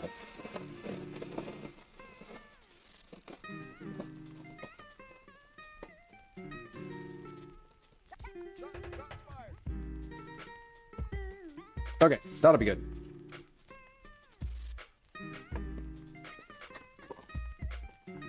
See, this is, I'm glad I'm not the only one who's having a hard day focusing. No, today's been a disaster for keeping focused on anything. Just for me, as a human, it has been difficult to focus today. And that's okay. Some days are like that. All right, we're going to pour the batter, stir this mixture into the dry ingredients just enough to combine. Gently stir in the vanilla, nuts, and coconut. Okay, let's get this in, and then we're going to put this in our prepared loaf pan, and then we're going to take a quick break. So we're going to mix this in, not with the mixer. We're going to mix this with a spatula. Spatula? What word is that? Spatula.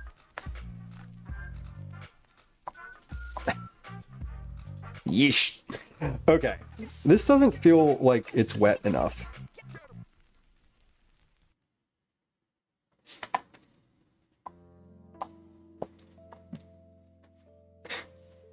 It is. Okay, never mind.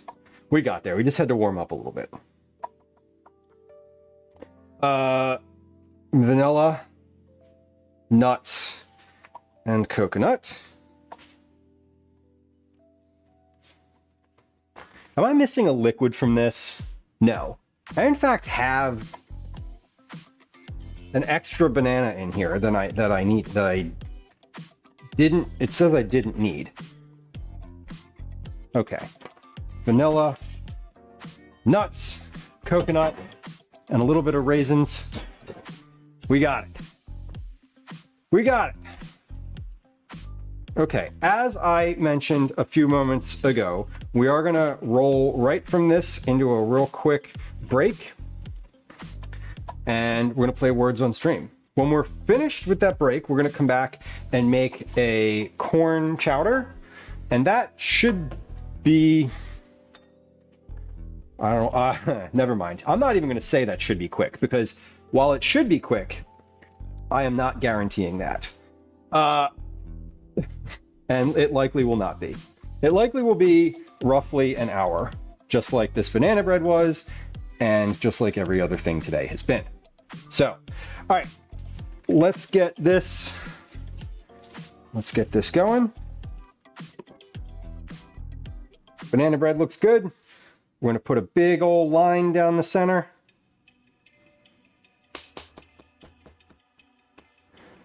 I'm gonna pop that in the oven. Okay, we're gonna take a quick break. We're gonna play a game of Words on Stream. It's a good time to get a drink of water, get up and get a stretch, get a snack, or whatever you need to do. We'll be right back.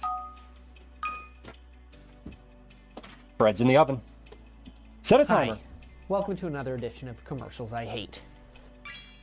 45 to 60 minutes. My thing says it takes an hour, but we are gonna set a timer for 45 minutes, and we're gonna hit start. We did it.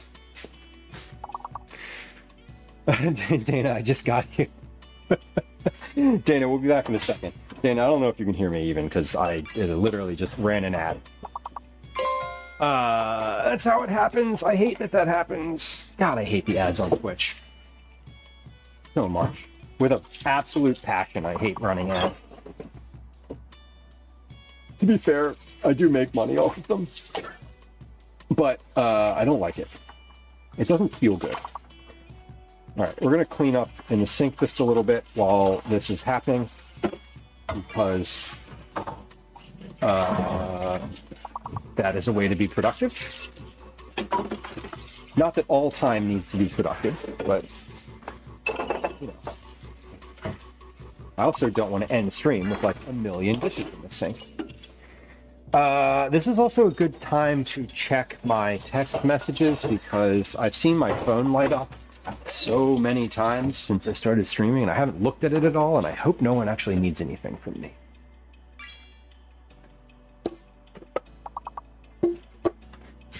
And if they do, I hope it wasn't urgent. And if it was urgent, I hope I wasn't the only person that they were relying on. And if I was, I hope they forgive me. All right. At least I managed to set a timer. Whoa, that was a board. That was definitely a board. I know it was, because I saw that there was still time left. Good job. Good job. When Calvin gets home, he's going to be so annoyed at me because I'm going to have him do chores. Oh, I did get some text messages.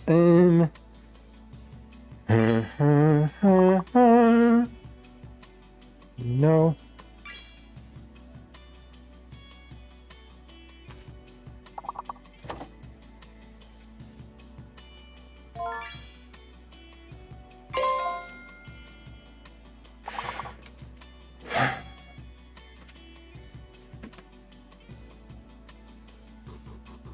Okay, yes. Lots of text messages. All right. Do I need to respond to any of these? No. Will I ever respond to any of these text messages?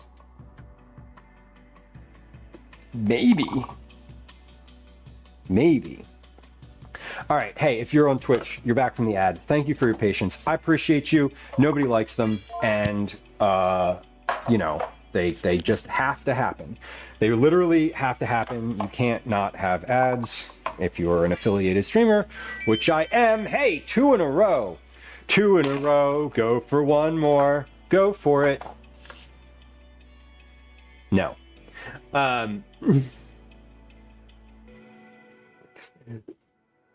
Anyone for 90s Connect 4 commercials? Text. Welcome in. Dana, welcome in as well. Nice to see you. I saw you popped in like just the very moment that I hit the ad. If people don't like the raisins, they can sub semi-sweet chips. Chameleon, they could sub semi-sweet chips. The recipe doesn't call for raisins. I'm putting them in there myself, and my family just doesn't like them, and I just want to like recognize that. I'm not going to honor that, but I want to recognize it. The raisin lover in me recognizes the raisin hater in you, and doesn't care, because it's my bread, and I wanted it, and that's how I wanted it. I actually wanted it with dates, but we didn't have those. I haven't had a date in so long. Just kidding. Let's make some soup now. So I did put the bread in the oven. I did manage to set a timer. I did it. I set a timer. Man, feeling accomplished. Feeling accomplished. It was a big sigh. That's correct, Phoenix. Text. Did I say hi to you? Welcome in. I just did. Hello. Text. Nice to see you. Welcome. Angry Rock, welcome in. Good to see you too. Sofa, thank you for the shout out to Dana's Kitchen. We had a couple, we had two other food and drink streamers in chat. Dharamgar was in chat as well, and the Only Deaf Guy was in chat as well. Two other food and drink friends of the stream. If at some point you could find it in your considerate heart to shout those folks out, it would be lovely as well. And Joe Adultman is also in chat. Not generally a food and drink streamer, but I was talking about puzzles and I was talking about crosswords earlier. And Joe's vibe is all about that. So, Dana says I would do it for you, but I can't. Wait, can I? I'm like, can I do shout outs? Is it possible for me to do that? Let's start here. Okay, there's one. Who else did I just say? So we've had a couple food and drink friends through the stream this afternoon.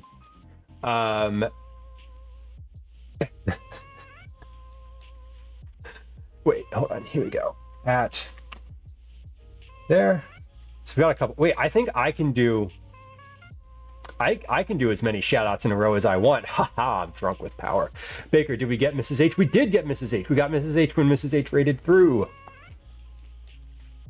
I can't just type Command Joe, can I?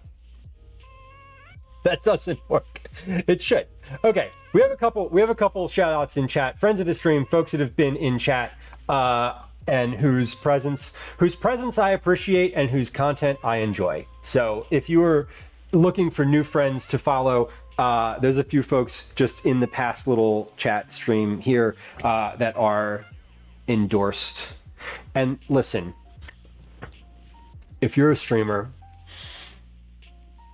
I appreciate you too, just in general. The official Twitch shout out can only be done every 2 minutes, no matter who you are. Oh, this shout out's through my bot. Come at me. Let's see how many we can do. I'm just kidding. I'm gonna shout out myself too, because self-love is important. I'm just kidding. I'm not gonna do that. You're already here. You don't need to follow. Listen, if you're here and if you're watching the stream and you're not like following, maybe go ahead and do that. Follows are silent. There's no alerts. There's no chat messages, there's no sound. And if you follow the stream, I will not say hi to you unless you say hi in chat first. All right. That said, that out of the way, let's just make sure. Pour the batter into the loaf pan, bake for 45 to 60 minutes until nicely browned. A toothpick inserted in the center of the bread will come out fairly clean when done. That's not definitive. But because of the banana, this bread will remain moister than most. Do not overcook, it says. Cool on a rack for 15 minutes before removing from the pan. I can remember that. We can do that. All right, we're making banana bread. Banana bread is in the oven. It's good to go. Let me put this cookbook back because otherwise it'll just sit on the counter and I'll just be annoyed at its presence because I don't like counter clutter. Next thing is I want to stir my stock, and then we'll get started on the chowder. We're making a basic corn chowder today. It is it's pretty straightforward. I've made it before. I've made it several times.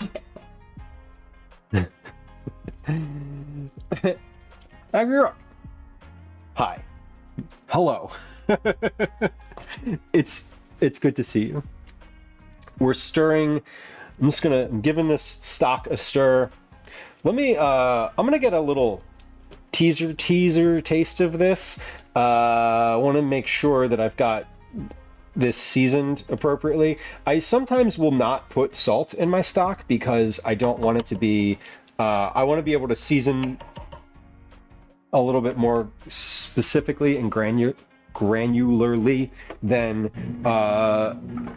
having salt in stock, but I did put salt in this, so I want to check it, because if I'm making a stock that has salt in it, I want it to be like good. I don't want it to be like light. I don't know. What even am I trying to say?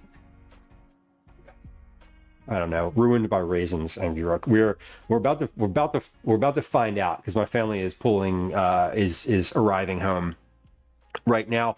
So full disclaimer, my partner and our son are about to come in. There's a little settling period of time where he'll probably come in. He'll talk to me a little bit. He might give me some shit.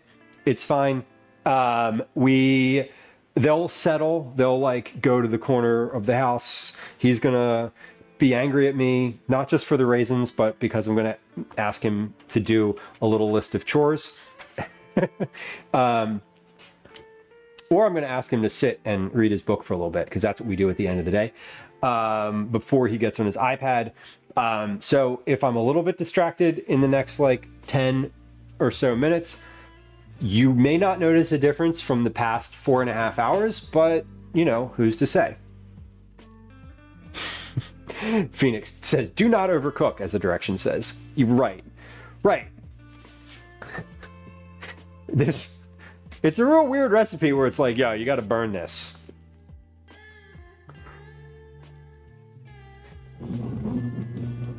Oh.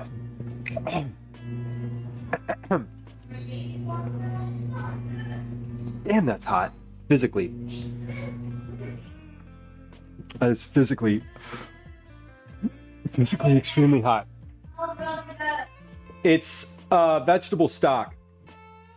I don't know where they are. I didn't touch them. I didn't lock them away. Nothing happened. Gwen's asking where the cats are. All the animals are in the living room.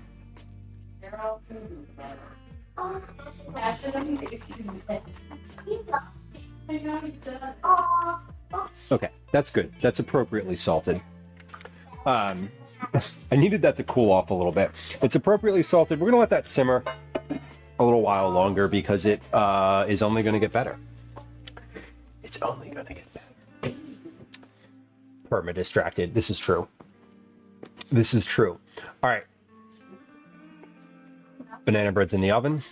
Let me like turn the light on and take a look. Oh yeah, we're already starting to rise. Good.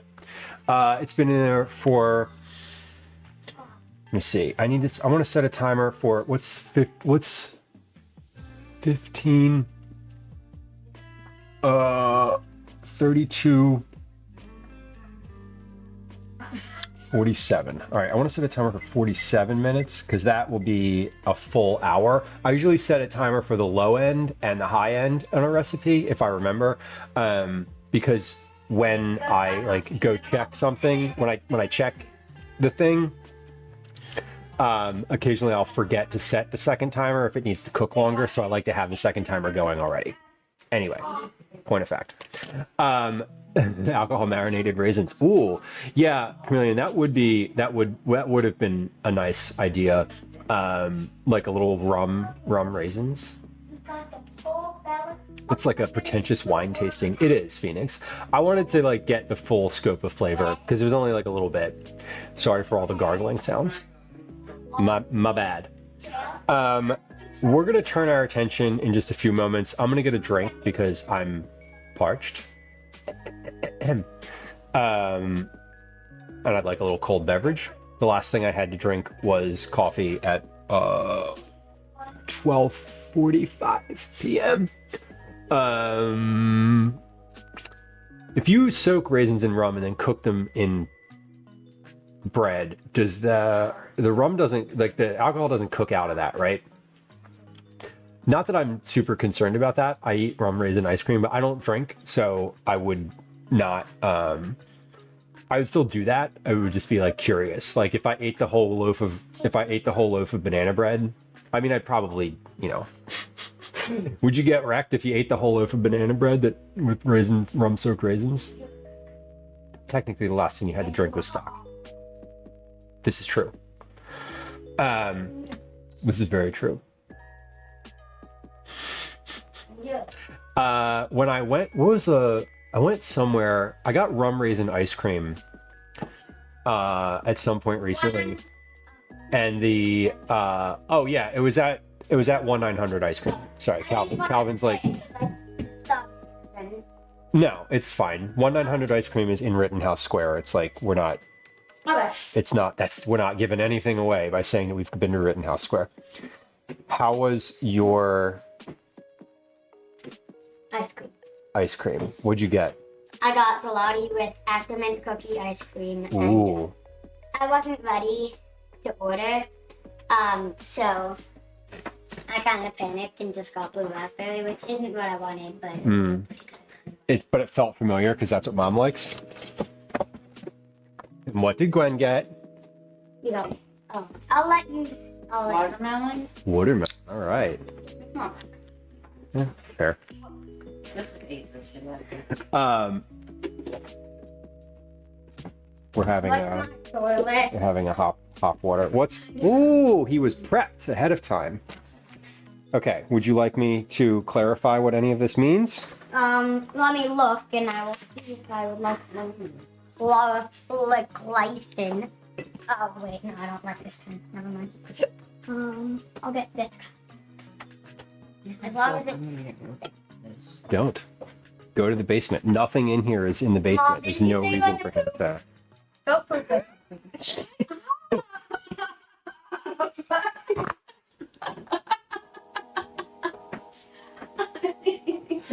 Oh my God. Obi, get away. This is why the stool was over here. Oops. Oh my God. Telling on her. Sheesh.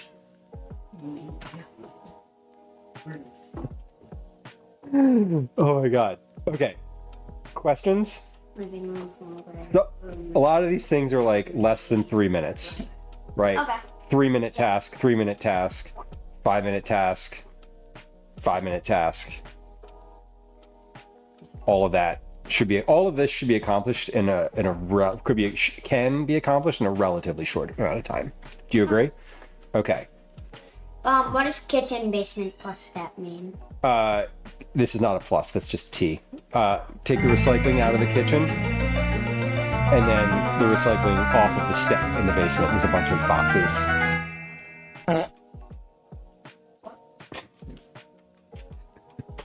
There's a bunch of boxes in the basement, on the basement step. Can you just take those out and put those by the recycling? Yeah. Okay? Good? Okay. Now, as you are here, do you want a pen to check things off as you go? What should you ask yourself when you think you're finished? Is Dad gonna be so happy and very satisfied? I'd like you to ask if Dad came in and looked at this. Is Dad gonna be mad? What? No. Mad is no. It's not mad. Yes. Jerk. What if Dad came in and looked to evaluate? What would he see and tell me that needed to be done? Okay. And I know I'm you. gonna be curious. Why are you upset? What am I upset? You're not. I mean, No, I'm not From last upset. night. Uncommon. Welcome in. Oh. You're funny. You're a funny kid. Cinderella, I'm glad you got your grape leaves. Did you determine what goes on the Greek pizza? Did you finalize the toppings on your Greek pizza? When you open the basement boxes. Yeah. Especially the litter boxes. Calvin, what do you think about raisins and banana bread?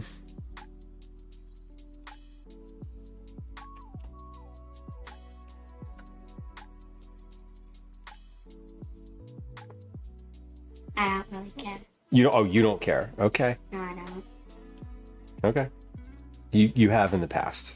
Well, good. Well, we should have some delicious banana bread ready to eat later then. Yeah, come here. Yeah. Is Dad gonna have the banana bread done?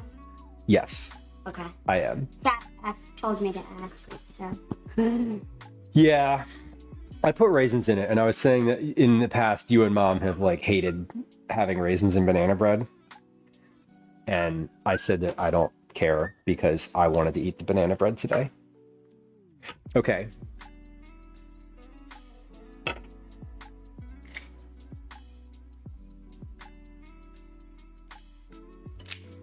Oh, yeah, I'm gonna do that anyway. I had to- You wrote down shower. I had to take a shower to that. Yes. A pungent child arrives. Uncommon. I like dates in banana bread. I love dried fruit. Raisins are not my favorite, but that's what was available I today. said hi to Andrew, and I Okay. I said that you said he I said you said that you knew him. Did he say? And he said, "What's your dad's name?" I said, Yeah. "Lou." And he said last name, and Yeah. I said the last name, and Yeah. he was like, "Oh yeah, I haven't heard his name in a while." That's cute. Well, yeah. I always had like a nice. He and I had good interactions, so I didn't expect that he would. I just have a really good like memory for names and faces like that. So I didn't expect that he would remember me. That's cool. Cool. All right. Do you need anything else from me?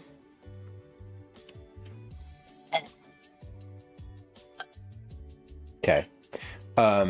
Question. Do you want corn chowder for dinner, or would you like a tomato mayo sandwich? Corn chowder. Corn chowder? Okay. Well, I'm going to make that, and we'll have that for dinner then tonight. Yes. Okay. And then One of the favorites. we'll have tomato mayo tomorrow or something. We got to eat that tomato. Yeah. Okay. Cool. Okay. All right. Bye. Taking the steps. Okay. Yeah. Oh wait, I forgot something. Dana, summer is the time for pungent children. It's true. That was what I forgot. Knock. Can you get that? It's a drop off. Chocolate chip walnut banana bread. Uncommon says I put pecans in there. I was thinking about putting chocolate in there, but I'm gonna what I want out of this banana bread is I want to get a thick slab of it and fry it in a cast iron pan. I love like fried banana bread. So I figured the chocolate. I don't always love chocolate in it when I know that that's how I want to eat it. When I eat it like cold out of the refrigerator, I love chocolate in it though. Have I ever done banana bread French toast? No. Tell me more. How would you make the banana bread any differently knowing that you're going to make French toast out of it? I love French toast. I love making French toast. Excuse me. I usually use challah bread for French toast. He doesn't realize we can see his reflection in the fridge. No. It's okay. The magic is still there. He's 9. He'll be 10 this fall, but he's 9 currently. Banana bread should legally be required to be in the shape of a banana. I love the banana bread that has the actual banana on top of it, like a half of a banana not carved, but like placed on top. Those are really lovely. Phoenix, I love challah bread, and I like letting the challah bread age for a week or two.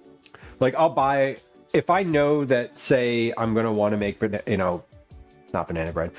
If I know I'm gonna want to make banana bread, I buy the bananas a while ahead of time. But if I know I'm gonna want to make French toast, I buy a challah loaf, and I'll just leave it in the fridge for a couple weeks.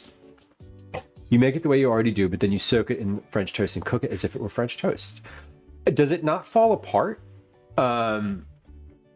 I guess it doesn't fall apart when you just pan fry it in butter, which is what I plan on doing with this. So that, and if you're making the French toast soak with eggs, I imagine it would actually bind together nicely. I like that idea though. I've never done that, and that sounds really good.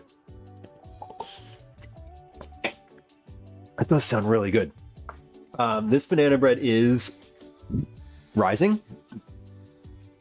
It's coming up. Let's get our ingredients together for our corn chowder. We have potatoes, I have some herbs here. I was making this stock earlier and I just tossed the herbs on top here. So I'm not going to use all these, but they are ready to go. We're going to do the corn chowder from a recipe. So let's actually read the whole recipe first. Before I even do that, let me make sure that there's nothing else that I wanted to do today. Oh, I handed him my pen. Let's get another pen, the exact same one.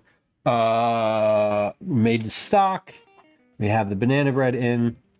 Oh, I wanted to make a salad out of the cucumber that I have in there, but that's a cold salad and I can do that later. Sarah asked me, what if I'm drinking? If I may ask? You absolutely may ask. Lagunitas, hoppy refresher. It's a 0 cal, 0 alcohol hop water. Cuckoo Cat Lady, welcome in. Hey, Cuckoo Cat Lady, we have 3 new cats that live with us now. You'll be happy to know. So you're in a good place. Welcome in, y'all. It's nice to have you.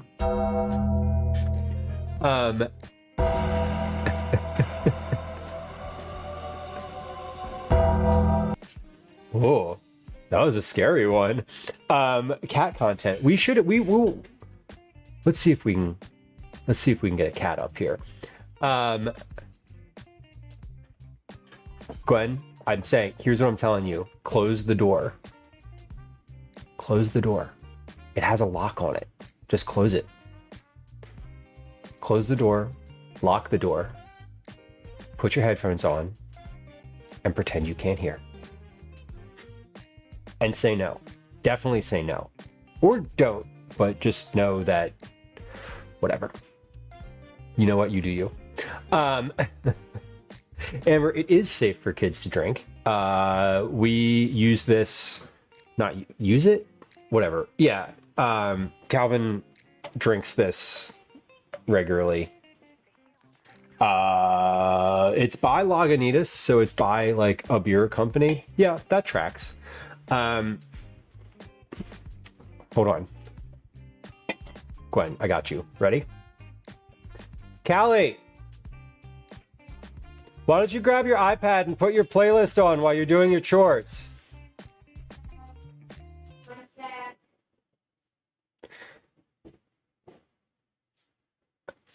Okay.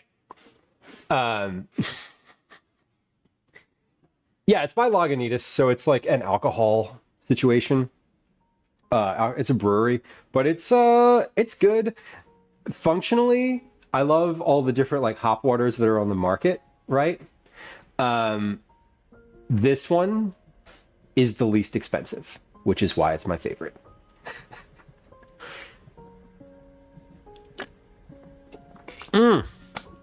Broccoli, the patience is important. I hope things are okay. Yeah, Lagunitas used to be one of my favorite beers, generally, when I used to drink. I love their NA stuff now. They have an NA IPA, I guess, and it's really good. It's one of the best ones, I think. The two I love, in terms of NA beers, I love the Lagunitas. I love Brooklyn does a couple good ones, and oh, the name will come to me. It's from San Diego. Best Day Brewing does really, really, really, really good NA beers. And as a former drinker of beer, I feel qualified to say that things are good or not, although I'm years removed from having alcohol, so it doesn't I don't know. I went into a bar recently and I didn't recognize anything on draft, and I was like, oh, that's weird. Okay, this chowder is at its simplest. This is chowder. Pause. Let's try this again. Basic corn chowder. This is chowder at its simplest. Corn, onion, potatoes, and milk with a couple of chopped tomatoes and a handful of parsley to add flavor and color. Starting with bacon and finishing with cream makes a richer version of the dish, but you could easily expand its borders by adding curry powder and ginger, sour cream, and cilantro. Or when the potato is replaced by rice and the cream with coconut milk, Southeast Asian seasonings can be added to make a chowder that has little in common with the original, save for its intense corn flavor. They mentioned bacon, but this bacon is not even part of this recipe. It says starting with bacon and finishing with cream makes a richer version of the dish. Okay, but we're not doing that. The ingredients in this version are 4 to 6 ears of corn, 1 tablespoon butter or neutral oil, 1 medium onion chopped, 2 medium potatoes peeled and diced. We're not peeling potatoes. I never peel potatoes. Salt and freshly ground black pepper. 2 tomatoes cored, seeded, and chopped, which are optional. I'm going to use sun gold tomatoes, so we're not using like a whole tomato. We're going to use a couple like little tiny ones. A cup of whole or low-fat milk, and a half a cup of chopped parsley. Let's get into how we actually make this. Step 1, shuck the corn, and using a paring knife to strip the kernels into a bowl. Put the cobs in a pot with 4 cups of water. Bring to a boil, cover, and simmer while you continue. Put butter or oil in a saucepan and turn the heat to medium-high. When the butter melts or oil is hot, add the onions and potatoes along with a sprinkling of salt and pepper. Cook, stirring occasionally until onions soften, about 5 minutes. Add the tomatoes and cook, stirring for another minute or 2. After the corn cobs have cooked at least 10 minutes, strain the liquid into the onion and potato mixture, bring to a boil, then lower heat to a simmer. When potatoes are tender, add corn kernels and milk and heat through. Taste and adjust seasonings. Garnish with the parsley and serve. Super easy. Super, super easy. Let's make it complicated. Just kidding, we're not going to do that. We are going to make this as it's written. A few small changes. We're not going to peel the potatoes. Not using large tomatoes. We're going to use grape tomatoes, and that's it.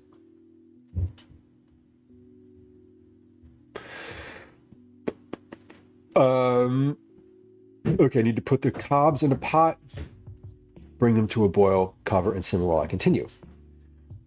Okay, let's get this started. So we're gonna make four cups of liquid. I have, ooh, this is nicely melted. This is kind of fun. This is corn stock that I made last summer. It's from 8/24, so it's about time we use this. It's been in the freezer since then, so it's not bad. It's just old. So we're gonna use that. So this is 2 cups because this is like a pint. This is a pint container that I just froze, and then I excuse me, yeah, froze it and have had it in storage. Amber said, did I ever drink O'Doul's before? No, I didn't. And if I'm going to be honest, I don't drink O'Doul's now. If a bar only has, if I'm out and I'm looking for an NA beverage and all they have in terms of like beer is O'Doul's, I'll just get club soda. O'Doul's is super sugary. Hey, crazy. Hey, cuckoo cat lady. We have a cat. You want to see a cat? Come here, bud. Hey, come here. No, he's being standoffish, but he'll. Oh, you're rolling around on the ground.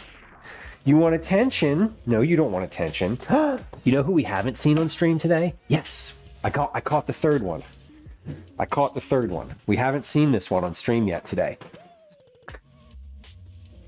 So we have some cats. We have a selection of cats available. This is Ash. So we saw Elsie on stream. We saw Elsie, girl cat.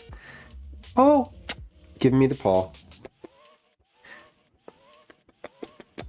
This is a kiss. This is a kissable paw. Yes, it is. Ash doesn't really want to be held. Ash, both Ash and Obi, they were the two boys were chasing each other around just now, so they're not in the mood to be held. But hold on, can we do a trust wiggle? Yeah, we can do a trust wiggle. This is a good cat though. We like this cat. This is Ash. Ash is a good boy, aren't you? Kathy, enjoy the rest of your day. Enjoy Big Brother tonight. It is Big Brother night. Yeah, Chameleon, the NA beers that are just super sugary, I like O'Doul's just taste like fruit juice to me. I just realized that you can see Ash in this camera too. And that you can see like the whole cat here. Let's see if we can find Obi too. Obi is, we have, oh, Bud. Oh, okay. Yeah, this is Ash. Ash, you want to look at the camera? Oh, there he goes, briefly. Obi's up here. Soulful eyes. Okay. There he goes. Obi was just around earlier, so I thought maybe he might want to come back again. But if he doesn't, it's fine. We're not going to force Obi to come on camera. Yes. Well, these cats are. We adopted them. We formally adopted them a couple weeks ago, and we were fostering them for a little bit before deciding to formally adopt them. Oh, we have an Obi. Hold on. You want to show everybody Obi? We have an Obi right here. Here, let me take these. Got it. We got an Obi. He's just a noodle trying to slip out. Yes. Look at the camera. Look at the camera, boy. Good boy. Yeah, this is Obi. They all have names. He's the most noodly. He is a noodle. He's also the fluffiest. He's the softest. This is true. Yeah, they have names based on their color. Obi is orange boy. He Obi. did not want to come over here. No, they're like playtime now. They're all. He's not al dente cat lady. No, you pick Obi up and he's just like, just kind of melts. It's super fun. They are all siblings, so they're all three the same age. We got Elsie, Gwen. Elsie was up earlier. She came by and said hi. Obi has been in and out all day. He's been very. If I put the stool next to the counter, Obi would be up here in a matter of moments. He's just been around. I think they're in zoomy mode. They were relaxing while you were out of the house, and now I think they're back in there. They're back in their active period. Okay. Gwen, what am I making for dinner? We're making corn chowder for dinner. So a soup. We're gonna have some soup for dinner tonight. Because what better to have on an aggressively warm and humid day than soup, right? But it's summery. Listen, I offered Calvin the option of something not soup, which would make it, you could listen, Gwen, if you don't want to have soup, you don't have to have soup. Calvin requested it, so we're making it. Not soup, it's corn chowder. It's corn chowder is a soup. Chowder is a soup. Not all soup is chowder, but all chowder is soup. Okay.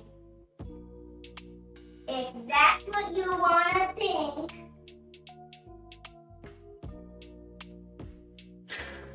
Then, yeah, there's leftover pasta if you'd rather. That pasta that's in there is really good cold, by the way. I had some yesterday.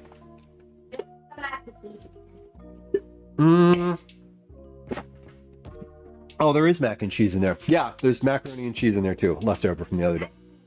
Okay, let's prep our ingredients. Let's prep our ingredients. First thing first, we're gonna get our corn together. First thing first, I'm gonna move some stuff off the counter. Corn, it says 4 to 6 ears of corn. Let's go with 6. 1, 2, 3, 4. 1, 2, 3, 4. 5, 6. Elsie's down there on the bed, the dog bed. They love the dog bed. And then we can take these, put these in the crisper drawer.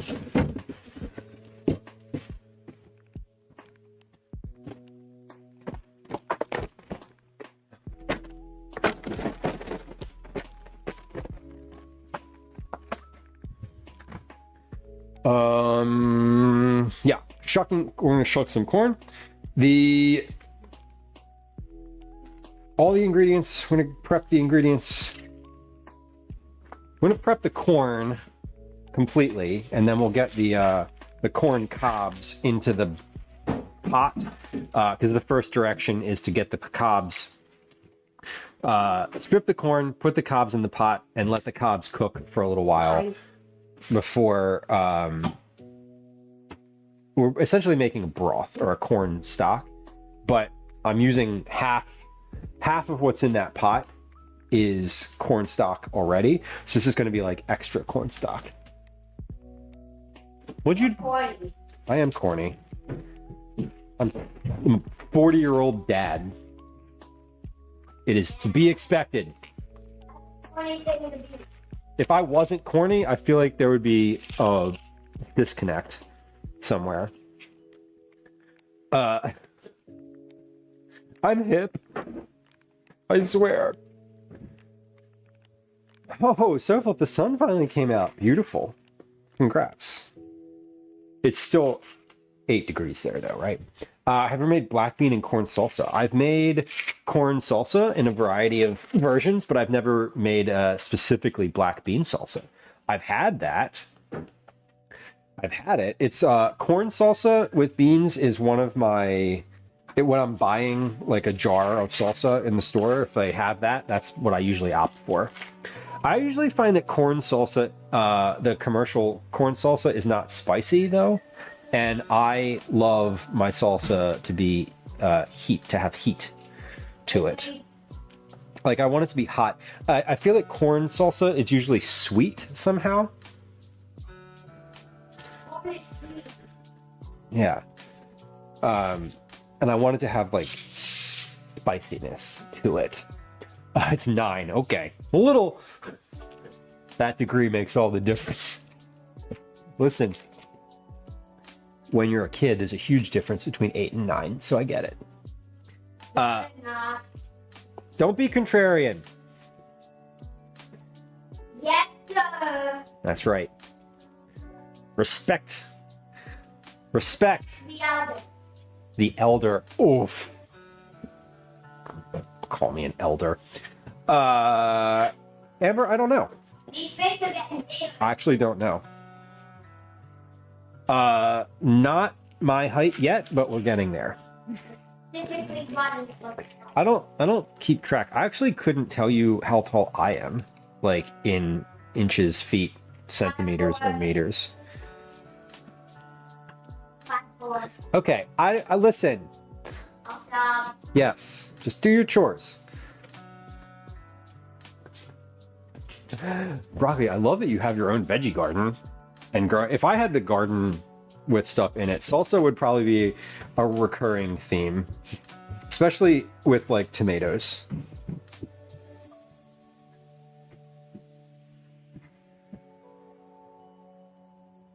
The cats are racing around directly above my head. They're on the move. Okay, that's a timer going off. What's that timer for? That timer's for the banana bread. Right. Okay, so yeah, good. Now I have another timer already, which is still ticking. So we're gonna check the banana bread now. Oh, by the way, I have banana bread in the oven.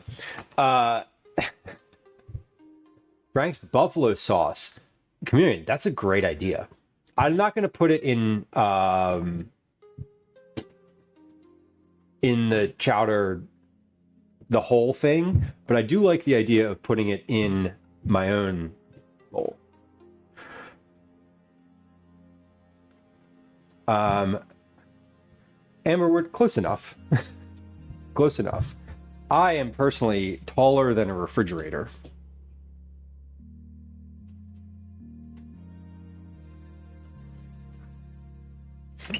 I'm not. That was a joke. So Philip, we found that these cats tend to zoom multiple times a day. They zoom, they groom, and then they have like an intense period of relaxation. Oh yeah, that is not quite finished yet. That is very gooey. So it said it's going to be a little bit sticky, but like that's a lot of sticky. So it is not quite there yet. I'm going to let that sit.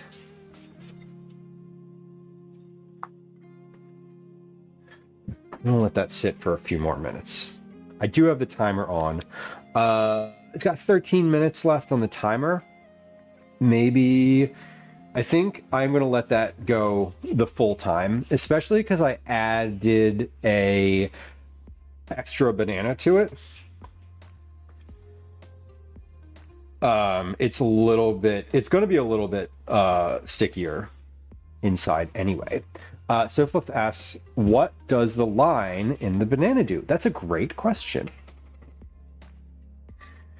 That's a great question. When I'm making the banana bread, and this is going back to what I said with when I was like, right before I put it in the oven, I was like, I dumped it in the pan and I said, I'm going to put a line down the center of it. The line, you basically like in the middle of the pan, you just take like a knife or a spatula and you put it like down into the dough and you kind of bring it through. That's what creates that nice like center crack where it opens. You know how like when you bake the bread, it opens up along the center? Imagine when you bake bread and you put like a cut on it to make it peel open in that spot. That's what the line does. It just kind of aligns your batter along that thing, along that wherever you put the line, and it will open up in the center.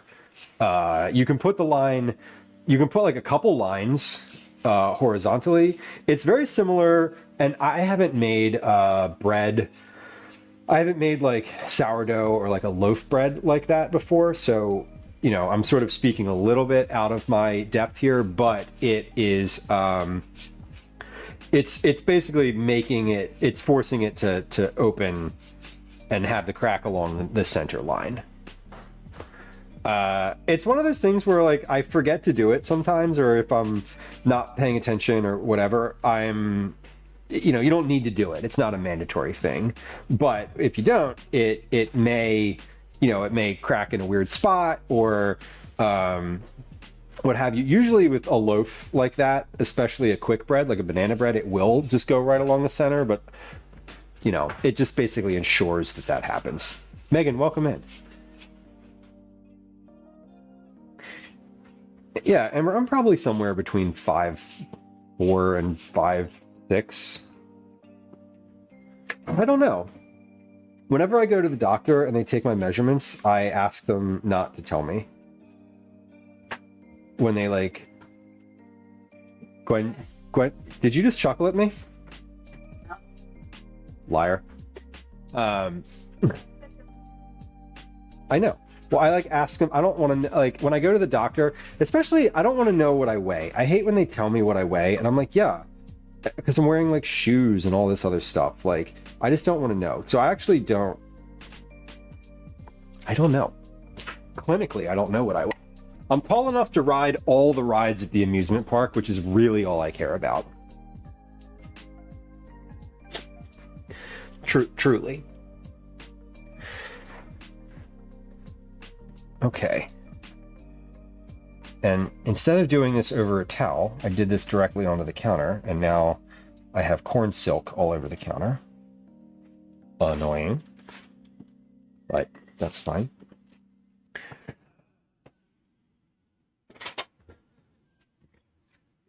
Phoenix says, when you said accurate, when I worked at the bakery, we varied the cuts so people had more of a selection to choose from. I feel like, is that when you say varied the cuts, do you mean on a quick bread or do you mean on like a loaf style bread? Because I know with a loaf style bread, I've watched enough like internet content, right, to know that there are many creative ways that you can slice a loaf pan, that you can slice bread to make like little patterns and, you know, make it really nice. It's sort of the same. It's sort of the same vibe with quick bread. Although there's less, I've never actually tried to make a quick bread and like take, you know, like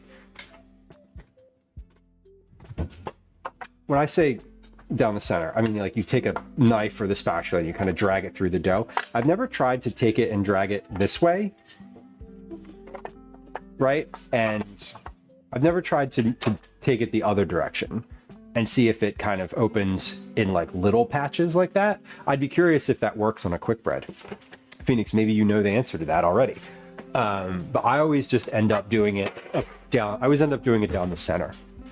Yeah, for science. Next time I make banana bread, I'll see. Maybe I'll remember that. It's unlikely that I'll remember that, but it's possible. It's possible. That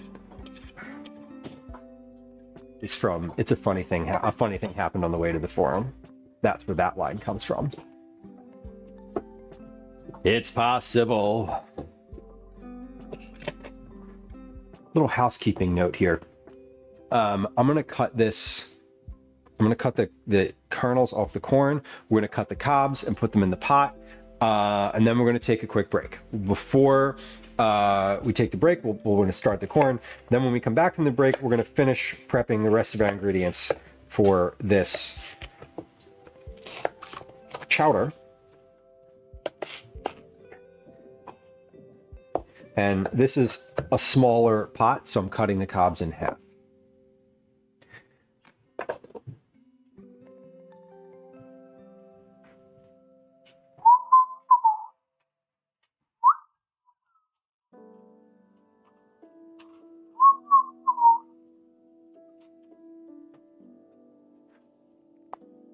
Megan, I got you.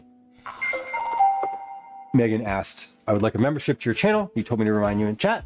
As part of our cookie club every month, one of the things that you can get is a gift sub to the channel. Megan was a cookie club winner last month, month of July, or no, June, month of June. And I said, hey, if you want a gift sub, remind me in chat, and I will gift it to you live. So that's how that works. I think that's how we're going to do it moving forward, because there's been many times where I've literally just forgotten and people don't remind me. And I like to be able to do it while stream is happening, because then I know that the gift sub, because then I know that the sub will be useful for as long as possible.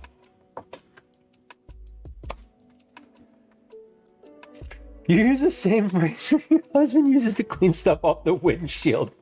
Cougar Cat Lady, I hope, I'm positive that you clean it, but that's really funny. Broccoli, fresh and creamed corn are great. I love creamed corn, and I actually, instead of chowder today, I considered making creamed corn instead, because I love it so much. And I used to have creamed corn when I was a kid. It was like a favorite thing, and we used to eat it right out of the can. It was like canned creamed corn. And I don't buy canned creamed corn anymore. And so like the last time I had creamed corn was last summer when I made it myself, which we'll get to again this year. Maybe we'll do creamed corn next week sometime. Because what's going to happen is I'm going to go to the farmer's market this weekend and I'm going to buy more corn. Putting the cobs, Megan, in the in this pot back here. This pot has about 4.5 cups of water in it. It is making basically a broth, like a real quick kind of broth for the corn chowder. You're supposed to discard the cobs at the end. I will probably take them from that pot that I'm putting them in and pop them into the much larger pot that's behind me here, which has stock in it right now. So that, yeah, this big pot that's behind me on the stove has a large volume of vegetable leftovers from a variety of different meals over the past like couple months. No, not the couple months, the past month. The last time I made stock was pretty recently. But the cobs are just making a quick like broth for this soup. Oh, Elsie's here. Hi, Elsie.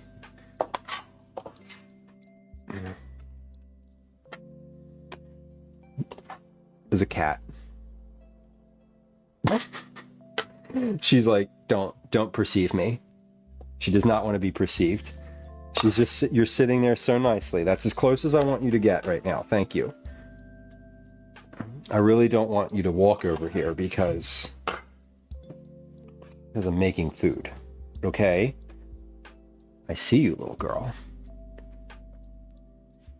I've seen them all now. Nice. Yeah, this is Elsie's the most vocal.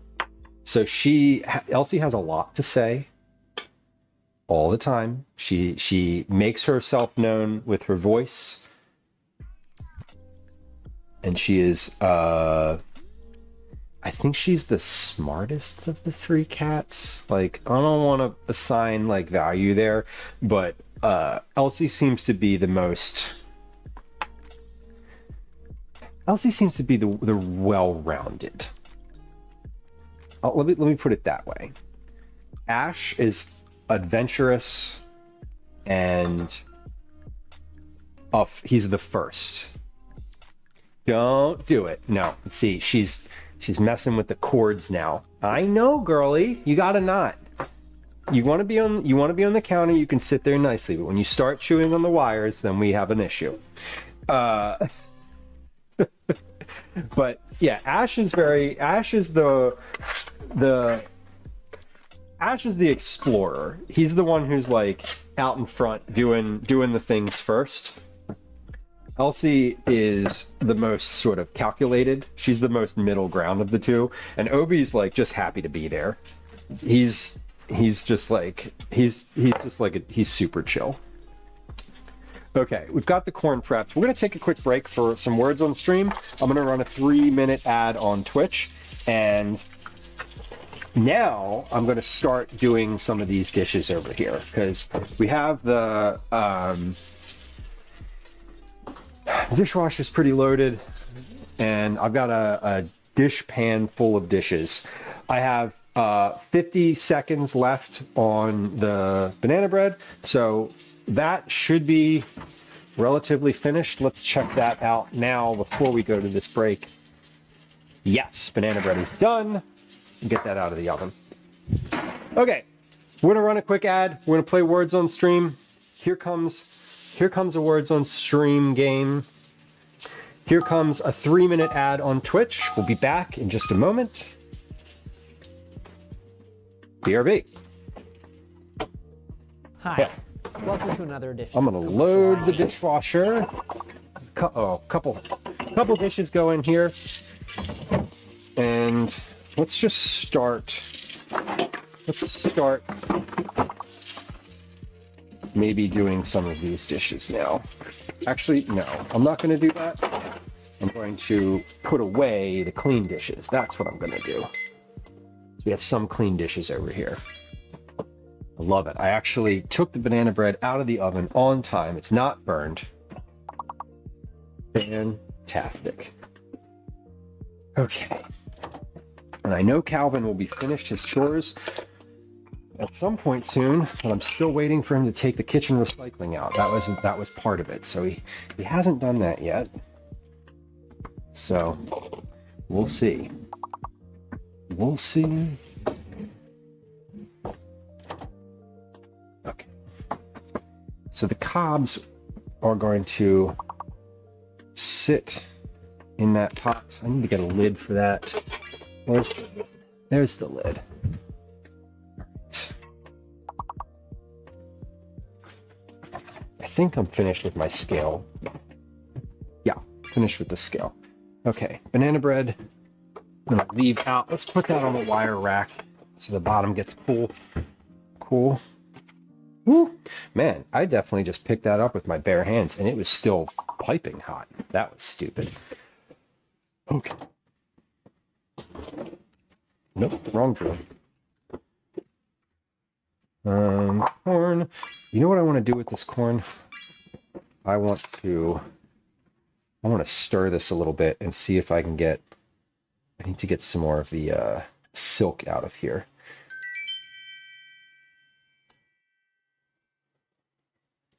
All right. One more? We got time for one more. I was going to start doing the dishes, but then I know I'm not going to get to finish them, and I'm not going to generate any more. So we're going to let those sit for now. Okay. I wanted to look at... Wait, I wanted to see something here. Do I have... I do. Tuesday, Wednesday. Okay. Sorry, I'm talking to myself at this point. Which is not a surprise. It's not new. Alrighty. If you're on Twitch, welcome back. I appreciate you. If you don't like the ads, you can always watch the stream on YouTube. YouTube is a lot less interactive. None of the commands work there yet. And so Twitch is the interactive place to go. But if you're just a lurker and you like lurking, feel free to go watch on YouTube as well. Broadcast quality is the same, sound is the same, and there's no ads. So there we go. There's a link to YouTube in the profile panel. There's also one in chat. There you go. We have 2 4-letter words left to go. I don't know what they start with because they're still kind of in between. D. Oh, hold on. Let's see. Does this work? Yes. Hell yeah. Hell yeah. Good job.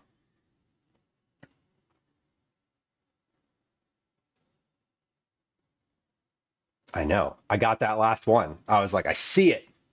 I see it. I did see it too. It was the first word I thought of when I looked at it, and I was like, oh my God, I can't believe that's not on the board yet. It's definitely a word.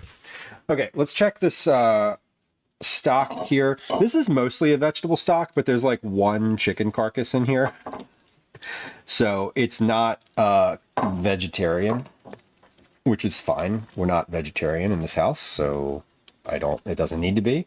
Just pointing it out. I keep saying vegetable stock, but there is a little bit of chicken in here. Okay, I'm going to turn that off now. I'm going to let it sit and stay here to like continue to soak, but I don't need it to simmer anymore. I think that it's hot. It's very hot, and it's going to continue to exude flavor out of there. I'm waiting for my water to boil from the corn cobs. As soon as that boils, we're going to put a lid on that. And in the meantime, I'm going to finish prepping my ingredients. What I'm doing right here is just giving a little, I'm stirring these kernels just a little bit and grabbing any big chunks of silk or cob, that made it through from the cut. I like the community. I love that extra Emily emote. I think that, I don't know, it's just so funny. It's very like, it's a good one. I know it's popular. I know it's a global emote, and like, yeah, all the global emotes are good, but that one's particularly humorous. Calvin's upstairs listening to Miley Cyrus. Cool. Okay, I think I got it, and as I pour this corn into the chowder, I will watch for more silk going in. Okay, this is boiling. We're going to put this on the back burner now, all the way on the back. We're going to turn it on very, very low, and put a lid on it. Great. Let me turn that all the way down. Sometimes when I turn the burner all the way to low, the burner like goes off. It literally, it's a gas stove. So when it's very low, sometimes the flame gets blown out. Every once in a while I'll be in the kitchen, I'll be like, I smell gas. And it'll be like my stove on low, but not actually on low, just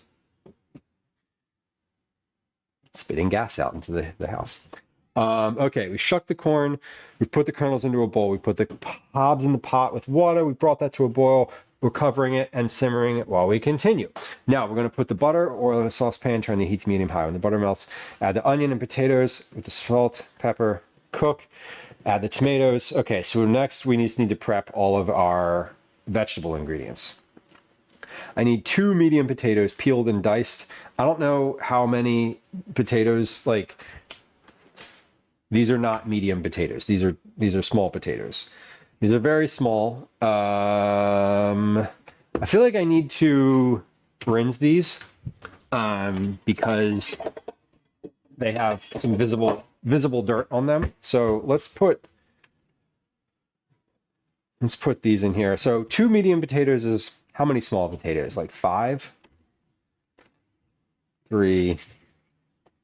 That's probably 1.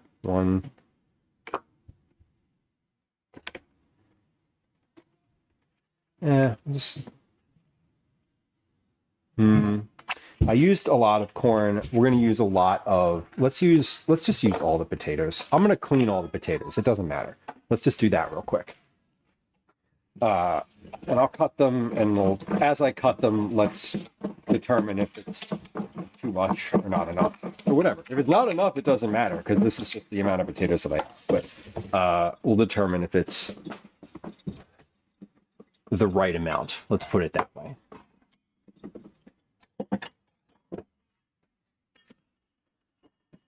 Okay.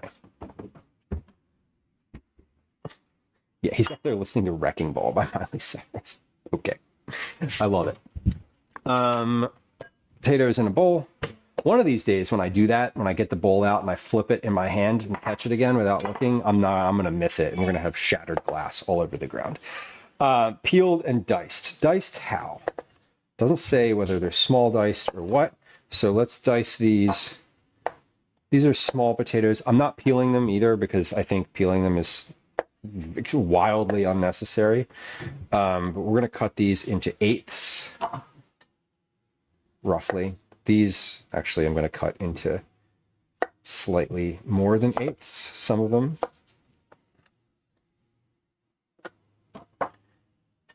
I think I want to have like a reasonably equal amount of potatoes and corn.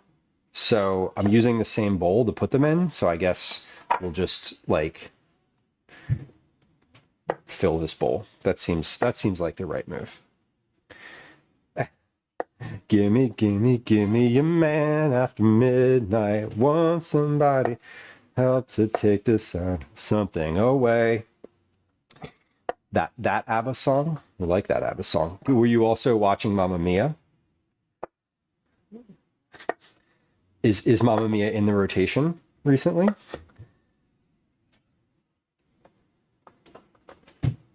Great movie. Great movie. Classic. All-time bangers.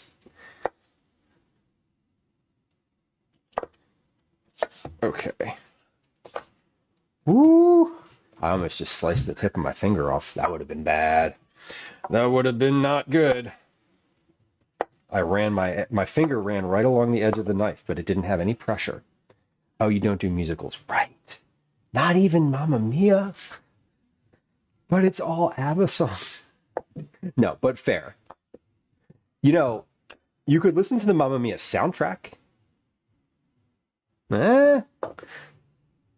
It's just ABBA songs. It's something like just a regular album.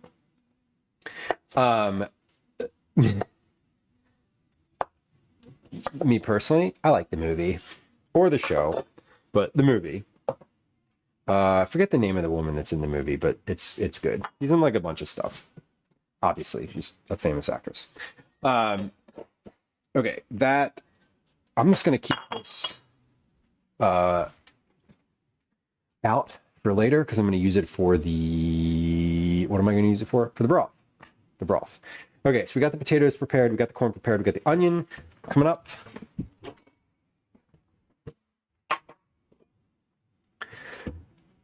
Thank you. Hello. My friend almost once killed me when I uttered the no, I've never watched that shit after being asked about Mamma Mia. I mean, reasonable. If your friend is like a big Mamma Mia fan, those are like fighting words for sure. I don't want to tell you how to live your life. Several musicals have come up on stream today. I brought them up. I would know.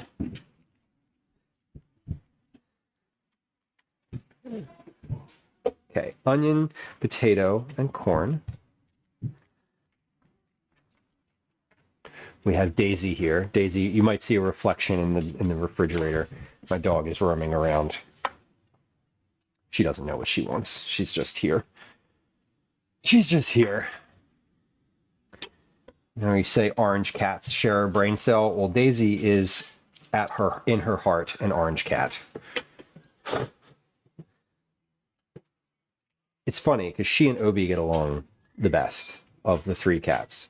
They're the most likely to be seen together, Daisy and Obi, the two orange animals in the house.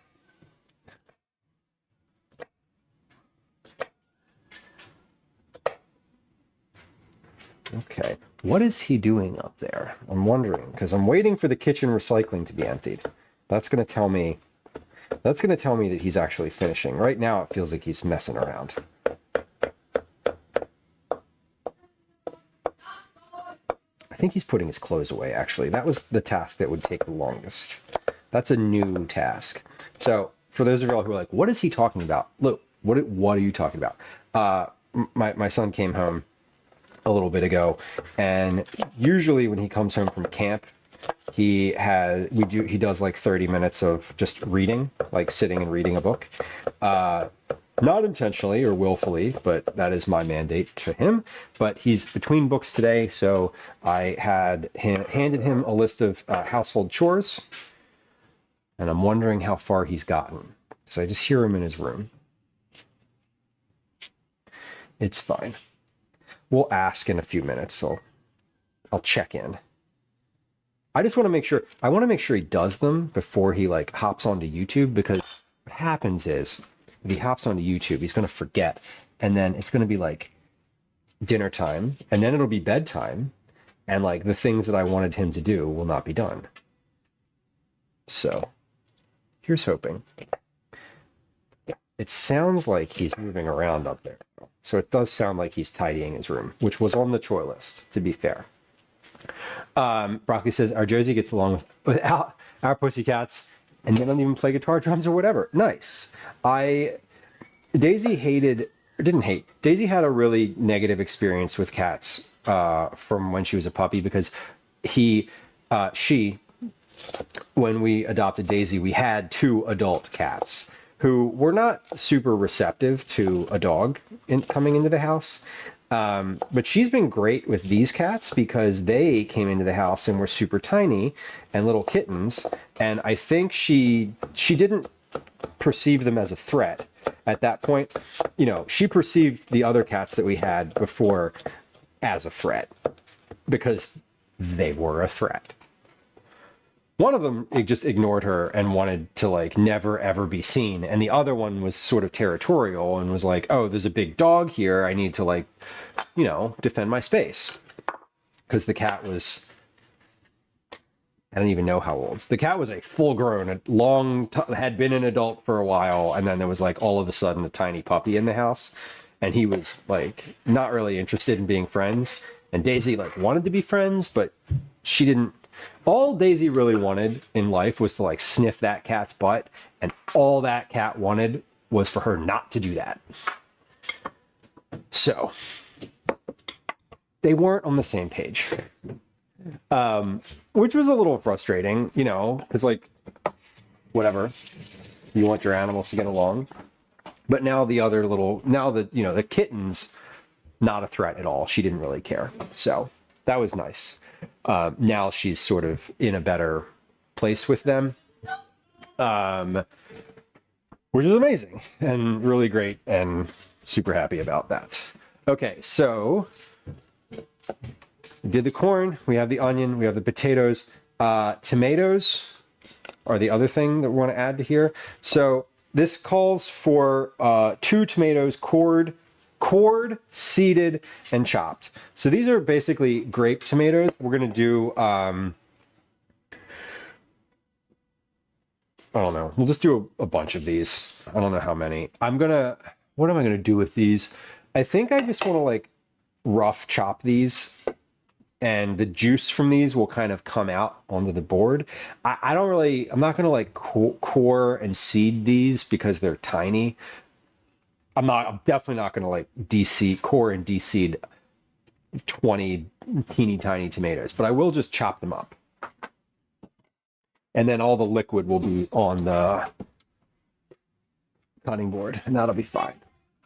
And we'll put those in a bowl and ready to go. 99 cents a month, $20. Okay, that's a good deal. Regardless of my attitude toward Paramount or CBS or whatever, I'm pretty sure that we're gonna have the ability to watch the live feeds. Oh, broccoli, that's so nice. Adopting an adult cat, like an older adult cat, is so good. Everyone wants kittens, and like kittens are cute. I agree, they literally are. But like, yeah, those adult cats sit in the shelter for a long time and may never get adopted. So it's nice if you can swing an adult cat in your life. It's a good thing to be able to do. I love that. Okay, well, I am sort of seeding these tomatoes. I think. Oh, okay, cool. Actually, I can seed these tomatoes really easily. I just found an easy way to do that with my thumb as I'm like handling them. Wow, that was actually a nice little technique. Cool. Here's what I did for that. I took a tomato, I sliced it in half, and I took my thumb and just kind of pressed it in at the stem and pushed the seeds out with my thumbnail. And do that again. Put it into the stem, press the seeds out with my thumbnail. That doesn't take any additional effort past what I was already doing for the slicing, because I'm already handling these.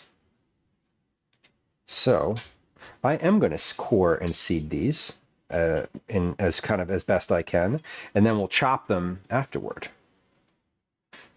So slice, press, move along. Look at that.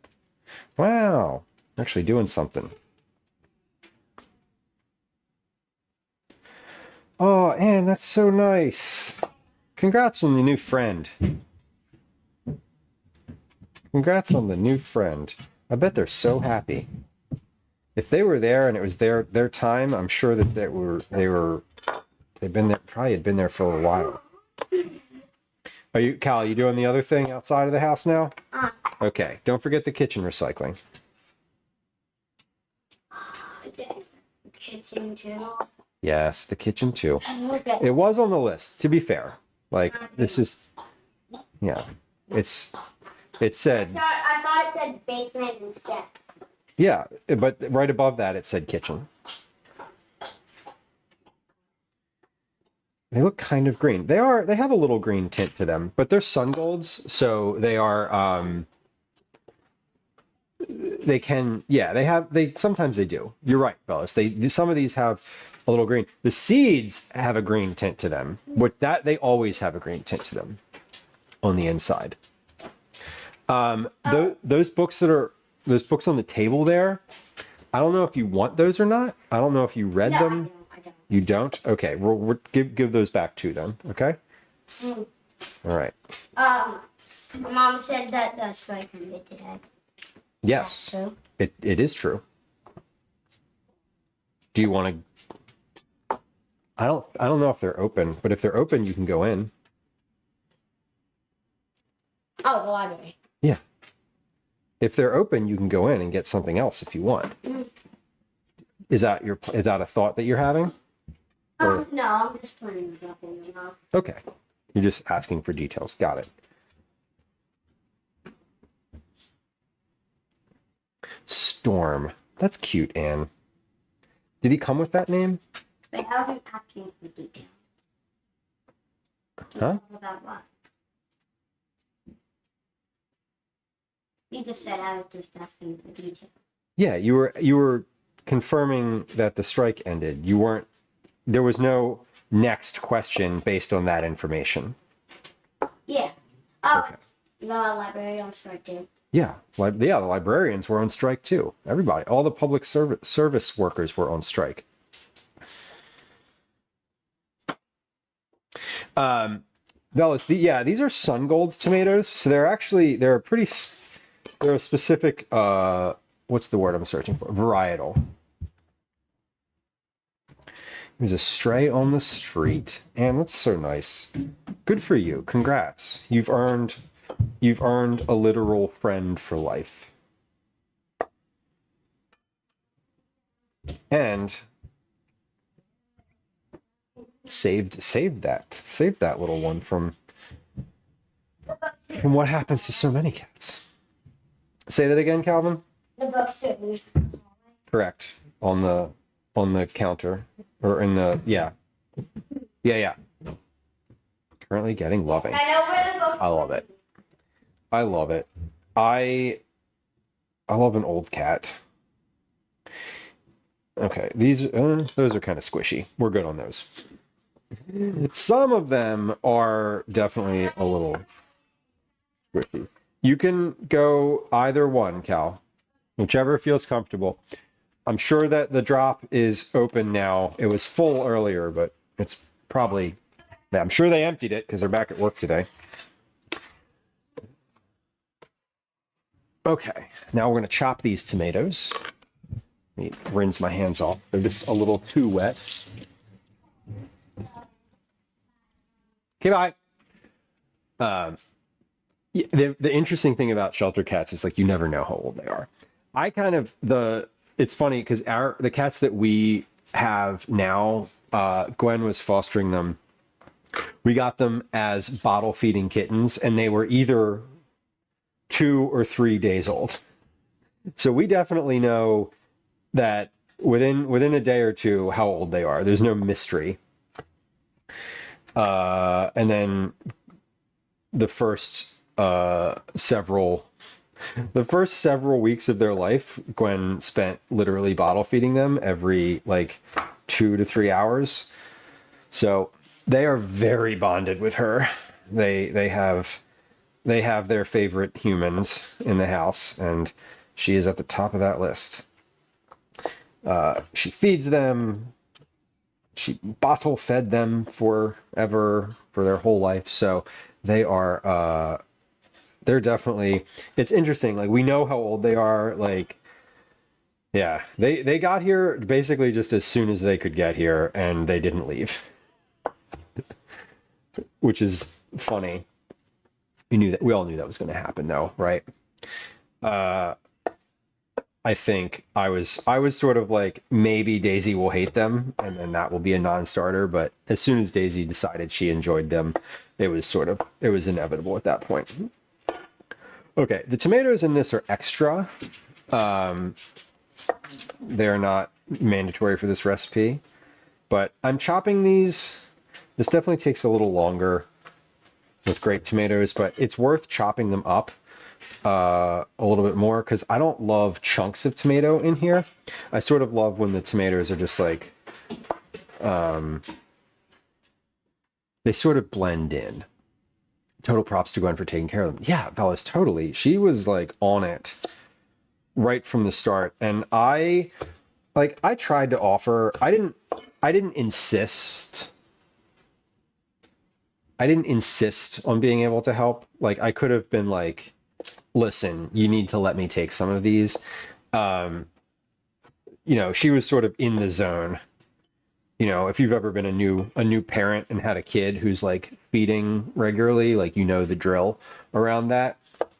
And while I don't want to equate raising cats to like raising kids, because they're not really the same, the cats also needed to eat every couple hours when they're young, or else they'll perish. So in some ways they are very similar. Bottle feeding kittens, you're not getting a full night's rest for a little while, and she didn't, and that was difficult. And I don't think I love that aspect, because Gwen was super tired for like a month and a half, but she is we're over that now, and now it's nice to have them around. It was nice to have them around too then, but they used to live in a box with their eyes closed and require Gwen to get up every couple hours to feed them. So they're more fun now. They were less fun then. All right, let's take this to the sink. We're gonna rinse the tomato juice off of here, and then we'll chop up our parsley, and then we'll be ready to actually like make this. The soup itself doesn't take too long. So we're going to make this chowder, and then we're going to do, we're going to let that sit on the stove for a few minutes and hang out. And while that is hanging out, then we will do the stock. We'll take this and we'll strain it into a big container, and then we'll put that in containers to go in the freezer. You know what? I'm actually, once I strain it, I might put it back. Do I have room in the fridge? I do. I might just put that pot in the fridge. We'll see. We'll see what happens. All right, but let's chop up this parsley. I got a little ambitious. I was thinking of putting some rosemary in here, but I don't really love, now that I'm thinking about it, I don't really want rosemary in this. It's a really strong flavor, and corn is, for all the corn that's in here, corn is still a little bit of a subtle flavor.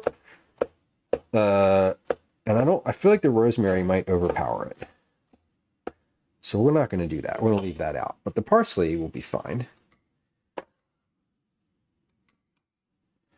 Okay. Move those over here for a moment. And good. I think I'm finished with the knife. Okay. Corn on the back burner, simmering. This is good. Looks good. The burner is... Yeah, see, that burner went off at some point a little while ago. But the corn cobs have been soaking in there, and the point is to get the liquid infused. So if they were sitting in hot water, it's fine too. Okay. Let's put this in a pan. Let's get a pan to cook this chowder in. We're not going to cook it in We're not going to cook it in the pan that I have the corn cobs in because I don't think that pan or that pot's just not a good pot to cook. I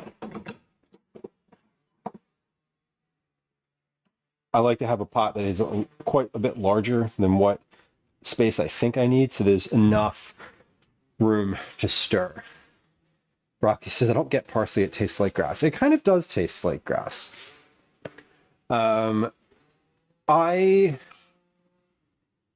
do like the flavor of parsley. I think if I left it out of here, it would be fine, but I have it. And I don't find it that bad. I don't find it like offensive or anything. So I'm going to use it. I also need a cup of milk, but we'll get to that in a little bit. Okay, put the butter or oil in a sauce pan. So I need 1 tablespoon of butter. I'm going to use 2 tablespoons of butter because why not? Well, let's put that in the pan. So this is a cast iron pot. We're going to let that heat up. Someone is outside using a weed trimmer, a weed whacker, and right in front of the house. And my neighbor's house is like, there's no grass. What are they even trimming? Actually, that's a valid question. What are they trimming? They're trimming the grass on the sidewalk. This is a city worker. This is a city worker that is literally trimming the grass that grows between the sidewalk cracks. It's so urban.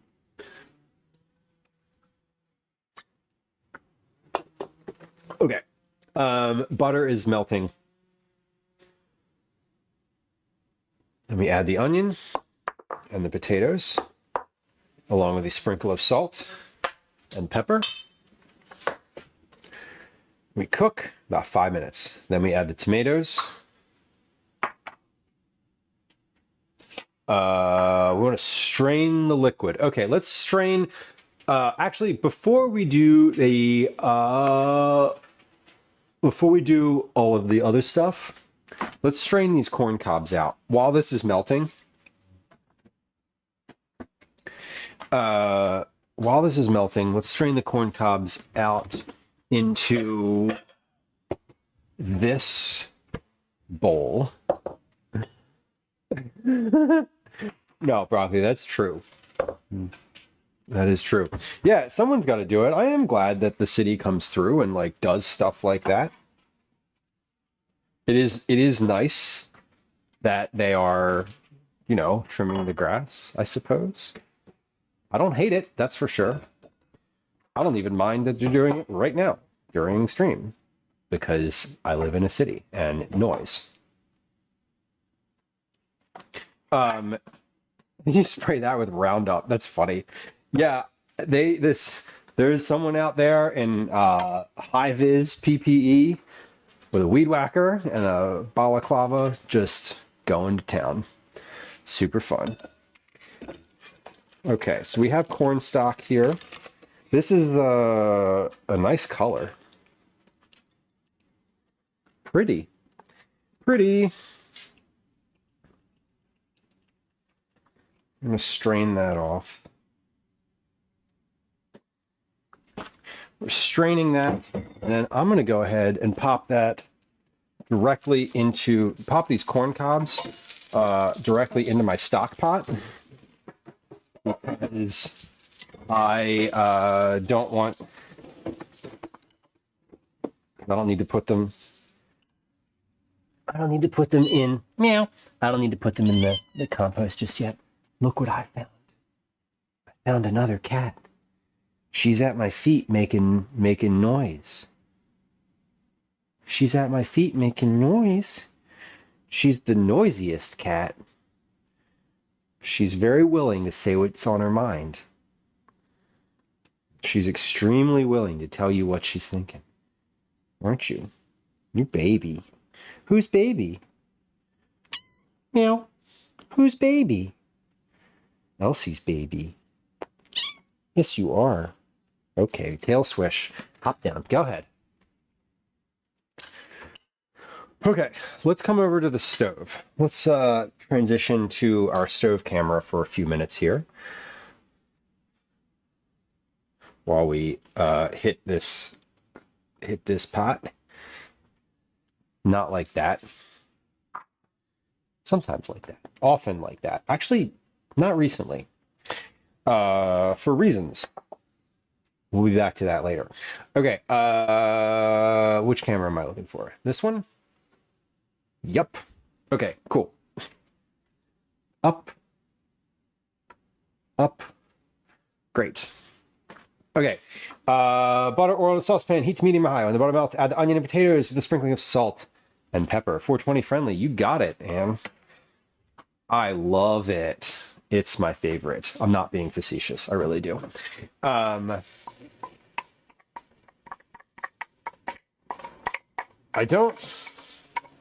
I don't like, here's what I don't do. I don't like consuming before stream, because then I get anxious and it's weird for me to like try to talk and interact. So you know, I don't show up to stream like that. But I do. It is a big part of my life. I only consume at night. You said. Well, I don't only consume at night. I have a very measured approach. It helps a lot with. It helps a lot for me with like being sort of. It slows me down mentally, so I have less peak when I react to things. There's less of a high peak, so it sort of moderates me in a way that I feel is good. I don't know how else to put that. However, at night, yeah, absolutely at night. Yeah, indica. Yeah, indica. What do they call that? Indica couch. Yeah, I am a full-on sativa. Like, give me the one that says it makes you energetic and focused. Those are the ones I go for. And that's like, I don't mind if it's like first thing in the morning or whatever. I'm like, whatever. If I've got some shit to do that day and I don't need to like talk and interact with people, like the time does not mean anything in that scenario, morning or whatever. I find myself very productive often. Often it is a productivity tool for me and a means of enjoyment, but my tolerance level is high at the moment, so it takes a lot to get to that point of like, man, all I want to do is eat snacks and watch YouTube. I can eat snacks and watch YouTube all on my own. Okay, cook stirring occasionally until onion softens about 5 minutes. Medium high, it says. Oh, it's legal in your state. Yeah, it's not for me. It's not in my state. Recreationally, it's legal medicinally.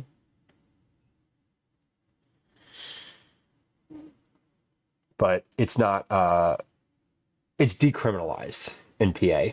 So I don't worry about it at all. It's not like, it doesn't cross my mind that it's still illegal. But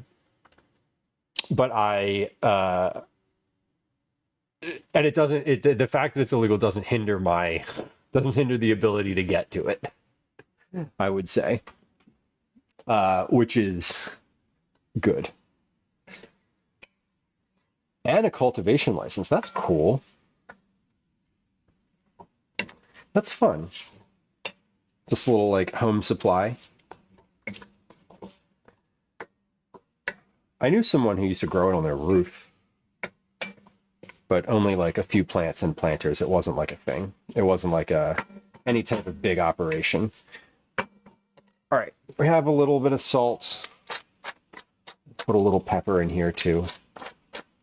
Bakery, welcome. Bacon, lettuce, and red bell pepper sandwiches. Ooh, ooh. Interesting. I read bacon and lettuce, and I was like, immediately I did think of tomato. How's the bell pepper for you? Is the bell pepper raw, Bakery, or are you doing something specific with the bell pepper? Did you like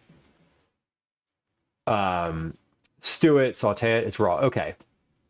I was thinking of I was thinking like roast it for a few minutes. Roasted and sliced, raw and sliced. Nice. That does sound good. I like that. That's an interesting, because you know, tomatoes are such a stalwart in that particular type of dish. Ancient grain bread. You fancy. I love it. I love it. Okay, we're not cooking the potatoes completely in this. We are getting the onion cooked. That's the goal in this section here. Then we're going to add the tomatoes and cook for another minute or two. Okay, so let's give this another couple seconds here. I'm going to add one more thing to the kitchen recycling, and that's it.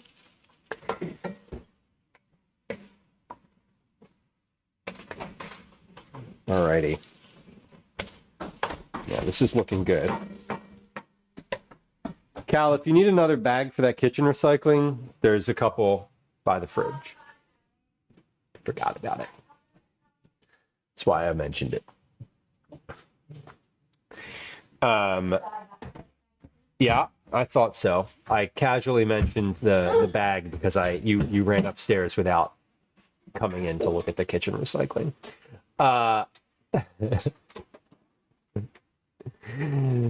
Bravery, congrats on your bravery. It takes a lot sometimes, and brave looks different for different people. And so, if that was meaningful to you today, regardless of big or small, What? you deserve a nice little sandwich. Good for you. The banana bread is done, Calvin. Yes. It's out of the oven, and I can actually take it out of its pan. And we'll do that in a moment here. We're going to add the tomato because the onion is cooked. Get the juices in there. Let's mix that in a little bit. Cook for another minute or so, it says. I'm going to add another pinch of salt. 2 pinches of salt.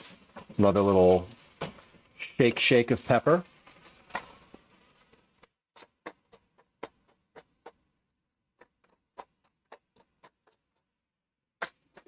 And then we are going to add the liquid to this.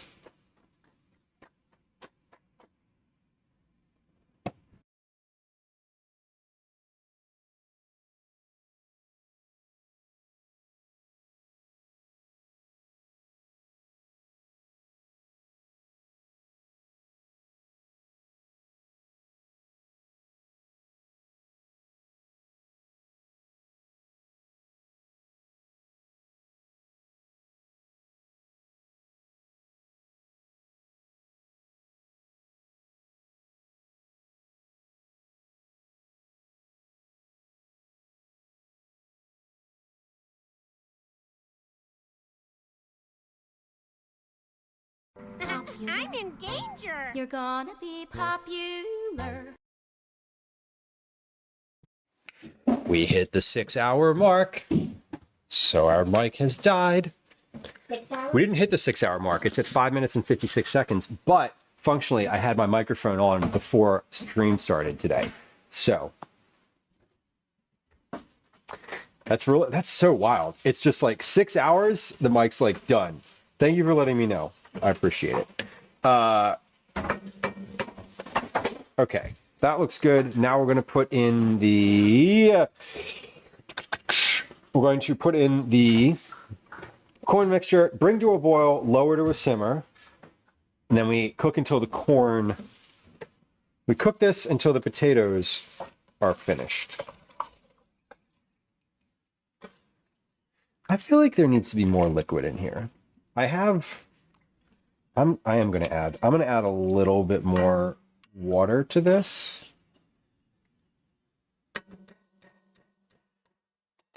I'm gonna add a little bit more water. It's funny, these mics, the ones that I'm using, are almost 3 years old at this point. And it's good that it is good that the microphone holds up for 6 hours. I'm particularly happy about the having changed my sound setup like a month or 2 months ago, because the receiver, so I'm using a wireless microphone. It's the little thing that's on my head. But the receiver is now plugged into the computer all the time. It's actually plugged into the Stream Deck, but it's plugged in all the time. So I only ever have to worry about the microphone dying, the actual mic, never the receiver, which is actually a huge improvement in the workflow of stream for me.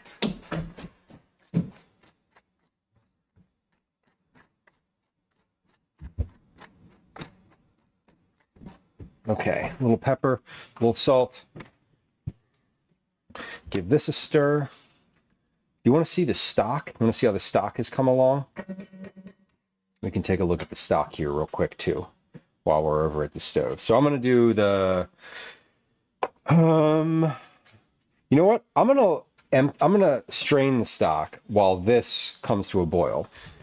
So let's do that now. I'm going to come back over here and get the stock strained off. Because that takes a little bit. Straining the stock is kind of an effort because there's a lot of it. 20 quarts worth almost. Okay. But yeah, my microphone is no longer on battery power. It's just plugged in all the time. Not the microphone, sorry, the receiver. All right. This is ready. This stock is good. What am I going to put the stock in? Let's get out the biggest other pot that I have. I'm probably going to need to use, oh, shoot. No, I can strain the stock into this large bowl. And I'm not straining it at this moment. I'm going to, I need to take the solids out of it. So let's take the solids and put those into, I want to put those into the compost bin, but the compost bin is kind of full. What can I put those in? I feel like I can put them in, let's see. I feel like I can put them, could I just get a bag? I can't get a paper bag. I don't want to throw all this stuff out. Let's put the solids into a pot. I'm going to put the solids into another pot, and then we will drain the stock itself into this huge bowl. Okay. This is the problem with using the largest pot I own to make stock in, is that I don't have anywhere to put it afterward. I can't strain it into its own pot because that doesn't work. So that's kind of fun.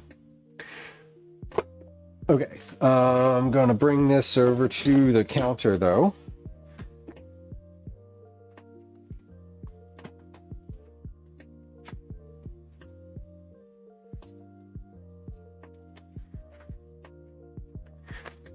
And we'll keep this process going. Oh my God, this is heavy. This is really heavy. Okay. That is very heavy. Oh, this is boiling. Look at that. Beautiful. Okay, am I supposed to cover this? What am I supposed to do with it? I forget. Hold on. I know I'm supposed to simmer it. Lower the heat to a simmer. Okay, it just says when the potatoes are tender. So I am going to cover it because I don't want this to reduce all that much. I am going to put this at a very low very low simmer. And we're going to put the lid on it. Means we don't need that camera anymore because that's boring to look at.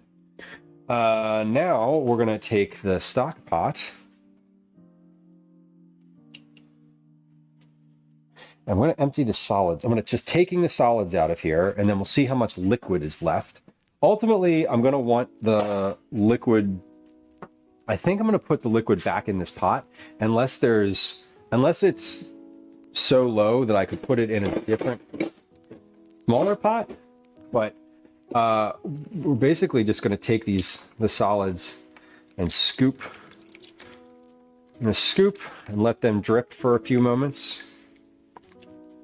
And then put them in this pot. And then we'll use this until it's full, and then I'll press the compost bin down and put as much of this in there as I can. But we have a bunch of different vegetables in here. I also have some chicken bones. So there's some stuff that can't go in the compost. When we come across a bone, yeah, there's a bone. We'll put that in the trash can. All right. Lots of corn cobs in here, though. That's the big thing this season is corn cobs. It's summer. It's July. The area of the country that I'm in has lots and lots of corn. Just going to give this like a little bit of a press with the spoon here. Alrighty.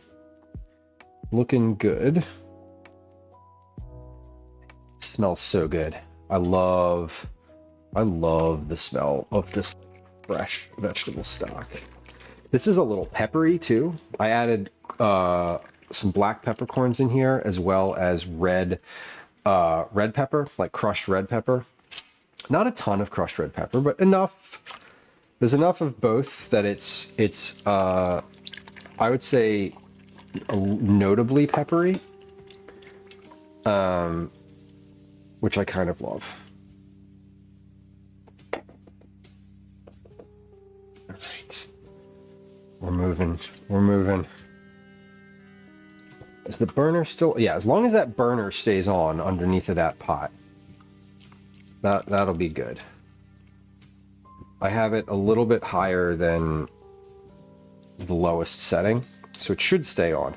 It's only when I turn it on the lowest setting that it ends up turning off, because there's like not enough, like a gentle breeze will cause it to go off. All right, I think we have a couple minutes, and we're gonna be compelled to run an ad on Twitch. So in just a few moments, we're gonna take a little break to do that. I may still be straining this at that moment, and if I am, that's okay. We'll just continue to do that while we run our ad break. And when we come back from that, the potatoes should be soft enough to take our next chowder step.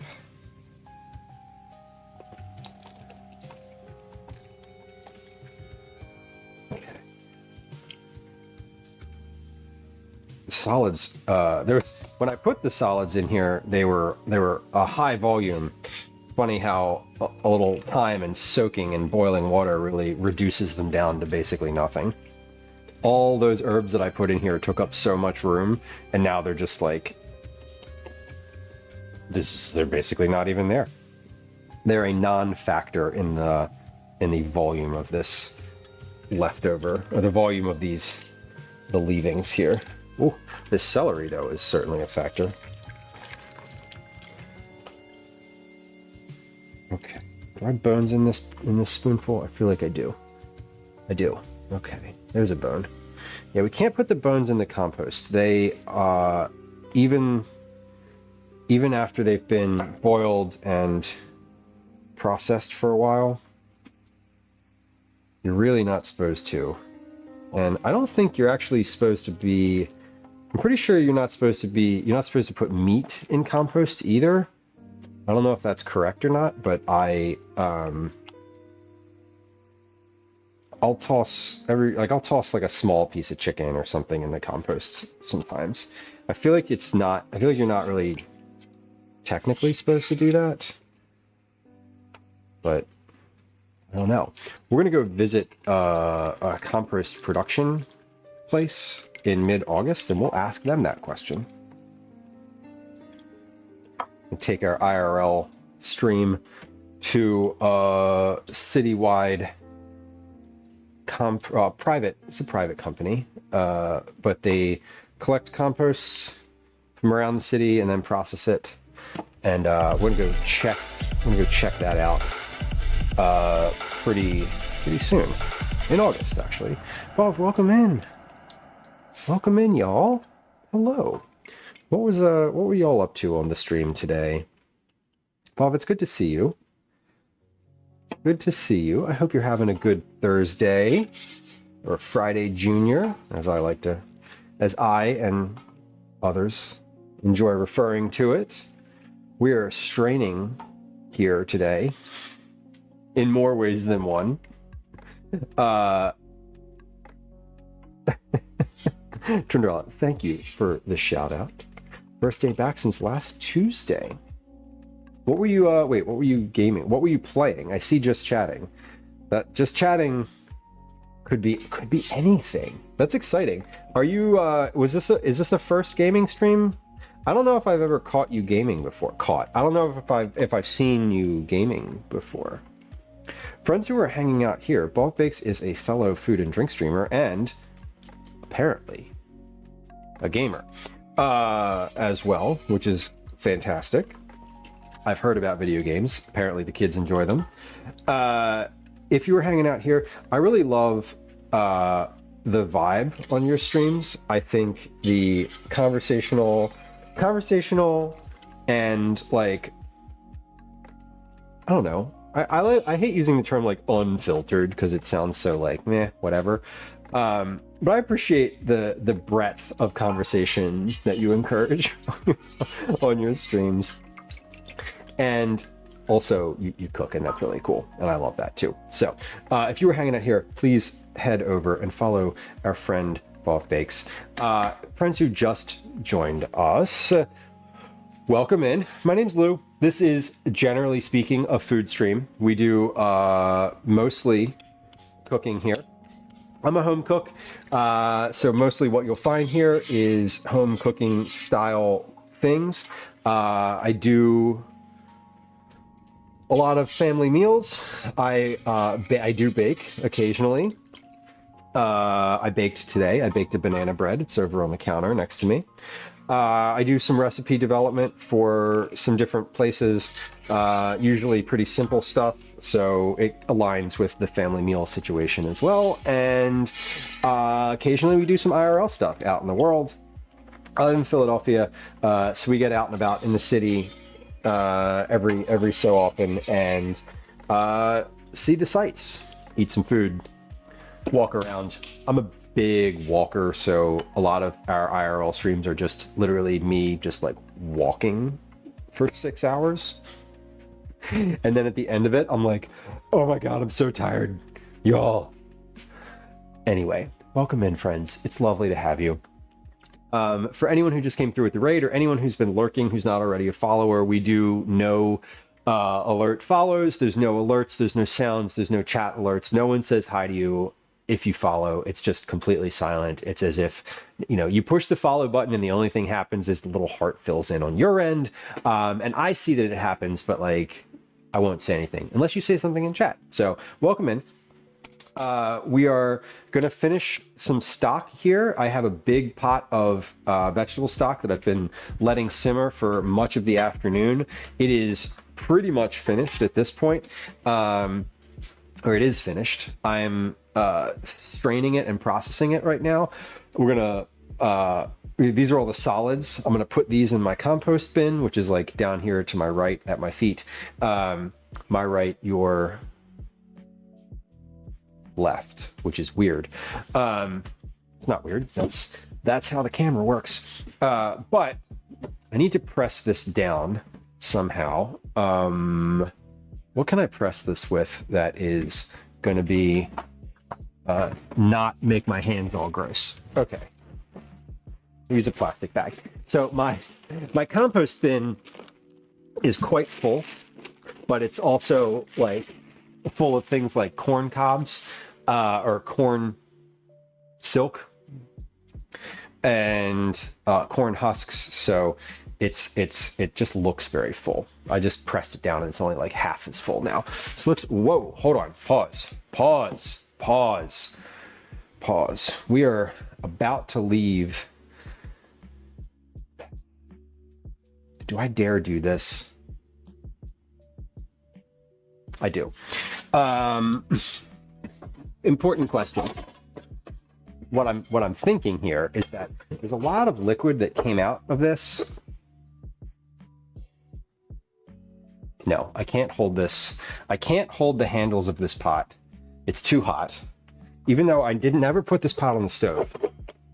We're gonna try this. All right, this could be a disaster. Ready? But there's a lot of liquid. Yeah, there we go. I don't want to lose any of that. All of my solids are in this pot here. And I have, that was several cups of liquid that just came out of there. Oh man. This is real dangerous because if I slip, my grip slips right here, the whole counter, all this shit just spills all over the counter. Do not speak it into being, Lou. Do not manifest that. Okay. All right, that looks good. We've tempted fate enough. Let's dump this into the compost.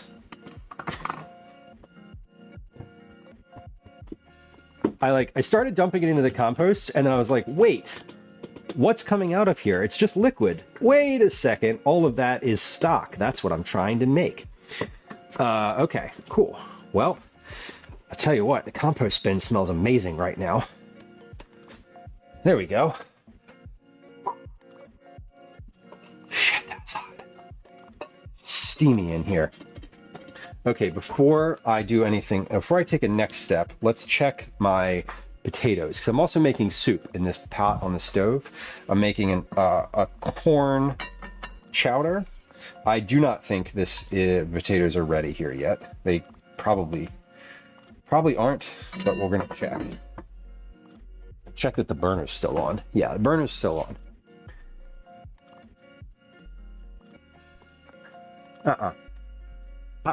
Oof. No, they're not. That is not ready yet. Also, this needs to be a little bit warmer. It's not simmering. It's sort of just hanging out in there. It's very slowly simmering. Not enough to cook those potatoes just yet. So let's turn that up just a touch, and we're gonna work on this stock while all those potatoes are going.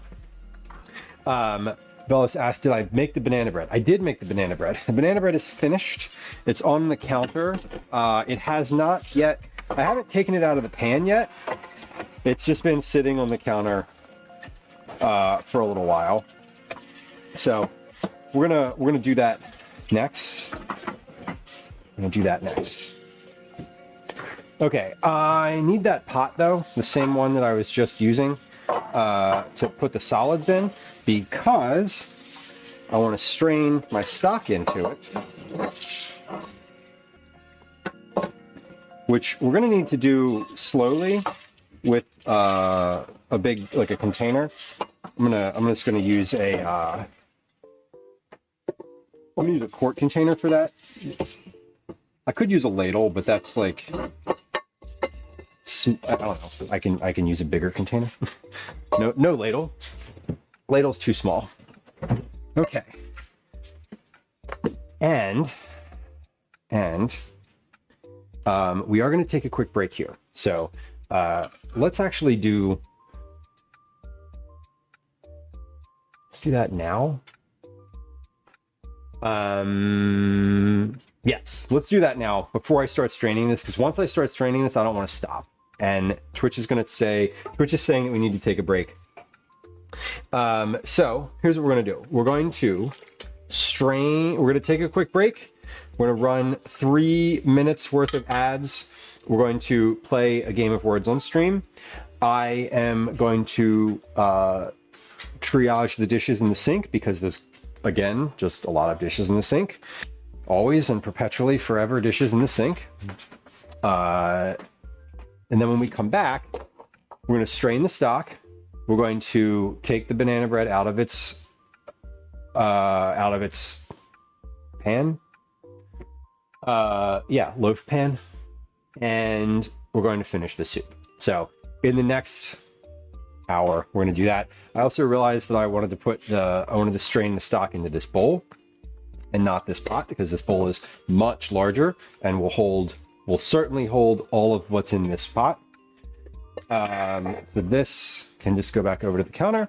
All right, let's take a quick break. If you're new to stream, we take a quick break every hour. We run some ads and we play words on stream. We're going to do that now. Here comes a game of words on stream. Here comes a 3-minute ad. So if you're still hanging out, I see you. Enjoy your farmers market trip. I'm going to do some dish related activities. Hi. BRB. Welcome to another edition of Commercials I B. Hate. RB. Okay, this goes in the... At the end of stream, the dishwasher is full, always. Like every single time, the dishwasher is just full at the end of stream. It's kind of funny. Okay, running dish triage, always. Notice my spider all messed up. I wonder how it got all misshapen today. I didn't do anything to make it like that. That's weird.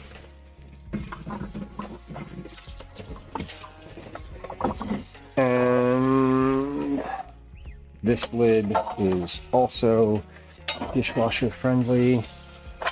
These bowls go in the dishwasher. A lot of dishwasher stuff again.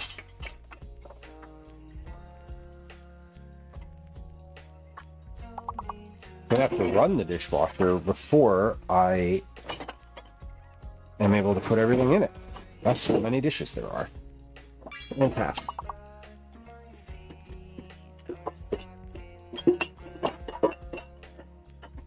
Okay. Good though. My dish pan is still accepting more dishes, so that means that we've done well loading, keeping the dishwasher fed.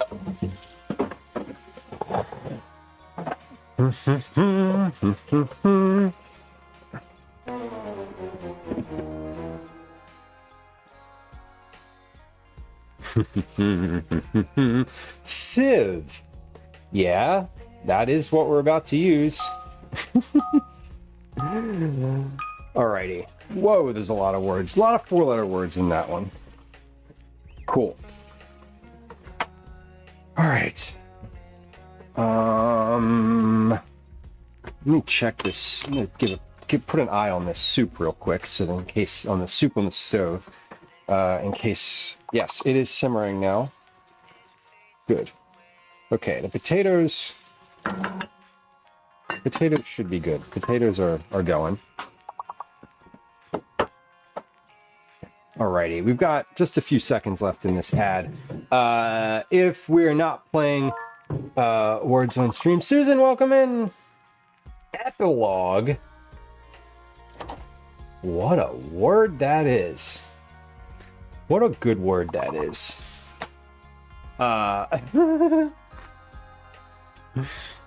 It was a great word. How'd you even grab that word?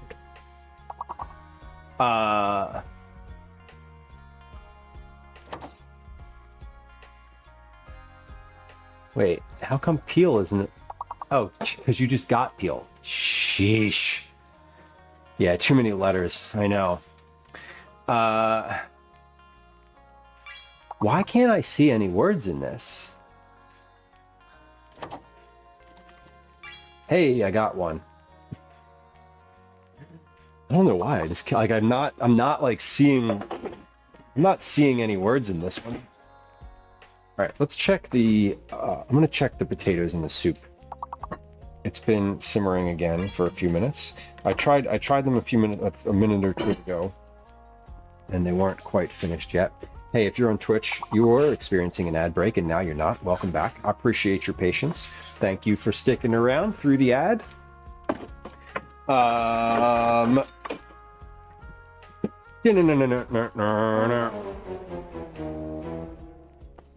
Okay, potatoes are cooked.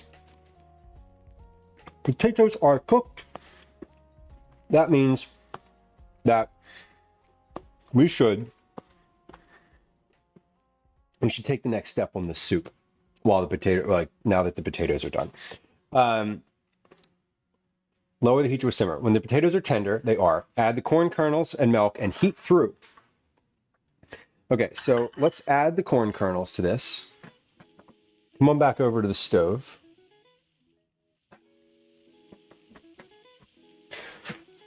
Lou, the lid's on the pot. This is boring. The content is terrible. Cool.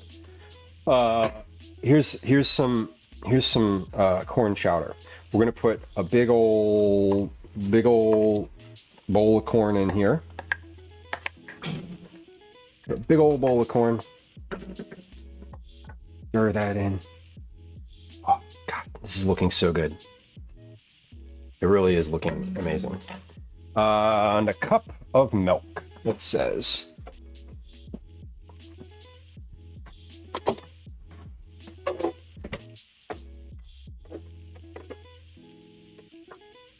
Just a cup of milk. I think that's about what I've got left in this milk jug. Yeah, it is. I'm just gonna pour the rest of that milk in there because what am I gonna do with like a quarter cup of milk? Give that a stir. Yeah, look at that. Insta chowder color. That's funny. All right, let's give the broth here a stock. No, that's not the sentence that I wanted to. Those weren't the. That's not the right word. Let's give the broth a taste because I feel like this is going to need some salt and pepper and whatnot. Let's see. Oh yeah, that needs salt.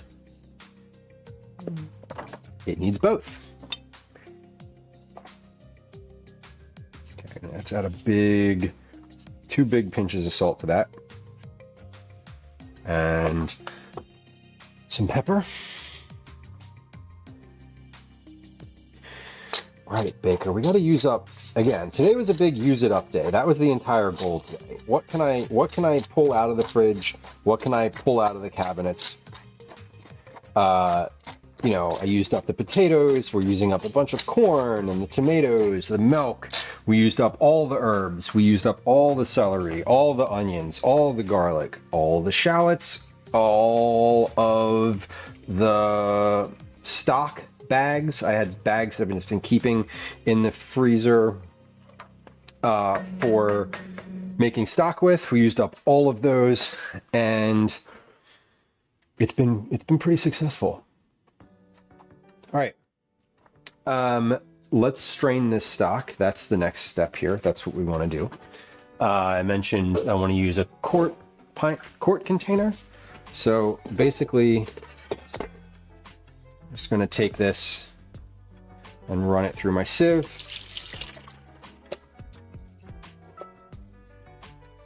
Until my pot is empty.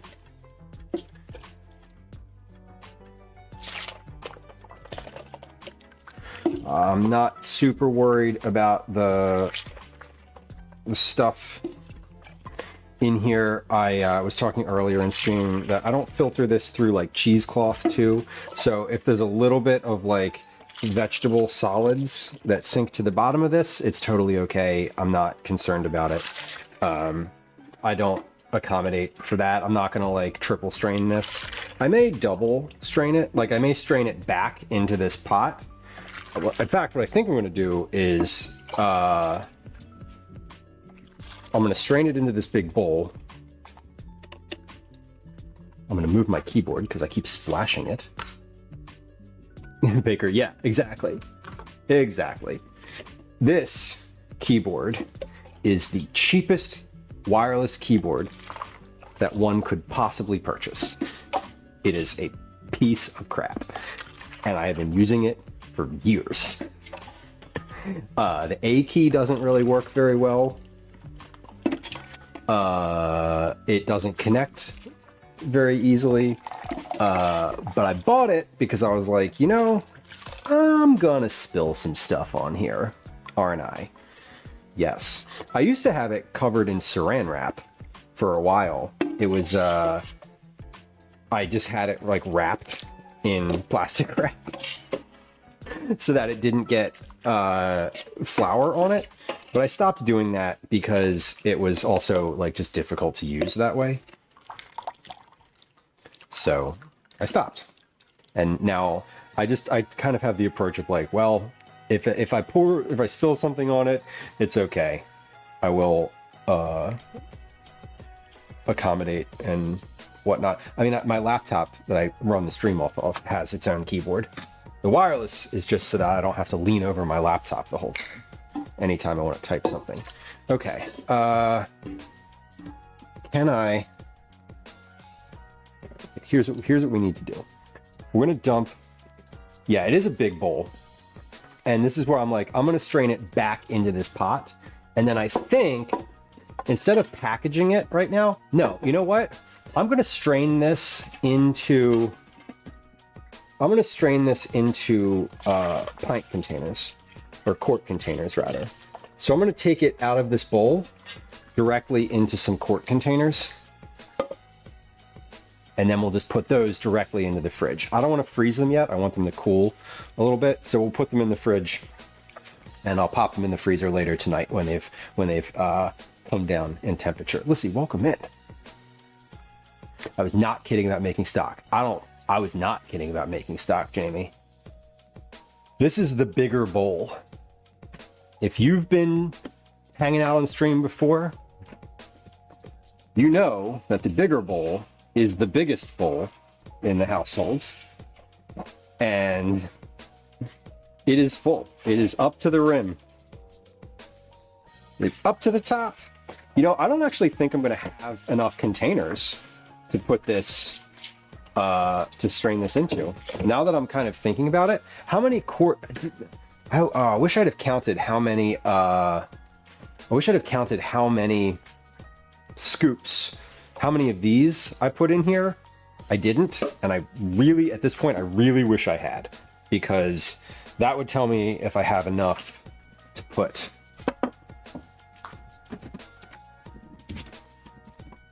If I have enough containers, but I think I do. I've got 1, 2, 3, 4, 5, 6, 7, plus another 8 in the dishwasher.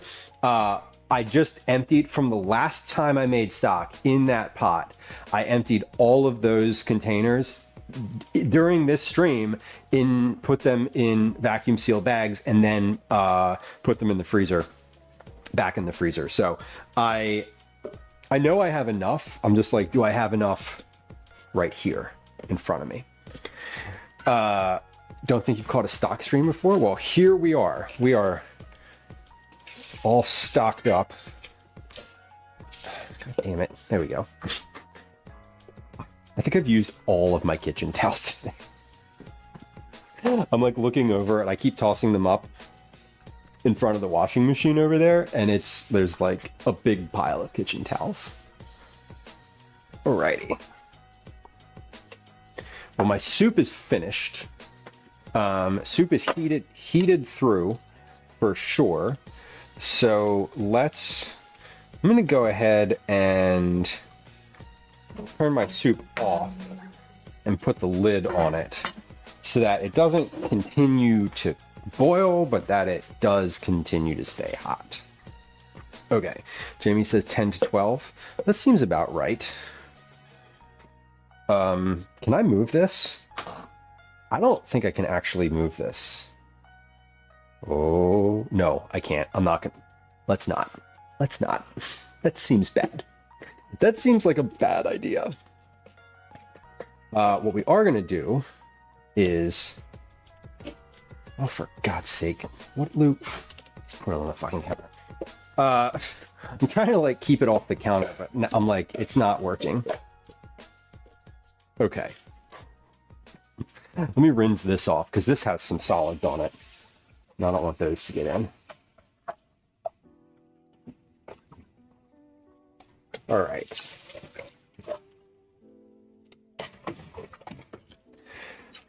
We have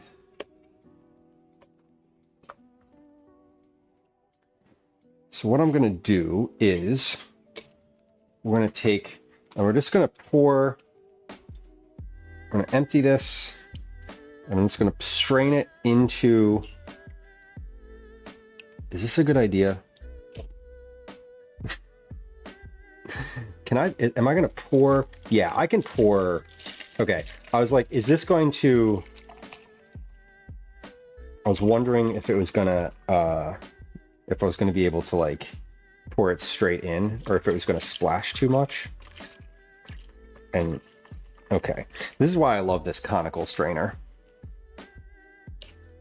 The conical strainer is nice because I can just pour it in and it comes nicely down the inside of the thing.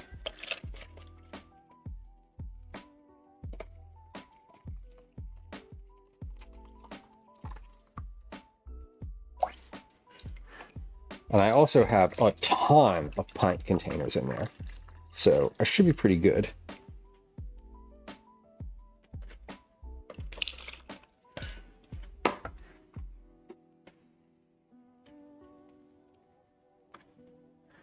Man, it's like it hasn't even made a dent.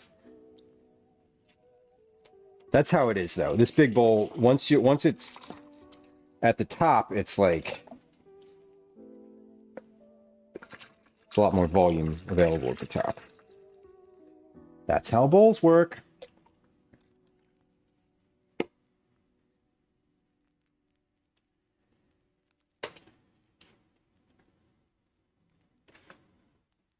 Hold on. Foresight. I need to put these farther out because I don't want to have to move all of them when we're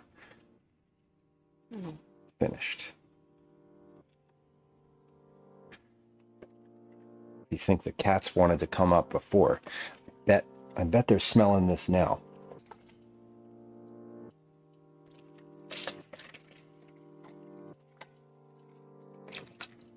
Beautiful. Baker, you were wrong about the banana bread.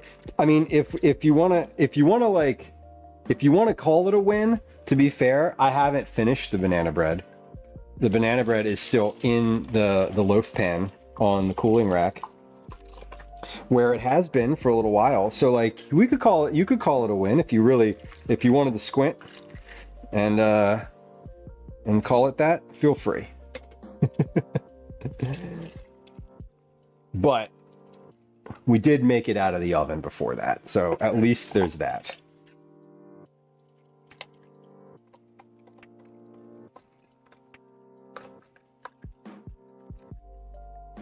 Okay, this is looking good. This is looking nice. I need more containers.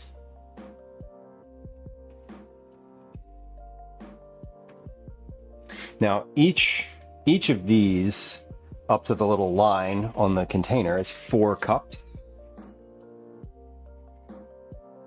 So this is the pot itself is a 20-quart pot. It holds 20 quarts of liquid. There were definitely not 20 quarts in here, but if I just filled it with water, it would hold 20 of these. This is a quart. So, you know, you can tell it's quite a bit of stock. And my counter is like just destroyed at the moment. I've wiped this counter off so many times today.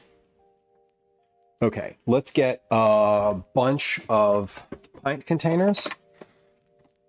1, 2, 3, 4, 5, 6. This isn't going to be enough. I don't have enough containers. I don't have enough containers for this. I think I need to wash a few containers from the. Let me do this real quick. So these, I have these that were in the freezer. These had stock in them. So I'm gonna give these a quick spin under some hot water. And I'll wipe off with my sponge here, and I'm gonna get a couple more of these quart containers. At least 3. That should. I have 3 quart containers in the dishwasher currently, so at least 3 more of those we'll get. And then I have this one here that I've been using to scoop, but I want to continue using that one to scoop, so we're just gonna keep doing that. I think these, we're getting towards the we're in the middle of the bowl now, so it's going down a lot faster. So we're almost there.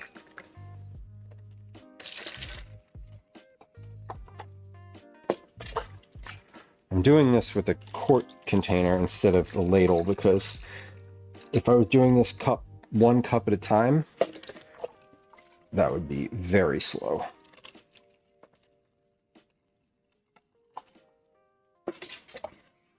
God damn, those filled up quick.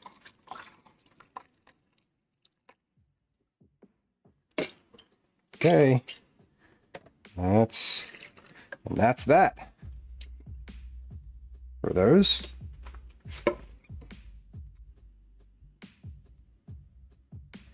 Seven, 8. Jamie, what did you say? 10?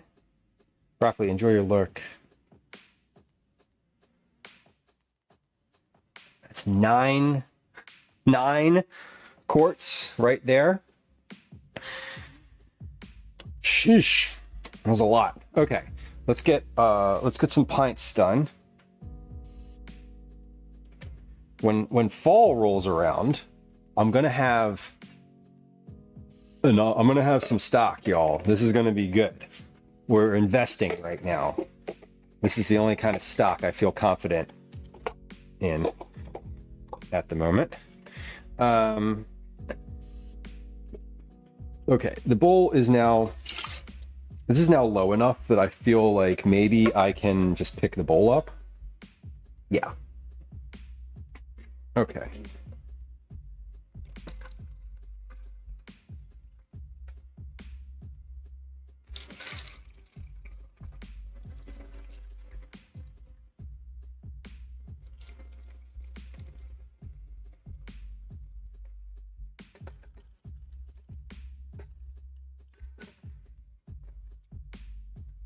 Jamie, I'm taking you to the carnival next time we go. Because you guessed 10 to 12. We have 9. If we're talking about quarts, this is 10. There's 10 quarts right there. We have 10 and a half quarts of stock. 10 and a half quarts of stock I just made today. Hell yeah. That's what's up. That looks, God, that looks good. It looks so beautiful over there. This one needs a little top off. Just like, what do we got here? Yeah, there we go. Look at that. Well, this turned out real good today. Very happy with the stock situation. Throwing the rest of these containers in the dishwasher. Put this in the dishwasher. All right, y'all, we're almost there. We're almost there, guys. God damn! Now they're out here with a leaf blower too. Like, thanks, city. I appreciate you doing I appreciate the city doing what it's doing with cleaning up on the sidewalk. They're out there. They were out there with a weed whacker. Now they're out there with a leaf blower. So at least they're finishing the job. Fantastic. No, Baker, we're not going to go wanting for soup. Like, y'all, I'm waiting for someone to get sick in this household. Cause like, come at me.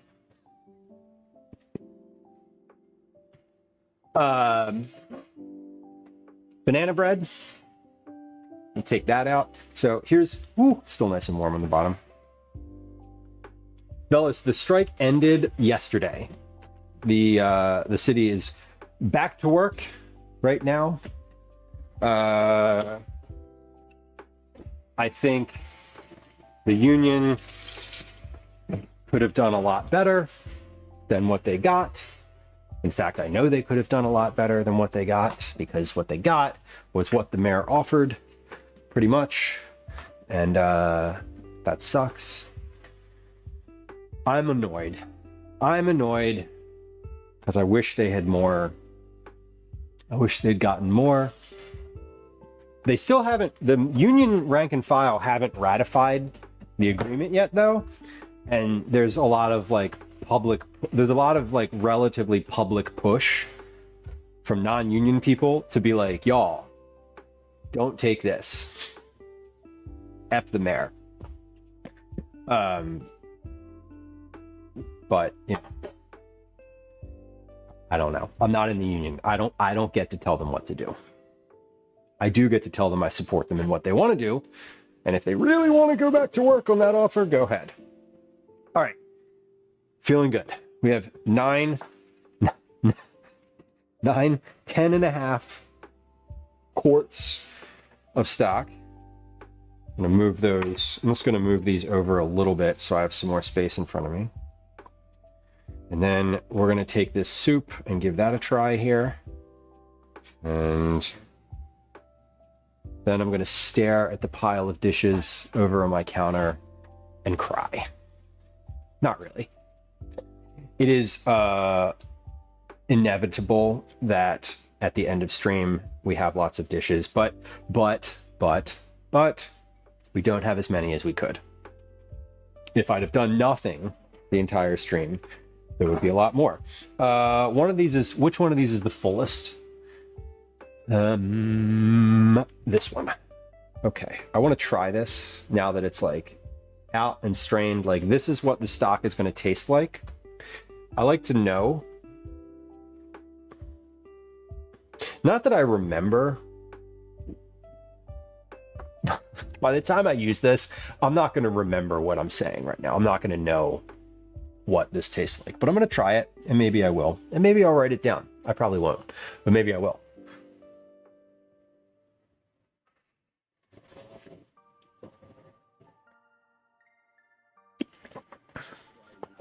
Ooh, that is smooth.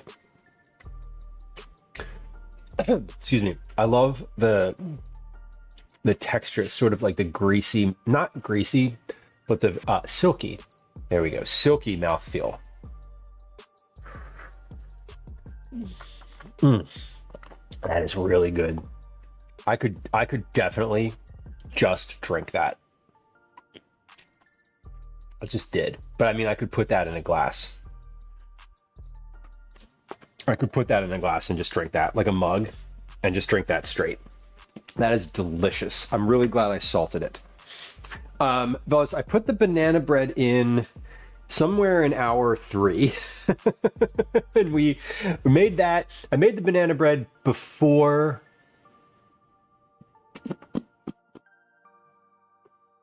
I made the banana bread after I put the stock on the stove.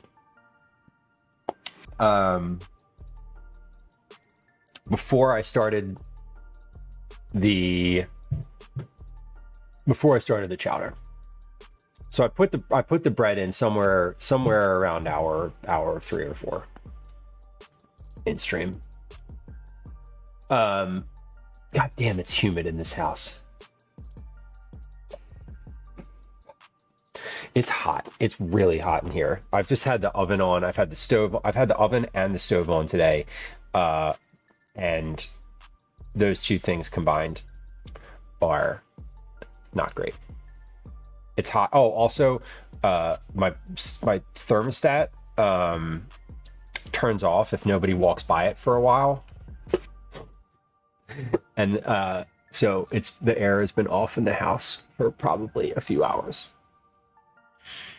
What matters is it was made. It was made. Speaking of getting made, let's have some of this corn chowder because it's just about dinner time. What time did I say stream? What time? Here's a great question. that I don't know the answer to. What time on the calendar did I say stream was going to end today? 7 p.m. Actually, I think it says 6:50. No, it says 6 p.m. Hold on. Here we go. We're going to... There, we changed it. Okay. Well, it is about 7 p.m. Timing is good. I started a little late today, but that's normal and expected. I think that when I start on time, usually I think I start IRLs more punctually than I start kitchen streams. And I think that's just because I'm like, I need to go somewhere to be there on time. When I'm home, I'm like, oh, I got this other thing, or like whatever, some shit's always happening. It's always happening. 7 hours. Is that right? Damn. Yeah, but I did a lot. I got through what I wanted to. The goal for today was to use up as much as I could from the refrigerator and the cabinet. And I did, which is great. Why is the AC off? The AC was off, has been off for a while. We have a Nest, right? One of the like smart thermostats, and it has eco mode, which I have on intentionally. I've turned it on, which means that the Nest can like see. It has like, you know, light indicators, and if no one walks by it for a while, if no one like enters the room that the thermostat is in, it turns on to eco mode. And so the Nest functionally is in the living room, and no one's been in the living room for hours. So it just like shuts off, and it has a minimum and a maximum temp. It's like, you know, don't let it go below here, and don't let it go above here, but everything in between is gravy. And we are just in between those two temperatures. I don't know. I have control of the HVAC system, Jamie. I just don't. The thing with the eco mode is, you can program a schedule, so it is programmed. It's on a schedule, but I'm assuming that like just, you know, there was no temperature target on the schedule since it went to eco mode. If it's in eco mode and there is a number on the schedule, it will turn on regardless of eco mode or not, I think. Maybe not. Who knows? Oh, this is a use it up meal. We need to get crackers. Do we have crackers? Yeah, we have a few. We have a very sad amount of oyster crackers left. I'm joking. I know it's like that for a reason. Yeah, when eco mode's not on, it just comes on all the time. And, you know, it's less expensive to have eco mode on, so do. Okay, that's hot. Don't touch. Get a towel.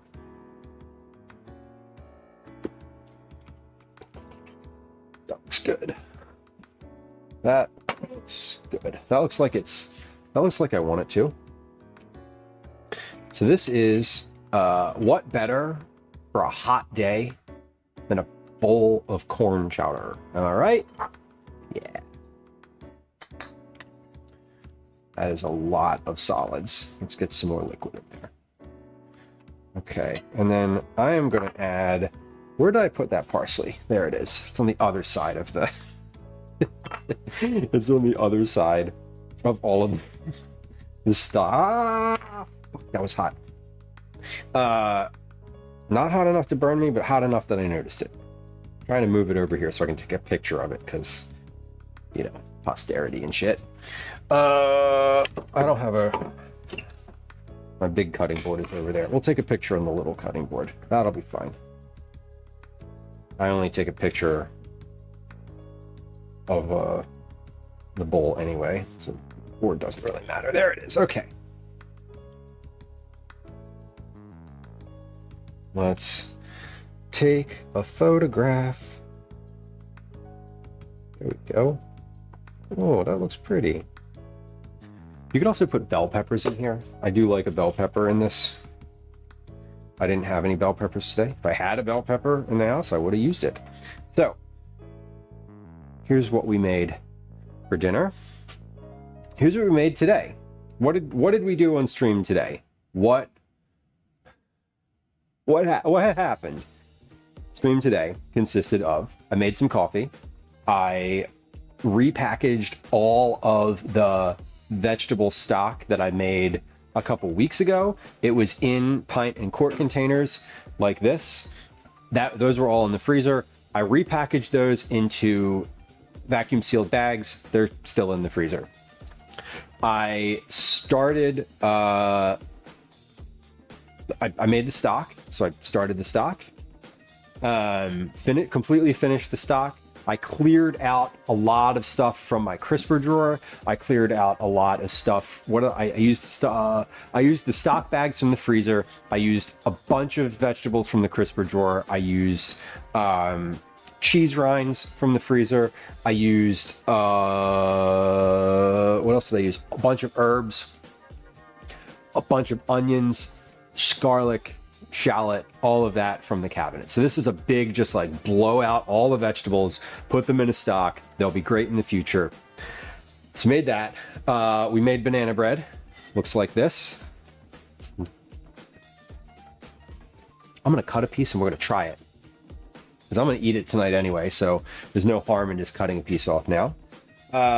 So made banana bread. It looks good.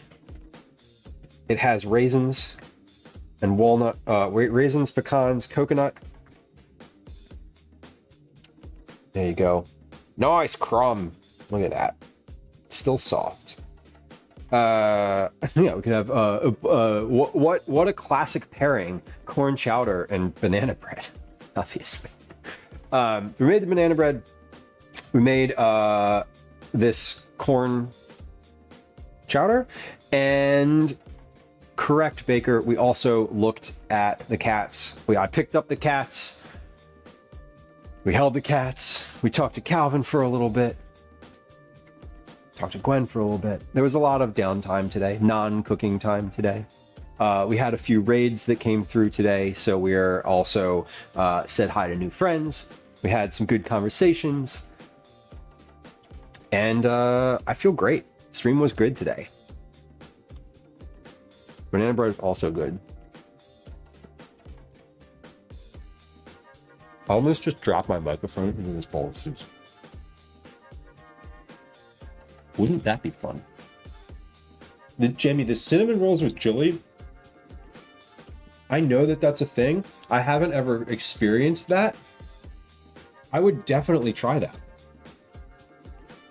I wonder if it's meant to be cinnamon rolls with spicy chili. Like, I wonder if there's because cinnamon rolls in general are going to be, I think, cooling, right? So I'm wondering if the spiciness of the chili is part of why people do that. I also wonder where that comes from. It seems odd to me, but I'm not going to judge. Would not judge. Okay. You know what? The raisins are great in there. I would definitely try it too. I would like to try it, in fact. I've never seen cinnamon rolls and chili on offer in the same place at the same time. If I did, I would order it. Unless I was at Wendy's, in which case I wouldn't. No offense. Actually, you know what? Be offended. I don't care. Just saying. Let's see who's live in food and drink. We're gonna figure out somewhere to go today. We have a couple friends live in the food category, so we're gonna keep it in food. It's definitely a regional thing, Jamie. I feel like we talked about this. I feel like it's like this goes back to the thing where it's like, if you mess something up when you're cooking, just call it Chicago style. I was about to say, I think it's like a Cincinnati thing, but only because the first thing that I can think of when I hear the word chili and I think of a region is Cincinnati. I don't know why. It has nothing to do with me ever having been to Cincinnati to have chili. But that is that is where my head goes. All right, let me show you what we made today. This is the soup. This is the soup that we made. I'm gonna zoom in. We're gonna zoom in via lifting up.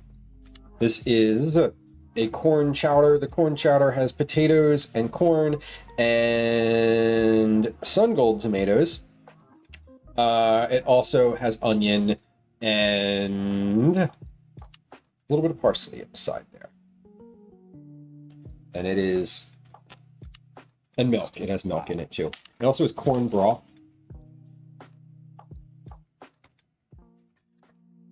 Made the corn broth for it. I had some corn broth from last summer that I put in here again to use it up. So let me give this a try. I know what we're gonna raid today. We're gonna raid Merbakes. Mer is just starting. I think I saw she was like 30 minutes into stream, so it's a good time to jump into her stream. A little some housekeeping notes.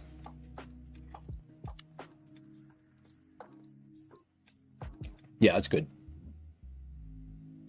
Yep, I like it.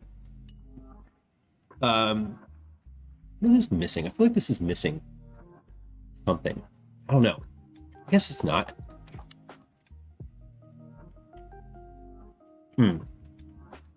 I know what I'm.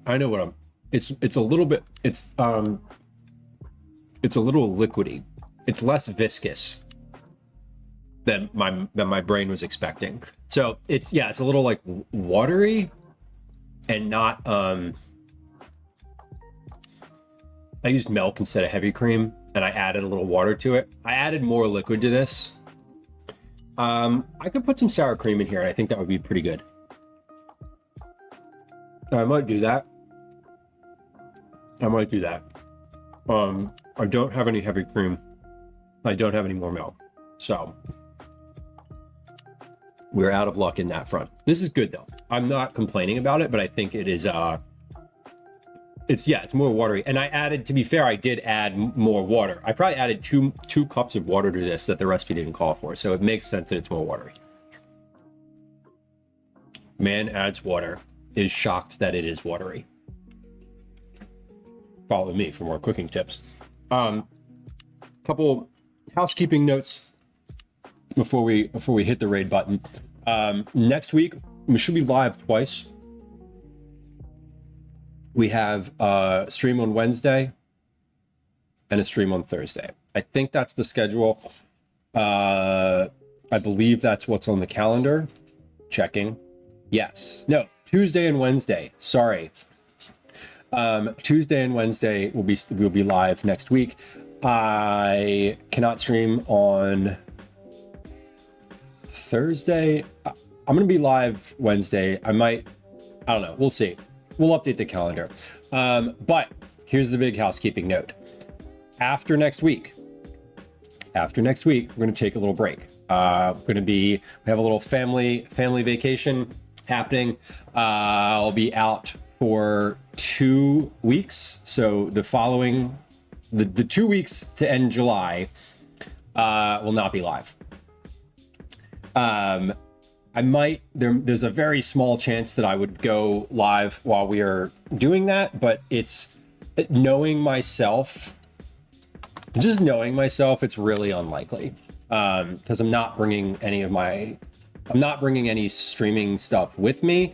I am going to, if I do go live, I will, that will be because I figured out how to stream from my phone. But I could do that. I could just stream to the exact same place that I usually do. Anyway, it's irrelevant. We're going to take a little break at the end of July, which is nice and necessary. But just a heads up. So we have 2 streams next week.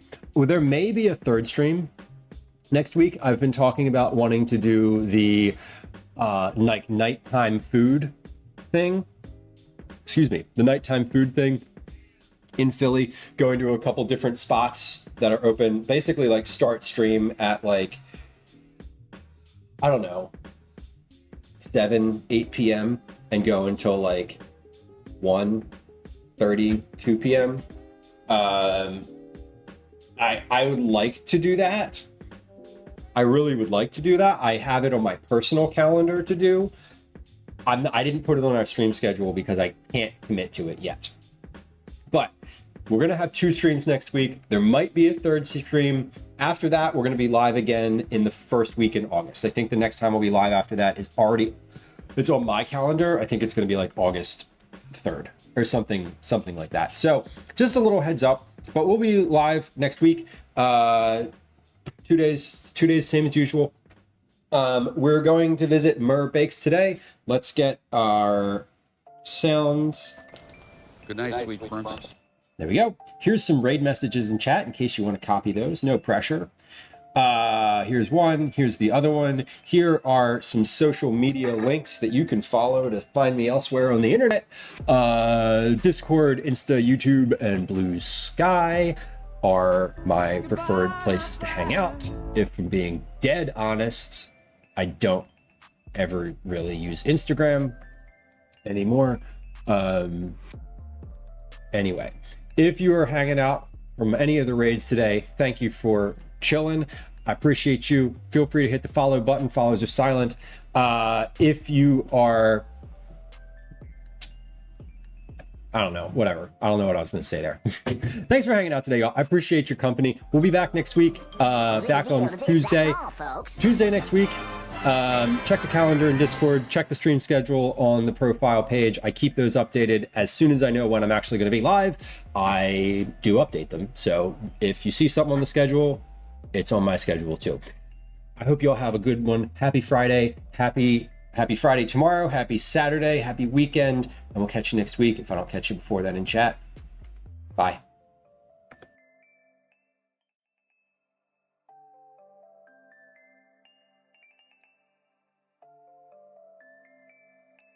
Kitty Korean dish, I feel like.